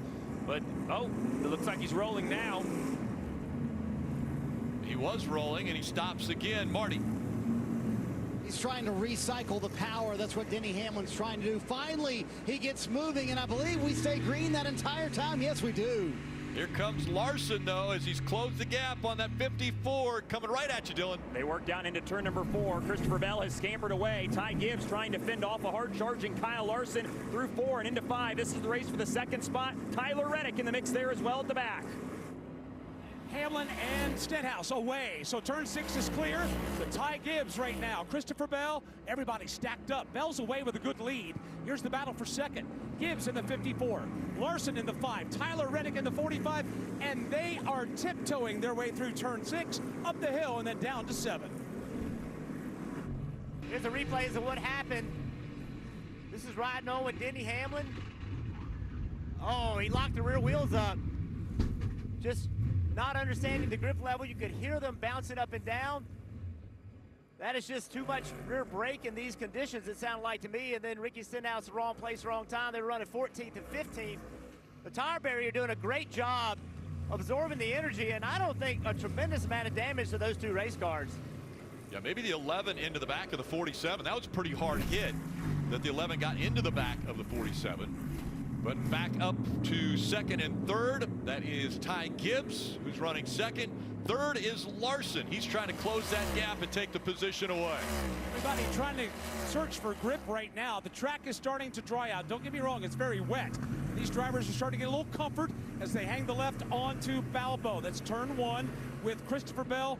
Probably one of the largest leads we've seen all day. Here's Ty Gibbs and Kyle Larson. This is the battle for second, third, and fourth on Lakeshore Drive. Christopher Bell, who was so strong in this race last year, felt like it slipped away from him. Trying to avenge that here. We go on board with Ty Gibbs as they work down the back straightaway. The car running in the second spot. You see Christopher Bell, the race leader, ahead. Going into the right-hand turn number 4. Here it is for Gibbs. He's got Kyle Larson behind him by about 2 car lengths as they round the corner off turn 5.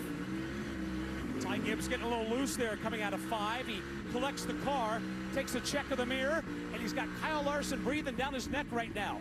You've also got Tyler Reddick and Todd Gilliland. They are the rest of the top 5, and everyone in hot pursuit of Christopher Bell as he's already left turn 6. Great shot right here. You see the amount of work that Ty Gibbs is having to do, and look at the vision that he has. Basically, he can see the lights flashing of Christopher Bell, but it's very hard to really understand exactly where he is in the lines. So you're not really going to learn anything from him. You're just trying to make sure you don't make contact with one of these walls. If you overstep your bounds, push a little bit too hard, this is a narrow racetrack, and you will pay the price for making impact.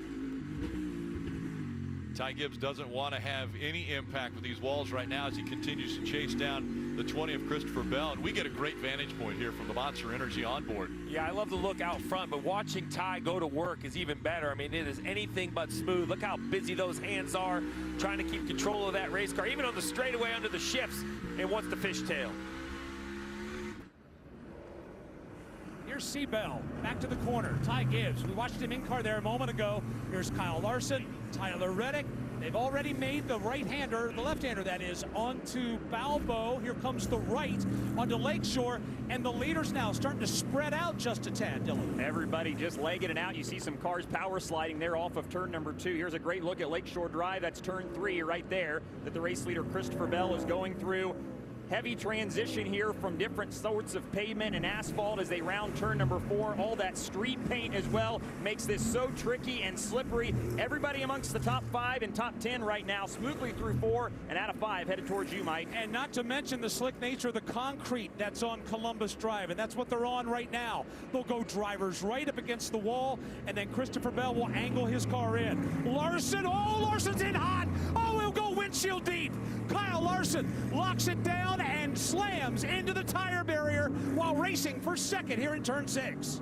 Very hard contact for Kyle Larson in turn 6. Caution has come out. He's trying to get unlocked from that tire barrier, but to no avail. Looked like he was going to shorten that car up as hard as he was going in there. Yeah, that's one of the hardest hits we've seen in turn 6. Here, he's stuck. I don't know if he made contact with the 54 or the 5 was trying to get by. I think he knew the 20 was kind of pulling that lead, and he knew he had to make something happen. What exactly happens? You just see too far, lock up, and barely contact. Turns right, actually. Kyle Larson turns right to miss the 54 and takes a head-on shot. Turns right, or the car goes right, but almost misses the tire barriers all the way to the right. Makes contact with the concrete wall. You see the damage. Grazes the bumper of the 54. Look at that concrete barrier move. That is a big impact. Yeah, reminder, those things are 10,000 pounds, and all 5 tons are moving when the 5 gets in him. Marty. What a hard hit for Kyle Larson. And remember, Rick, this is a team battling for the regular season championship. Cliff Daniels just told Kyle, he said, listen, do not get out of the car. Tell them that you want them to pull you out and try to get back to pit road. Steve, why is that important for Kyle Larson not to get out of the car? Well, because if he could drive it back, then they can make repairs and stay within the DVP, which is the time limit. He can continue in the race. Unfortunately, Cliff Daniels, I don't think is going to want to see the front of this car. He's thinking, and I agree, I mean, Kyle Busch last year went windshield deep under the tires and came back to have a great day. Unfortunately for the 5 of Larson, he got all the way to that concrete barrier. So when I think when they pull him back, we're going to see some very heavy damage on the front of this race car. You see them using the tow strap. Here at the road courses, they have that hook. Yeah, you see right there, Jeff, big damage on the 5. Yeah, big damage on the 5, and think about the opportunity that's been created. Shane Van Gisbergen early in the race out, got run into from behind in the wets. Now Kyle Larson made a mistake. Both of those guys were the odds-on favorites to win this race. Neither one will. Who's going to take advantage? The steering's really tight. Yeah, we can work on that. Do you have water pressure? Water pressure. Cliff Daniels isn't really worried about the steering. He wants to make sure that the radiator's still in the race car. That's why he's asking. Where I'm going, and my water pressure is 6, 7. Yeah, I mean, the right front tire's not rolling. This is not repairable. This is going to be the end of the day for the 5 car. And I agree with Jeff. Huge opportunity for others. You know, in the wet, it's crazy because, you know, he kind of, I'm going to say, a little overdrove the corner. But once the tires lock on the wet pavement, it doesn't slow down at all. Yeah, like it's on ice. It just took exactly. off. It's like the tires are working while rolling, and once they lock up. He was sliding across the top of the surface, and again, the right front tire, it's not turning at all. So yeah, you just heard him say it's broke. Yeah, so this is going to be the end of the day for the 5 car. Look at everyone behind. How about Bell? He wanted to go back racing in the rain, whether he knew something or was. Sorry, it's done. Yeah. Kyle's going to be all done. I know he's in the battle for the regular season championship, but that's what 3 wins allows you to do, is to go after that 4th win and be aggressive. You know, he's chasing the 20 who also has those wins and just overstepped. He comes into this race with a 20-point advantage over Chase Elliott and 43 points over Denny Hamlin, but those are all going to go away here. 20-point advantage and did not run the Coca-Cola 600. Right. So let's be honest, he's a race short and still leading the regular season championship. So he's disappointed because he's a competitor, but this, you know, this is the advantage of winning those races and getting that advantage early in the season. Dave? Steve, you asked the question, did leader Christopher Bell know something? Listen to this radio. Yeah, that was weird. I locked up into 6 also. It's like oil got put down or something. What are you seeing on SMT? We're crushing everybody on the power down spots on exits. Maybe get beat a tiny bit in the bigger braking zones, but I wouldn't push it. So weird was the word he used, and yes, by the way, don't push it on the braking zones. We saw what that result was. That was Adam Stevens saying we're crushing everyone. So that's pretty good feedback given to your driver. Yeah, I mean, it's amazing how much it shifted with the instant feedback and data from the race cars. We see the teams go around. I just think it's still way too early. After seeing Larson, I think it's still way too early to make a change of tire. 11 to go in stage 2. And some of this spreading out you're seeing right here is, I think, they're trying not to get water in their windshield. They're trying to find a little bit of that, standing or puddling water to cool their tires. This was the 5 of Kyle Larson. Just could not get it to hook up and slow down, and into the tire bearers he goes in turn 6.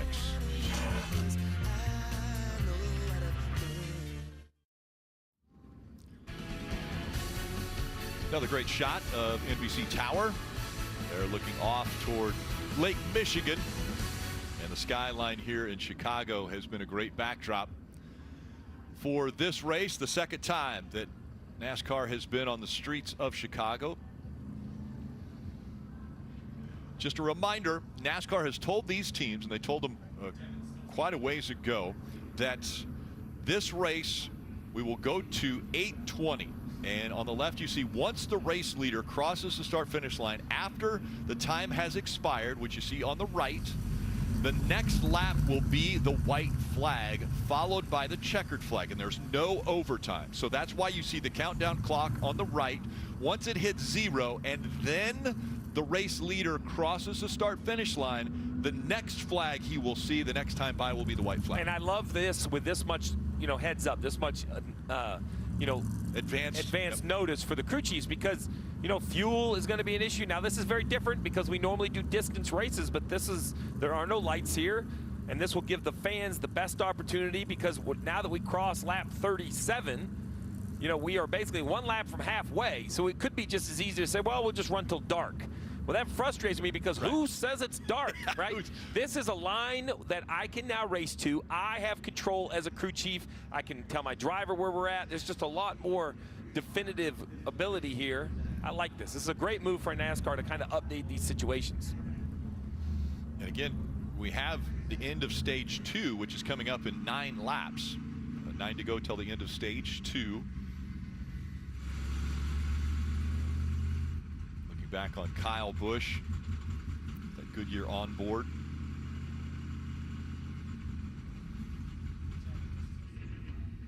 Denny Hamlin involved in the incident with Ricky Stenhouse Jr. just a few moments ago in turn 6, prior to Kyle Larson getting in there. Marty. Rick, I want to give a shout out to Todd Gilliland and Ryan Berginti, his crew chief. They are up in 4th, and that is on speed. Todd's been having a career year, and he's been pretty solid at road courses as well, showing the ability to get speed out of the race car. But Steve, this young man continues to impress. If he finishes here, that would tie a career best, oddly enough, also at a road course at Indianapolis. Doing a great job coming back to front row next year. I think that helps a young driver, right? Just to say, hey, you're our guy. We believe in you. Mike McDowell moving on, but you're going to be our guy. Where we know they have to fill some other seats around him, but doing a great job. And, John Hunter Nemechek right behind him in the 42, also having a really, really nice run. We're still single file restarts.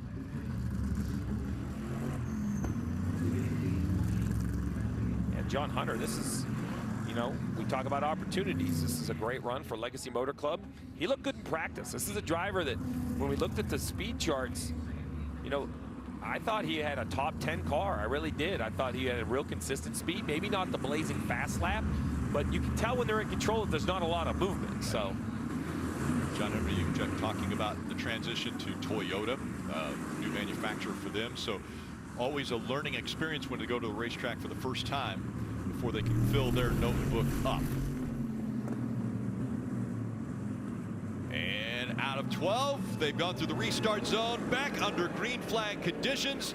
Christopher Bell, Ty Gibbs, Tyler Reddick, Todd Gilliland, and Nemechek barreling into turn number 1. Christopher Bell first to the whip and first away with the lead. Ty Gibbs, Tyler Reddick, Todd Gilliland, all stacking up behind them. Here's Chase Elliott. He's trying to go to work on Ross Chastain of that orange car. Chastain now will make the hard right. Now you've got Elliott and A.J. Allmendinger racing for a spot. Chastain goes to 6th. That's the race for 7th. You see out the front of Alex Bowman's car, A.J. Allmendinger there in the 13. He'll dispose of Chase Elliott and go to the 7th spot as they all work through 3. This is the race into turn number 4. Alex Bowman, Hendrick Motorsports teammates to the inside here of Chase Elliott. That's the race for the 8th spot. Here's the race into turn number 5 now. Give that spot to Bowman as they hit Columbus Drive. Alex Bowman now will clear Chase Elliott. What a great view. Car in the wall in turn number 4. It is the 4 car. Josh Berry went hard into the tire barrier. Everybody's going to scoot by him here for now. You also got Chase Briscoe off over here as well. So 2 Stewart-Haas cars able to drive away from the scene, but they both go long and off in turn 4.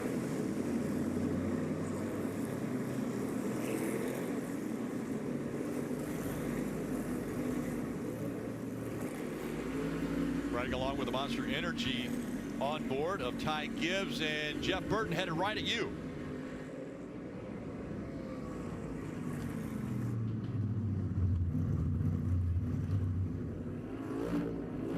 From 11 up to 12.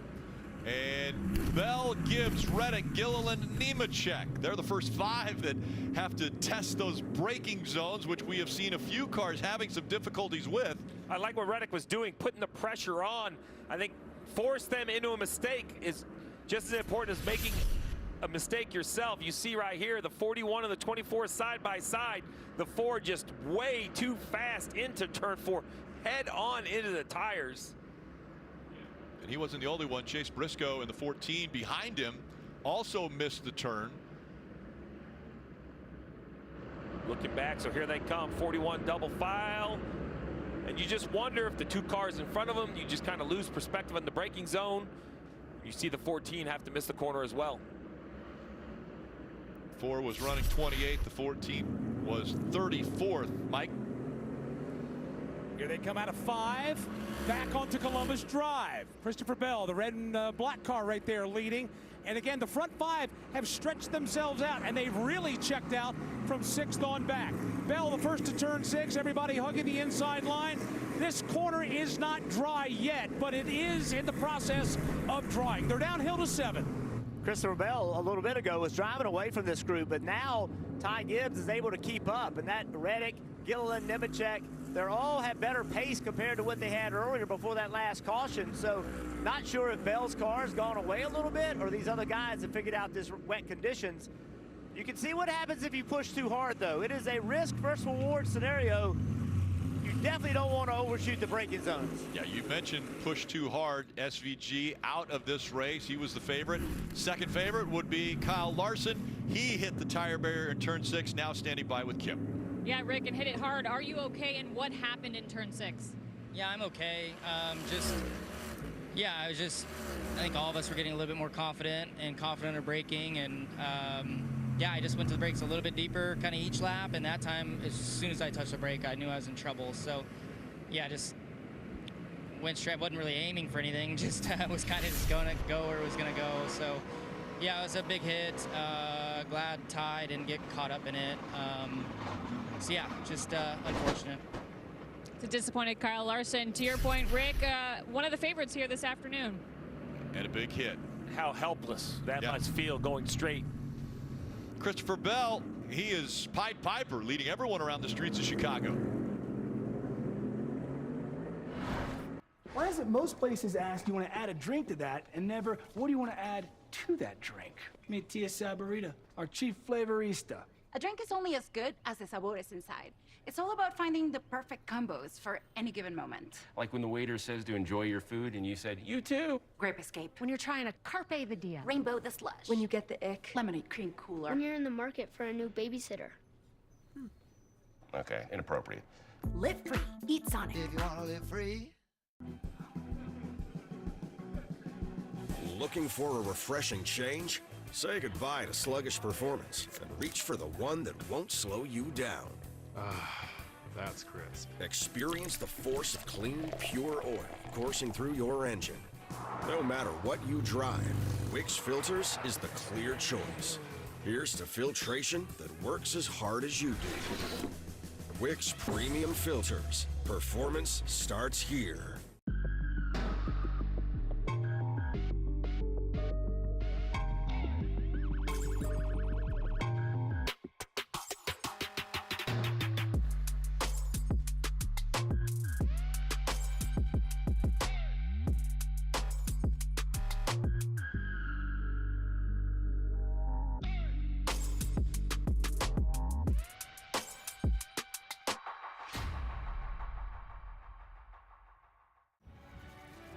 Ally has savings buckets to help you save for anything you want to buy. Because everyone has something they're saving for. Like that new car. Or a fancy vacation. Or party supplies. Your delivery budget. Or even the down payment on your dream home. Our savings buckets help you save for what matters most to you. Who's up for a little bit of chaos? Hold on. It's Larson. A dash of drama. A touch of temper. Who's down to take it to the streets? To bring the triangle. To hit the bricks. Who's game for a little fireworks between friends? See, that's a trick question. With the playoffs coming, there are no friends.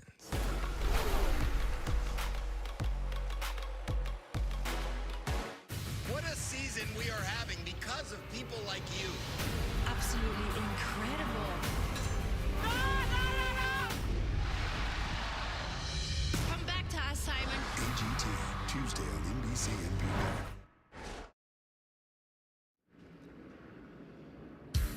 For a whole new nug, got to be Wendy's. Try Wendy's new Saucy Nugs today. You can't stop the sauce.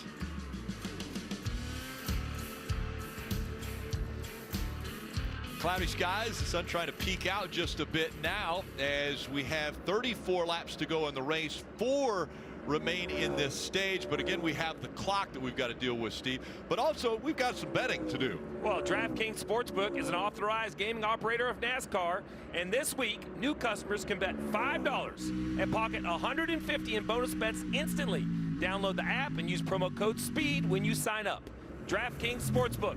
The crown is yours, and you can see Bell a heavy favorite. Minus 200 means you have to bet 200 to profit 100. Gibbs 2-1, Elliott 6-1, Todd Gilliland 7-1. That might be the lowest live odds Todd Gilliland has ever had. Doing an amazing job, but if you think Allmendinger 10-1, he's up to 6. You never know what could happen. He's really good in the wet so far. This is not easy. What we're seeing these drivers do right now, it's Christopher Bell out in front, Ty Gibbs running second to him, working around this somewhat wet track now. And coming to an intersection here as we put the clock in. Remember, it's now a timed race, 31 minutes and 30 seconds. When they see that mark, next time by will be the white, then the checker. So a couple laps after the clock. Coming 2-3 to go. The question now is, does anybody dare pit before the end of stage 2 under green to put slicks on? Earlier, it was about a 97-second lap time that seemed to make sense. They're at about 102 seconds, so still 5 seconds slower. No taker so far. I think it's just too wet to gamble, but maybe if you're in the back, maybe somebody with no track position will do something. There you go, the 3 comes. 33, the 9 of Chase Elliott. This is the move. You have to do something. Oh, the 8, this is like everybody follow to pit road, Kim. Yeah, and you saw the 9 of Chase Elliott. Alec Gustafson said we got to do something different strategy-wise. It was who could get the slicks on first. They wanted to be one of the first. Chase Elliott with 4 fresh, slick Goodyear tires. Sunoco Fuel, Dave. Kyle Busch's radio has been alive with the discussion, and so he brings the 8 car to pit road. Will this help him make the miracle he needs for the 2024 season? 4 slick Goodyear tires going on this Chevrolet.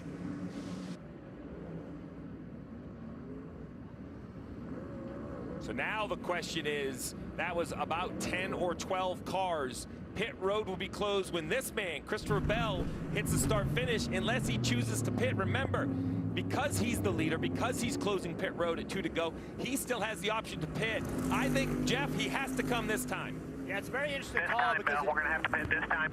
There you go. There they come. But I just do want to make note that we don't have a drying lane like we saw earlier in the race. It's definitely getting there, but it's taken longer this run than it did early when it rained. But I think if you're going to win this race, the first one to slicks is going to get it done. And you heard him, we have to pit. Not that we want to pit, but the other teams forced our hand. They know a yellow's coming, so here's Bell, the 54, also going to follow of Gibbs.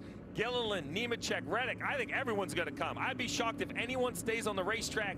Look at this. It looks like it's caution flag. Everybody's coming to pit road, Dave. And Steve, this was the call as the drivers gave their feedback. Ty Gibbs hitting his pit stall. The track is not great. It's not great for slicks. They're going to have to be extremely careful as they lead here. Remember, turn Gibbs. 6, Austin Dillon is in the tire barrier. He locked it up, and he too has made contact here in 6. He keeps rolling, and they stay green, Dave. And there's Christopher Bell. He's got his 4, and he's gone now as well. Bell, the leader of 14 laps so far today. Ty Gibbs, 17 laps. So those leading Toyotas are going to try to make it work from here. And they're going to have to work gingerly around this racetrack now with these slicks. You see the 20 already. The back fishtailing behind it. Yeah, because there's still 2 laps to go. 4.4 miles out there on ice, on slick tires, slipping and sliding. You see how much more grip the 10 car has than the 20. That's just the tire difference. The 4 off again. This is in turn 1. It's been a long afternoon in the rain. Yeah, Josh Berry struggling as we see Noah Gragson work his way through 4 and back to 5, and they're headed back toward you. Joey Hand out in front of this field. Christopher Bell just tiptoeing into 20, coming out of turn number 5, being passed by Daniel Hemrick, Harrison Burton. Now, this will be the real test. He's got to blow this car down to get into turn 6. Turn 6 is not dry. He's going to ease it on in, but he's got Ricky Stenhouse Jr. in the 47 breathing down his neck. Bell sideways, coming out of 6, downhill to 7. Guys all on slick. Everybody around you is on wet tires. Don't worry about them. Just keep the 54 behind you. That was great information. He did not understand what he had on tires compared to all those guys that were passing him. What he was told was, don't worry about them. The 54, keep him behind you. That is our race. That's how we're going to win it. These other guys, we're not racing them right now. Do not get yourself in trouble. Again, Joey Hand scored as the leader.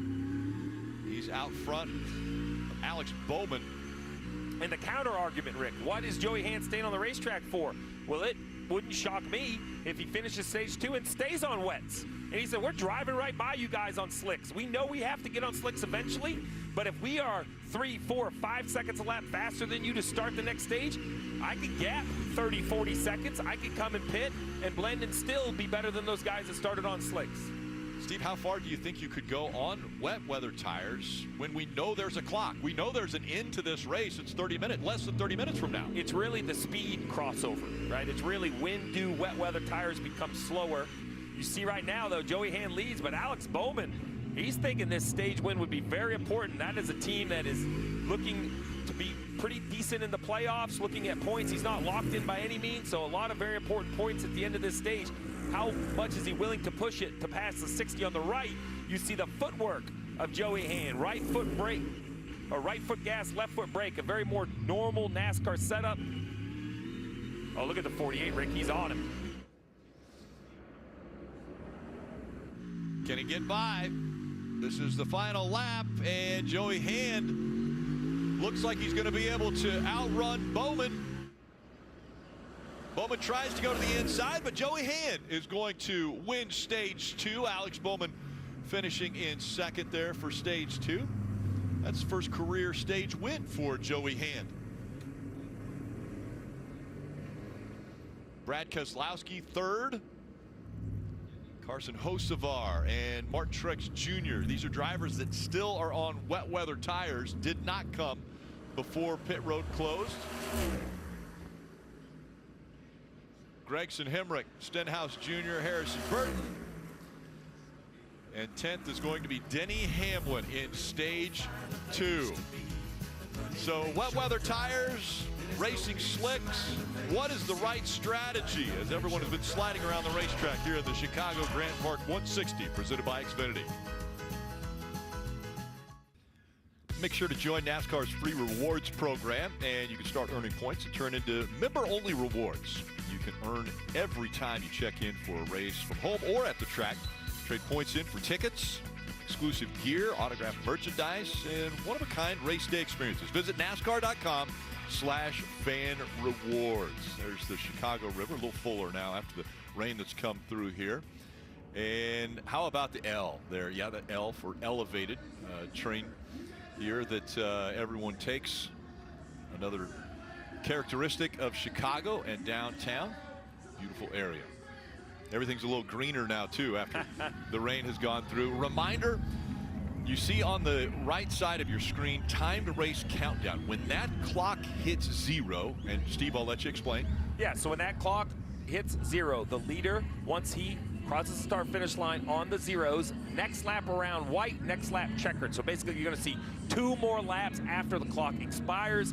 Joey Hand on the racetrack won that stage. He has about 25 laps on this fuel run, so he could probably go another 12, 14, 15 laps. Their fuel mileage is probably a little better in the wet.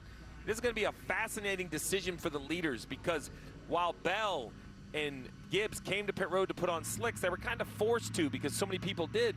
But I'll be honest, they're off the pace by multiple seconds, 4, 5, 6 seconds slower than the wet tires. So I really think that Hand and Bowman, Keselowski, Hocevar, they might stay on the racetrack. Stenhouse has a ton of fuel in 8th. He was back last on pit road lap 36. So I don't think this is an automatic pit for the leaders. I think Bell's going to have to start in the middle of the pack on slick tires on a wet racetrack. And if another caution comes out, that eats away a lot of that time race countdown clock. Great point, Rick. These aren't laps. Right. These are minutes. We are now running basically a timed race. So, and I don't think it's completely, crazy to think we might have another yellow since we've had cars and tire barriers all over. Dave, what about the 16? The 6, they are already in the playoffs with the Darlington win, but that gives them a little bit of flexibility to play some strategy. They're staying out on the wet weather tires. Here was a discussion. I don't think we can pit here. You're correct, buddy. We still have not got to the lap time. So once we get going back green here, maybe 10 laps, maybe. Reckon, because they're going to.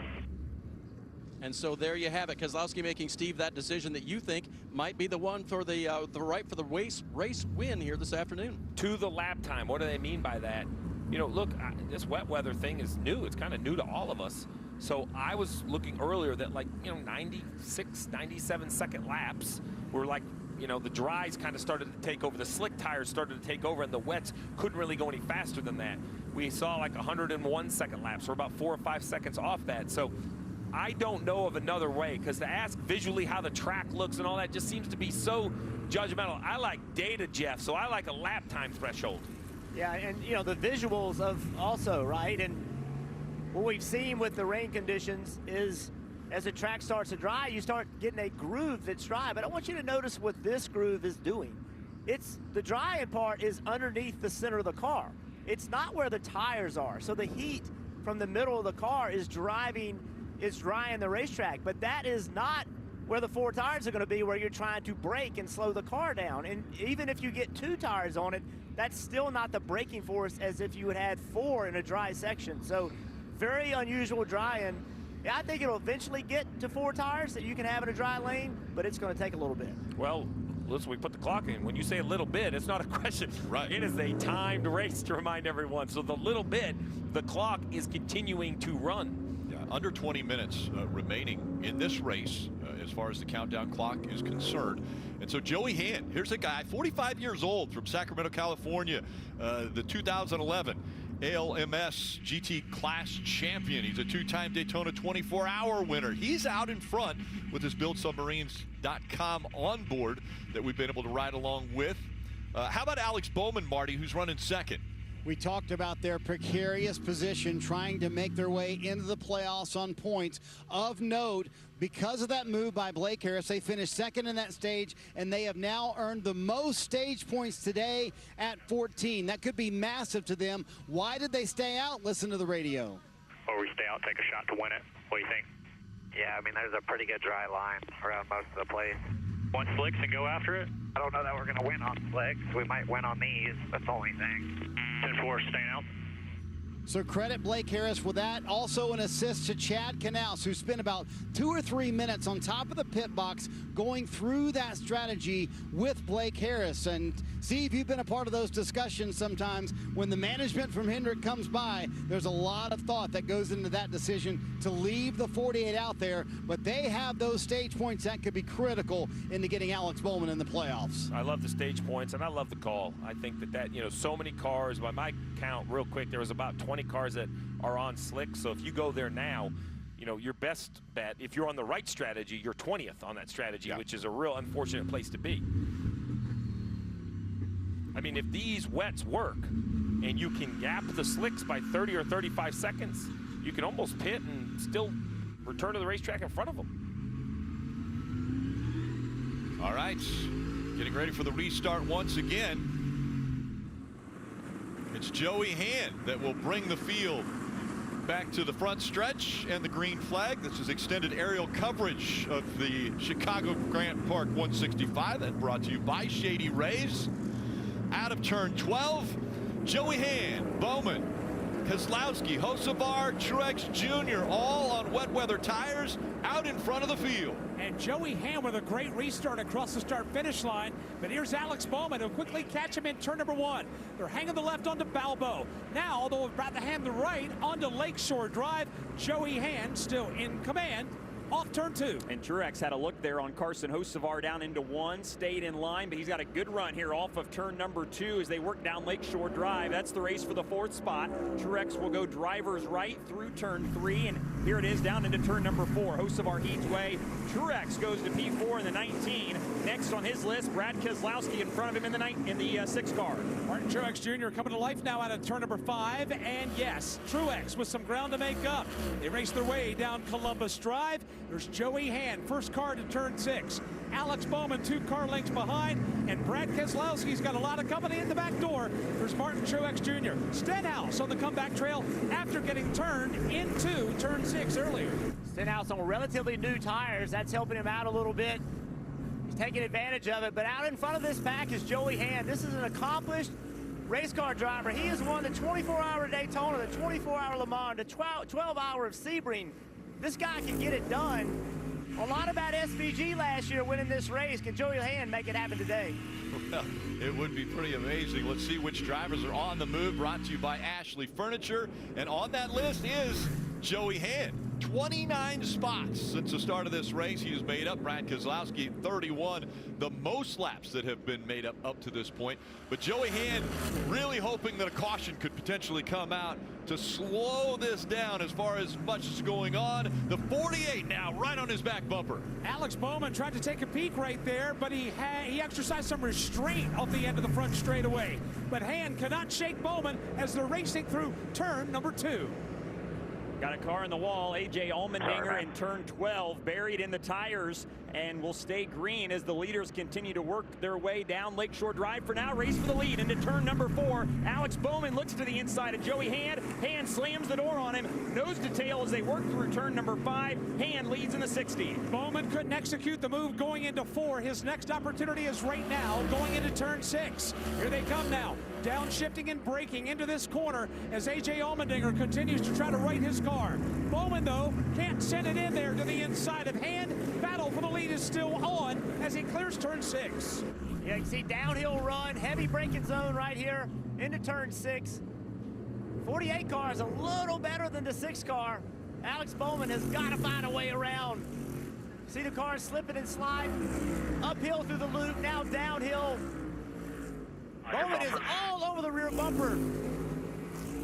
Will he give him a nudge here? Heavy braking zone.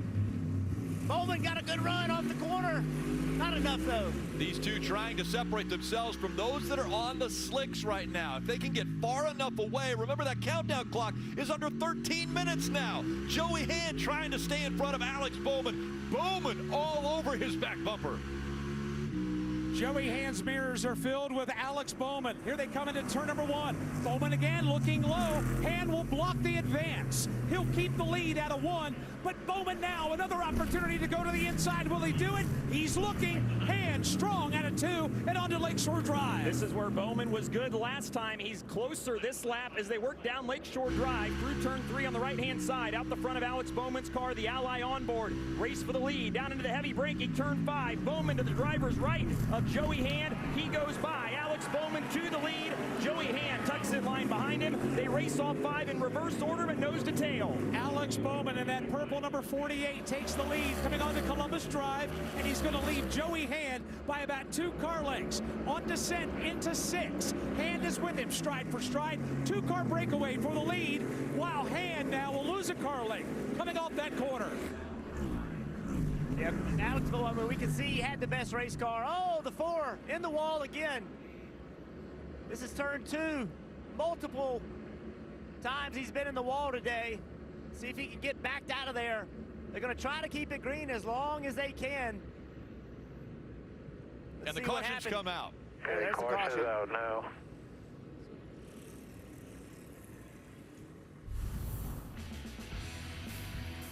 So Josh Berry slamming into the tire barriers. That brings the caution out, and the clock still ticks on the end of this race.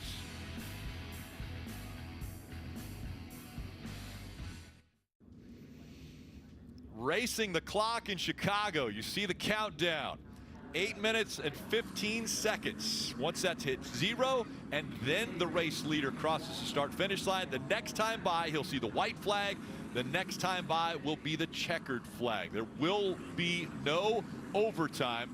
And those on the Navy Pier right now are probably enjoying the remainder of this race. Well, and the threshold for dries and wets were a crossover. That last lap, Christopher Bell was the fastest car on the racetrack, passing 2 or 3 cars. He's sitting 9th.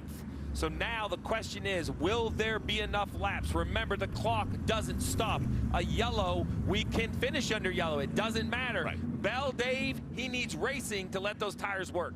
Yeah, Steve, during that stint, he picked up 4 positions. And before that, all he really wanted to know was how many laps do you think we're going to run once they go back to green? That's what he asked Adam Stevens. So once the driver knew how much time he had to work with, he got right to work and made the passes. Marty. Blake Harris has called a fantastic race today for Alex Bowman. He has him on the verge of the playoffs right here. How confident are you that he can hold him off with rain tires when the slick tires seem to be getting quicker? Yeah, I think we're right on that threshold of the break even, right? Like we kind of had a percentage. So it's really tough to, know that we were within a second or 2 of our percentage when that stage break came out. But, I got confidence in the driver. I asked him what he wanted to do. I had to put him back to 20th with those stage points in the bank. Or do you want to go after it? And he goes, that's where we're going to win from, is up here, not back there. So we got opportunity here. He's done a great job all day, all weekend, really. We've had a fast Ally Chevy, and we're going to see how it shakes out, man. Need that clock to keep bleeding down. Let our guy take it to him. Does he have full permission to do whatever he needs to hold Bell behind him or whoever else? There's nothing else but coming home with the trophy today, and he knows that. I don't have to tell him. There you go, a playoff spot on the line for Alex Bowman, and yeah, you see it there with those wet tires, but those slicks for Christopher Bell sitting in 9th, getting quicker every lap. So Jeff, I have a question because I don't know which way I'm leaning. NASCAR said we're going to continue with the single file restart. So for Bell, that means he's farther back from the leader, but less too wide traffic in front to let the slicks work. Do you think single file or double file would be better for the 20? I think Alex Bowman loves this decision to go single file, because you have to remember where the restart zone is before turn 12. He's going to launch and be rolling, and that is not the position Bell's going to be in. He should have a massive gap on Bell getting into turn 1. That, to me, is exactly what Bowman wanted, because if you put Bell in the 4th row, and if the racetrack has grip, he could outbrake everybody. The next thing you know, he's running 4th, and you got to try to get away from him. This is advantage Bowman. All right, it's a new world for us all, a timed race. We have 5 minutes counting down when the leader sees the double zeros. So the clock has expired and he crosses the start-finish line. The next time around, we will see the white. Then the next time around, we will see the checkered. There will be no overtime. There'll be no extension. If the caution comes out, it's nothing. The clock is the only thing that matters, and once we see zeros, then we'll see the white, then we'll see the checkered. For Alex Bowman, it's all about the restart, though, Rick. He's got to hold off Joey Hand, and back there in the distance, he has Christopher Bell trying to make it happen on slicks. Are there enough cars between Alex Bowman and Christopher Bell? Because we know Christopher Bell is going to be faster. He's on the slicks, and there is a dry line around this racetrack. The clock continues to count down. Through the restart zone, Alex Bowman back into the gas. He goes through the gears, and down the front stretch he rockets. Bowman, Hand, Keselowski, Truex Jr., Hocevar, Stenhouse Jr., Gregson, Hemrick, and Bell back there in ninth. Alex Bowman just trying to get out of Dodge right now, trying to get away from Joey Hand, and he'll do it in turn one. Matter of fact, he'll walk away by about 3 car lengths. Everybody now, trouble in turn number 1. 1 car around, it's Chase Briscoe. Second time today, he has found the tire barrier. First time in turn 1, while the leaders head up Lakeshore Drive. Got another one in the tires. Look like John Hunter Nemechek. He's able to escape. Christopher Bell has moved by Daniel Hemrick. He's into the 8th spot, so 1 car down as he tries to continue to pick him off as quick as he can. Race leader smoothly through 4 and 5. Bowman continues to lead over Joey Hand as Christopher Bell tries to move forward. Christopher Bell is in 8th, and he's got to get to it. Time is running out. About 3.5 minutes to go. Up front, it's Bowman and Hand, 1 and 2. Bowman in the purple car, the black and green car, Joey Hand. Hand will complete the pass, complete the journey through turn 6, downhill to turn 7. It's been 80 races since Alex Bowman last won a cup race. He's got a lot of pressure. With a very good race car driver behind him, Joey Hand, you got to push hard. But we've seen what happens if you push too hard. Multiple cars in the tire barriers. It's a lot of pressure on Alex Bowman, a lot of conversations about him. Driver for Hendrick Motorsports needing to win. Great opportunity here. And Jeff, you mentioned the number of races before he has got to victory lane, but how about Alex Bowman and where he was coming in? He's 16th in the point standings as we see Bell making another pass on Hocevar, so he's knocked another position away. But Bowman trying to lock himself into the playoffs with a potential win here in Chicago. And Bowman's walking away from Joey Hand coming into turn number 1 again. He's starting to lengthen it out. John Hunter Nemechek. Trouble out of turn number 12. Oh, right in front of Austin Dillon. Heads up piece of driving by Dillon, who almost collects John Hunter Nemechek. While the leaders again clear turn 2. Bowman continuing to leg it out over Joey Hand. Truex sideways, he gets into Bell. Hit by Hocevar. That may derail it for Bell. He continues on but loses all that track position he had gained. Falls out of the top 10. That's a break for Bowman, but another heartbreaking race for Bell. He's got damage in the 20s. He works down turn number 3 and into 4, just trying to keep that car righted. You'll see a replay of it here. They work off of turn 2. Truex sideways, maybe some contact from Stenhouse. It hooks Bell, heavy contact into the wall, and Hocevar a victim of that as well. Now it's Gibbs that could be the one in position here. Yeah, you see right there, just 2 wide, 2 rows. The 6, the 19 gets together. The 19 catches his teammate in the 20. This was off from, I believe, turn 12, the 42 with a big shot to the side of the car. On the bottom right, though, you see the 48 of Bowman. Now 5 car lengths in front of you, Burton. Yeah, he's doing a great job. He stretched it out a little bit. Still a lot of work to do. He wants a caution right now. Essentially, this race will be over. A lot of work to do as the countdown clock continues. 1:20. And just remember, that's not to the end. Double zeros, then the next lap, white flag, then the checkered flag. So there will be racing past the clock. With under 1:10 to go, the 48 leads into 1. Alex Bowman, you see him zigzagging down the front straightaway, just trying to find as much wet asphalt as possible, considering he's still on wet weather tires. Good battle further back in the pack. Ty Gibbs right now pressuring Brad Keselowski. That's the race for 3rd. Oh, they make contact. 3 wide. What a move by Reddick to pass them both. Physical racing for 3rd. Ty Gibbs trying to get going. Now we got Denny Hamlin in the tires. Austin Hill there as well. That's on the entry to turn number 1. Hamlin will get away. Hill trying to still get refired. It looks like he'll do so. Headed to turn number 5 as the leaders work through this set of corners over here. Chaos behind, but leading out front, the 48 of Bowman. 10, 12, 15 car lengths, 26 seconds. He should see double zeros at the start-finish line. That will mean he has to run 1 more lap for the white and then the checkered. So 2 laps after the double zeros, He's in the slow section at the back of the track with 13 seconds left. Jeff, I think he'll see the expiration of the clock this time by. Yeah, that's exactly what he wanted. He would love to have a caution right now because it would finish it and him not be in it, but when he comes around, he knows what he's going to have to do, and he is stretched out from Joey Hand. It's going to allow him to be calm and smooth finishing this race off. As he comes down the hill into turn 12, time has expired. This is basically 2 to go. Next time by, he'll see the white Rick. The gamble for the 48 on wet tires is paying off. 80 races, you heard Jeff Burton say it, 80 races, Bagley, since the 48 went to victory lane. Unbelievable. Of all the talk and all the pomp and the circumstance of this race coming in, Alex Bowman's name has not been mentioned once to win this race. But through a late race set of circumstances, Alex Bowman not only passed one of the best road course drivers in the business, Dylan, but he's left him in the dust. Yeah, he is looking very strong out front, and a battle for second behind him is exactly what Bowman wants to see. He works down Lakeshore Drive, drops a couple gears here into turn number 4. You see it drying, likes to see that, just a little bit extra grip on those wet tires as Bowman works through 4 and out of 5. Tyler Reddick has moved around Joey Hand. That was the race for the second spot, but Reddick has it now. Look at Bowman just trying to get all the wet asphalt he can on those tires.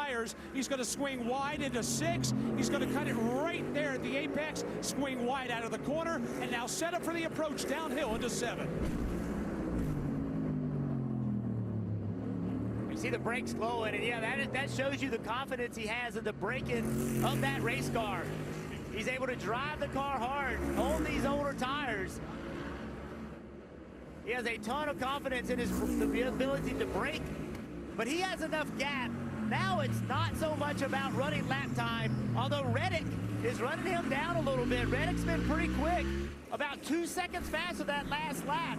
Can Reddick mount a charge here? He's got one more time around when he comes by this time. Alex Bowman's going to see the white flag. 1 lap to go, presented by Greta One Bank. Is there enough time? Reddick is the faster car. He is catching Alex Bowman. And Tyler Reddick's sails are in the wind. He'll cut the left. He's got time to do it. Question is, does he have enough time?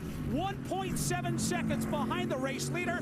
Tyler Reddick trying to shut down the separation and trying to score the win today in Chicago. And that gap is shrinking. You can see it visually. Reddick is starting to close. Bowman has been strong down here through 3, 4, and 5, but it's drying out in turn 4. That plays to the advantage of that car, Tyler Reddick. Bowman through 4, out of 5. Here comes Tyler Reddick. He hits the wall. That may be all the gap Bowman needs. He's in the wall as they work to 6.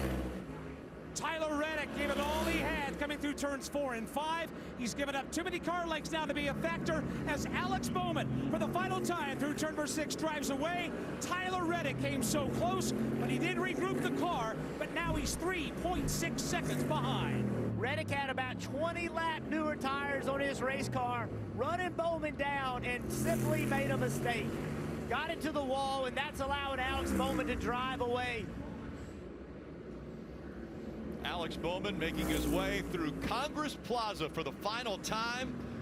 He works through turn 10, now 11, up over the railroad tracks and into 12. Alex Bowman has never won on a road course, and now he is going to conquer the streets of Chicago. Alex Bowman has won at Chicago. Hell yeah, buddy! That's what I'm talking about. Hell of a job, brother.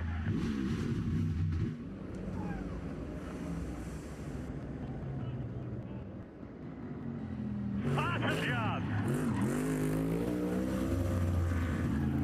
Oh no. The celebration into the wall, but Alex Bowman's happy. Locked into the playoffs with that move right there, and strategy call, staying on wet weather tires. Great call. Crew chief, driver on the same page. Bowman drove an amazing final run there. Reddick put the pressure on, made one little mistake, as Jeff Burton pointed out, but there are hundreds of mistakes throughout the race. Just such a great work. It's right here. The 45 is absolutely coming, and he knows it, and he has to get so close to the inside. Just a glancing blow. You see the fire out the pipes where he has to breathe it so he doesn't hit the outside wall, and that was it. Listen into this contact. Clear through 4. Right there in the middle of 5. Contact with the right side door. So close a week ago for the 45, so close again this week, but this man, Alex Bowman, celebration. 12 winners in 2024. Alex Bowman has just added his name to the list. Gibbs was closing the gap as well. Joey Hand with a 4th place finish. McDowell in 5th.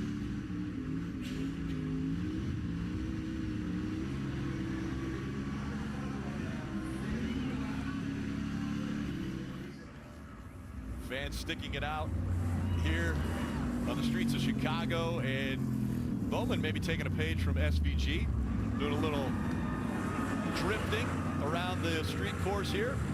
And what we're learning about the wet weather tires is they don't do a great burnout. Not a lot of smoke with the wet asphalt, but the pressure had to be building for this driver, right? I mean, Chase Elliott went to victory lane, and then you have Larson, and William Byron, multiple wins out of Hendrick Motorsports. Remember, this is the first win since his back injury last year. Broke his back, had to miss some races.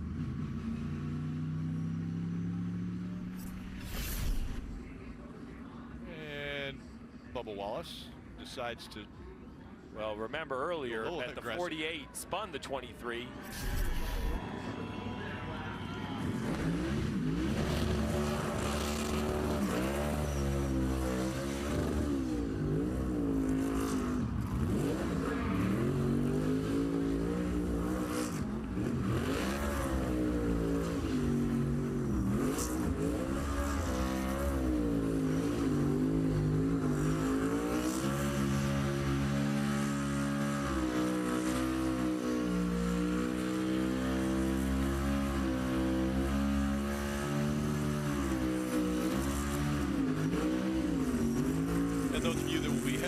Here in Chicago and using Columbus Drive. This is the reason for all of the tire rubber that you'll see on Columbus Drive.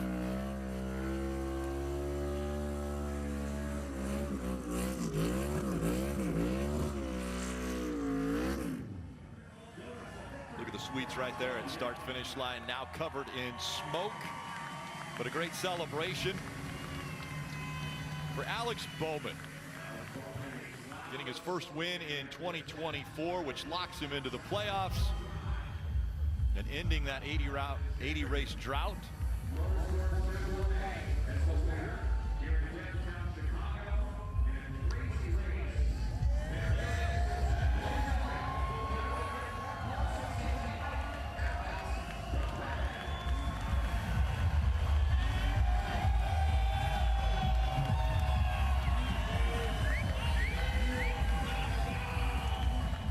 What a dramatic way to end an 80 race winless streak, and what a perfect time to end an 80 race winless streak. His entire team here.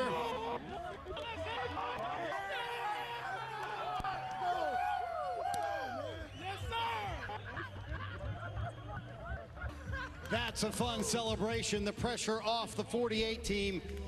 Now officially a part of the 2024 playoff, Alex Bowman. Boy, Alex, of all the scenarios of a path to the playoff, did you have a road course on wet weather tires on your bingo card? Man, I don't know. Anytime you go to the racetrack with Hendrick Motorsports, you got a shot. But first off, like we talked earlier, I have to apologize again to the 23 guys. Just messed up and trying to get my windshield wiper on, missed a corner and ruined their day. So I hate that. I'm still embarrassed about it, but we have a trophy to take home, and know it means a lot to this team. They put me in position to win the race, and man, I broke my back, had a brain injury, and we've kind of sucked ever since. And I didn't. You start to second guess if you're ever going to get a chance to win a race again. And last one we won, we didn't really get to celebrate. We're going to drink so much damn bourbon tonight. It's going to be a bad deal. I'm probably going to wake up naked on the bathroom floor again, but that's just part of this deal sometimes. So just thanks to Ally and everybody at Hendrick Motorsports. Everybody that makes this deal go round. Mr. H and Jeff. And shout out to Chloe at home. She's at home with the pups. It's like the only race she's missed all year, so I'm sure she's pissed off at me for that one, but she's sitting at home with Huck, and yeah, excited to get home. It's going to be a good night. Biggest win of Alex Bowman's career. He is a part of the 2024 playoffs and a winner here on the streets of Chicago, Rick. More to come. You see the emotions from Alex Bowman. He talked about the trials that he has had to go through with a broken back, the issues that he's dealt with, brain injury you mentioned, and you saw that embrace with Blake Harris. First career win as a crew chief. So that pressure that the 48 was feeling, not just driver, crew chief as well. Jack Canals, you see him celebrating there, a part of this Hendrick organization for so long, and saw so many wins for that 48 team. Plenty more on the other side of the break when we come back.